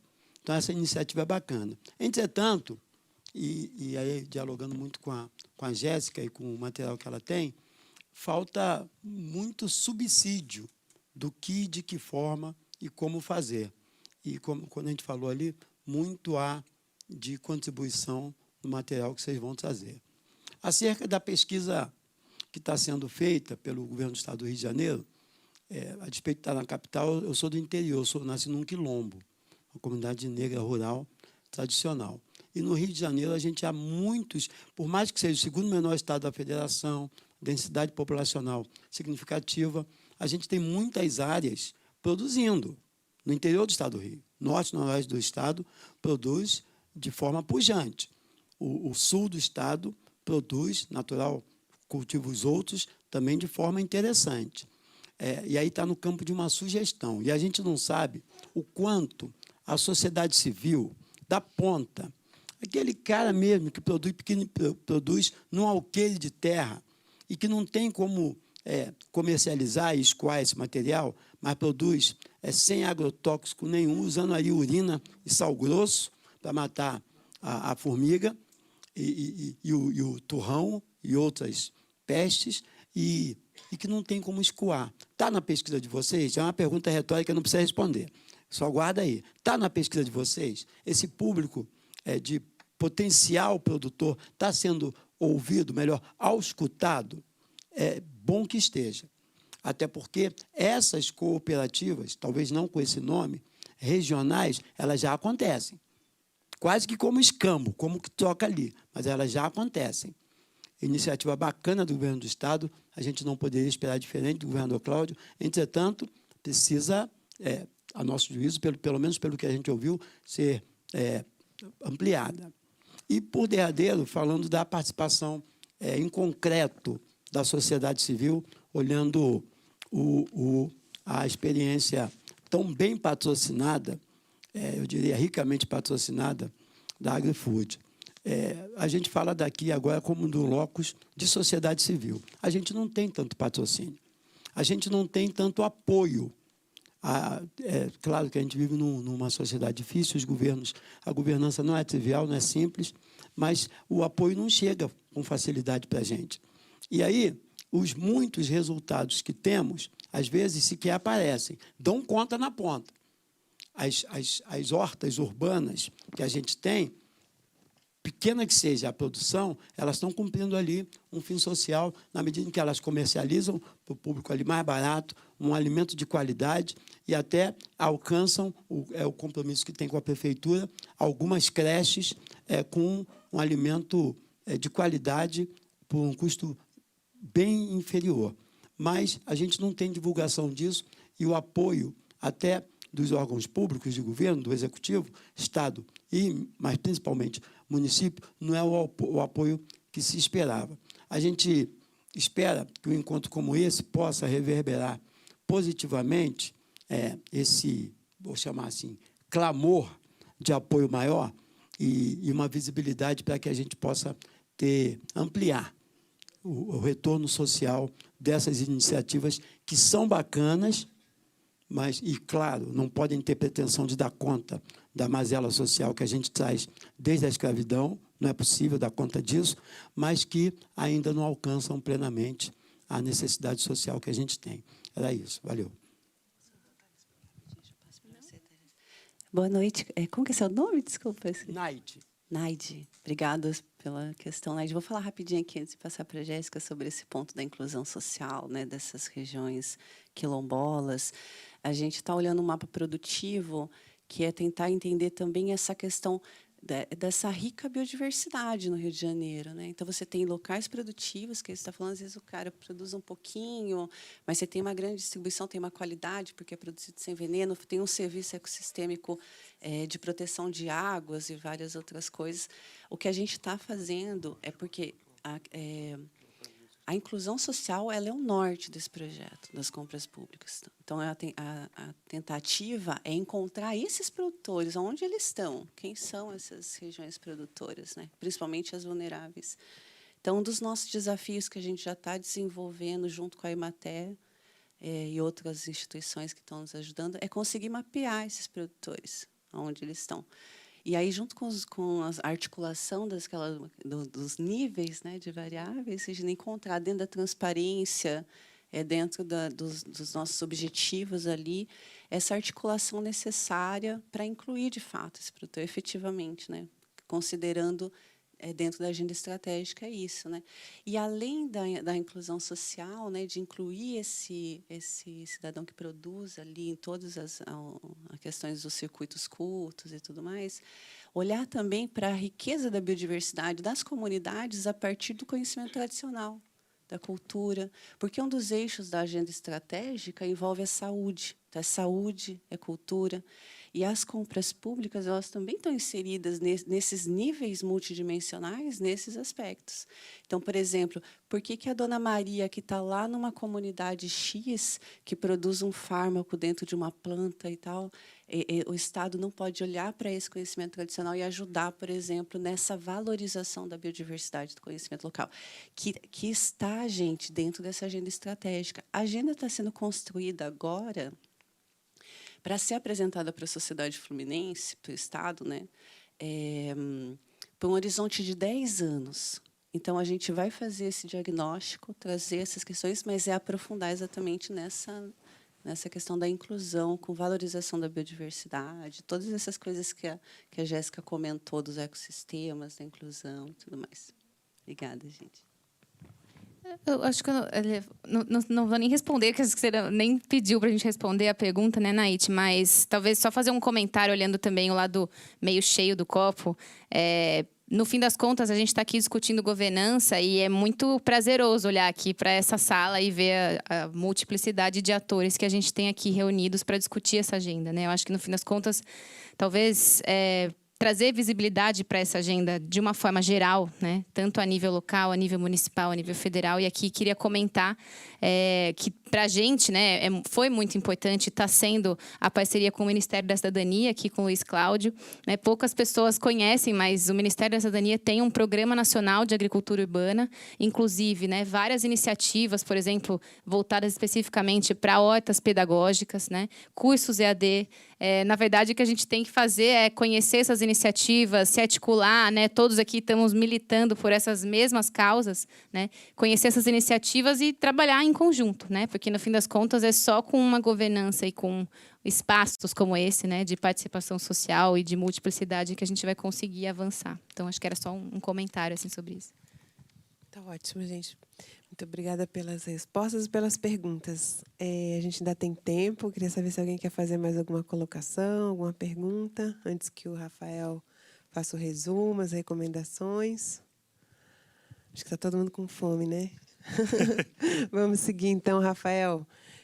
Só reapresentando o Rafael, ele é o representante da Organização para Alimentação e Agricultura aqui no Brasil, parceiro nosso aqui, estamos trabalhando juntos para a década da restauração de ecossistemas também. Então, a agenda da produção junto com a agenda da conservação, né, PNUMA e FAO, muito irmanados nessas questões. Obrigada, Rafael. Obrigado, Regina. Y también un anuncio. Regina y yo vamos a ser verdaderos torcedores de la agricultura urbana en los estados de Amazonía. ¿Sí? Con PNUMA y FAO son las agencias líderes del grupo de trabajo de las Agencias Unidas en Brasil, enfocado en el consorcio Amazonía Legal. Y la agricultura urbana va a estar ultra priorizada en nuestro plan de trabajo. Voy a hablar en español y en portugués para tratar de aprovechar lo máximo el tiempo. Primer mensaje en portugués: agricultura urbana llegó para ficar, ¿sí? Llegó para quedarse. ¿Por qué lo digo? No solamente está aconteciendo en Brasil. Está generándose gracias a la pandemia, y eso es una de las cosas que quiero comentar. Gracias a la pandemia se está generando una nueva conciencia de lo que es y lo que significa la agricultura urbana.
factores son críticos en esos gargalos que mencionaban.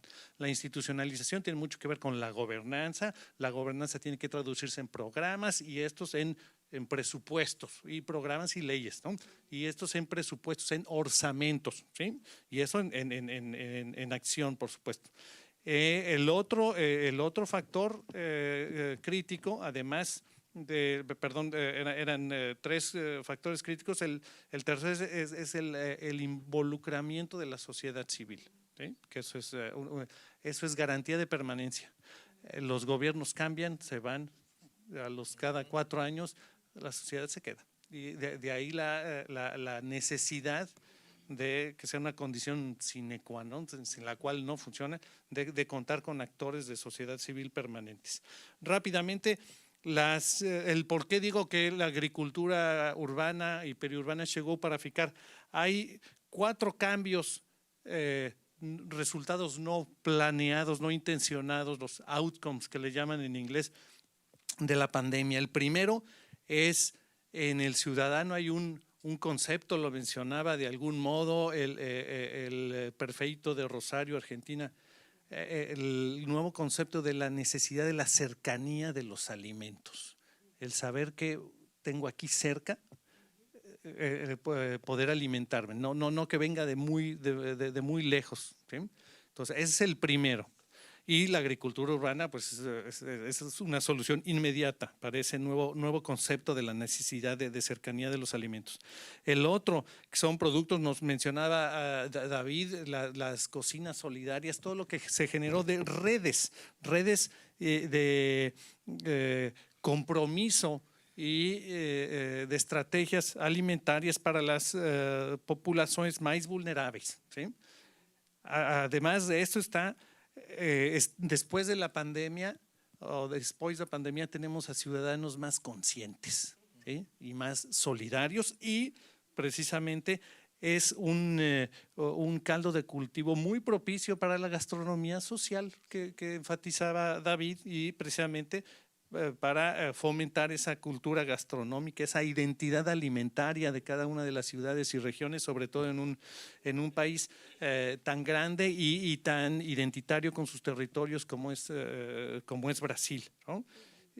Finalmente, sí, quiero comentar que estos 4 puntos son una gran plataforma para que verdaderamente transformemos a la agricultura urbana de una pesquisa a una gran plataforma y a una forma de vida urbana.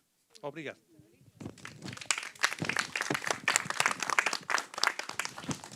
Y nada más, David se apellida Hertz, ¿sí? Es la multinacional de renta de automóviles más grande del mundo. Había una parte que tenía que ser transformada y original en ser una solución local a la pérdida y los desperdicios de los alimentos. Obrigada, Rafael. Foi ótima sua recomendação. Davi, você quer reagir, Davi? Eu recebo essa piada e ela é muito boa, né? Porque acho que aqui é um homem branco falando, né? Que vem de uma família de classe média, que 18 anos atrás resolveu fazer da sua missão de vida algo para a inclusão social. E a Gastromotiva, ela parece que muitas vezes ela tem recurso porque elas fazem coisas no Brasil e no mundo, mas no final é que a gente está sempre correndo atrás do nosso rabo para poder sobreviver. O que a gente tem, eu acho que é muita inovação, muita rede. Dani e Luiz trabalhando aqui desde 6 da manhã para me preparar para eu estar aqui. A Dil vindo de Nova York, parceira da UNEP, Penuma. E o que eu digo é que a gente tem que aprender a saber contar essas histórias, né? A gente tem que divulgar. E eu acho que o nosso grande papel como empreendedor social é atrair para as pessoas que nunca pisaram numa agricultura urbana, nunca pisaram numa favela, que por meio da alimentação eles vejam a realidade. Eu fiz uma renovação de votos com a gastronomia social em 2019, porque eu vi que tudo que eu já tinha imaginado, criado, ele teria continuidade se eu morresse. E daí me veio uma missão de transformar a vida de 10 milhões de pessoas. As cozinhas solidárias começaram porque isso já tinha um laboratório de inovação, e o nosso time falou, então vamos começar com o primeiro 1 milhão alimentando 1 milhão de pessoas. Chegar a 130 era parte de uma estratégia de chegar a 350 para entregar 1 milhão de marmitas por mês. Só que daí a gente descobriu uma outra coisa, que 10 milhões de pessoas a gente não vai fazer sozinho. Então, o que era um projeto emergencial se transformou num projeto estrutural, que leva educação, geração de renda, empoderamento, tudo isso que a gente viu. E o nosso desafio agora para chegar nos 10 milhões é deixar isso tão bem organizado com uma pesquisa para que em 2025, talvez, a gente possa diferenciar as diferentes soluções, tecnologias sociais e chegar para governos estaduais, federais, estaduais. Essa é a metodologia. E para isso que a gente quer fechar parcerias com o FAO, com o World Food Program, que foi o nosso grande parceiro, que levou a Gastromotiva para El Salvador, com o Penuma, porque a gente tem uma solução. E não pode ser que a gente esteja discutindo as mesmas coisas da fome que Josué de Castro fazia. Então, acho que assim, é importante a gente colocar que, sim, como uma ONG, sempre a gente vai estar muito pequeno com o tamanho do problema.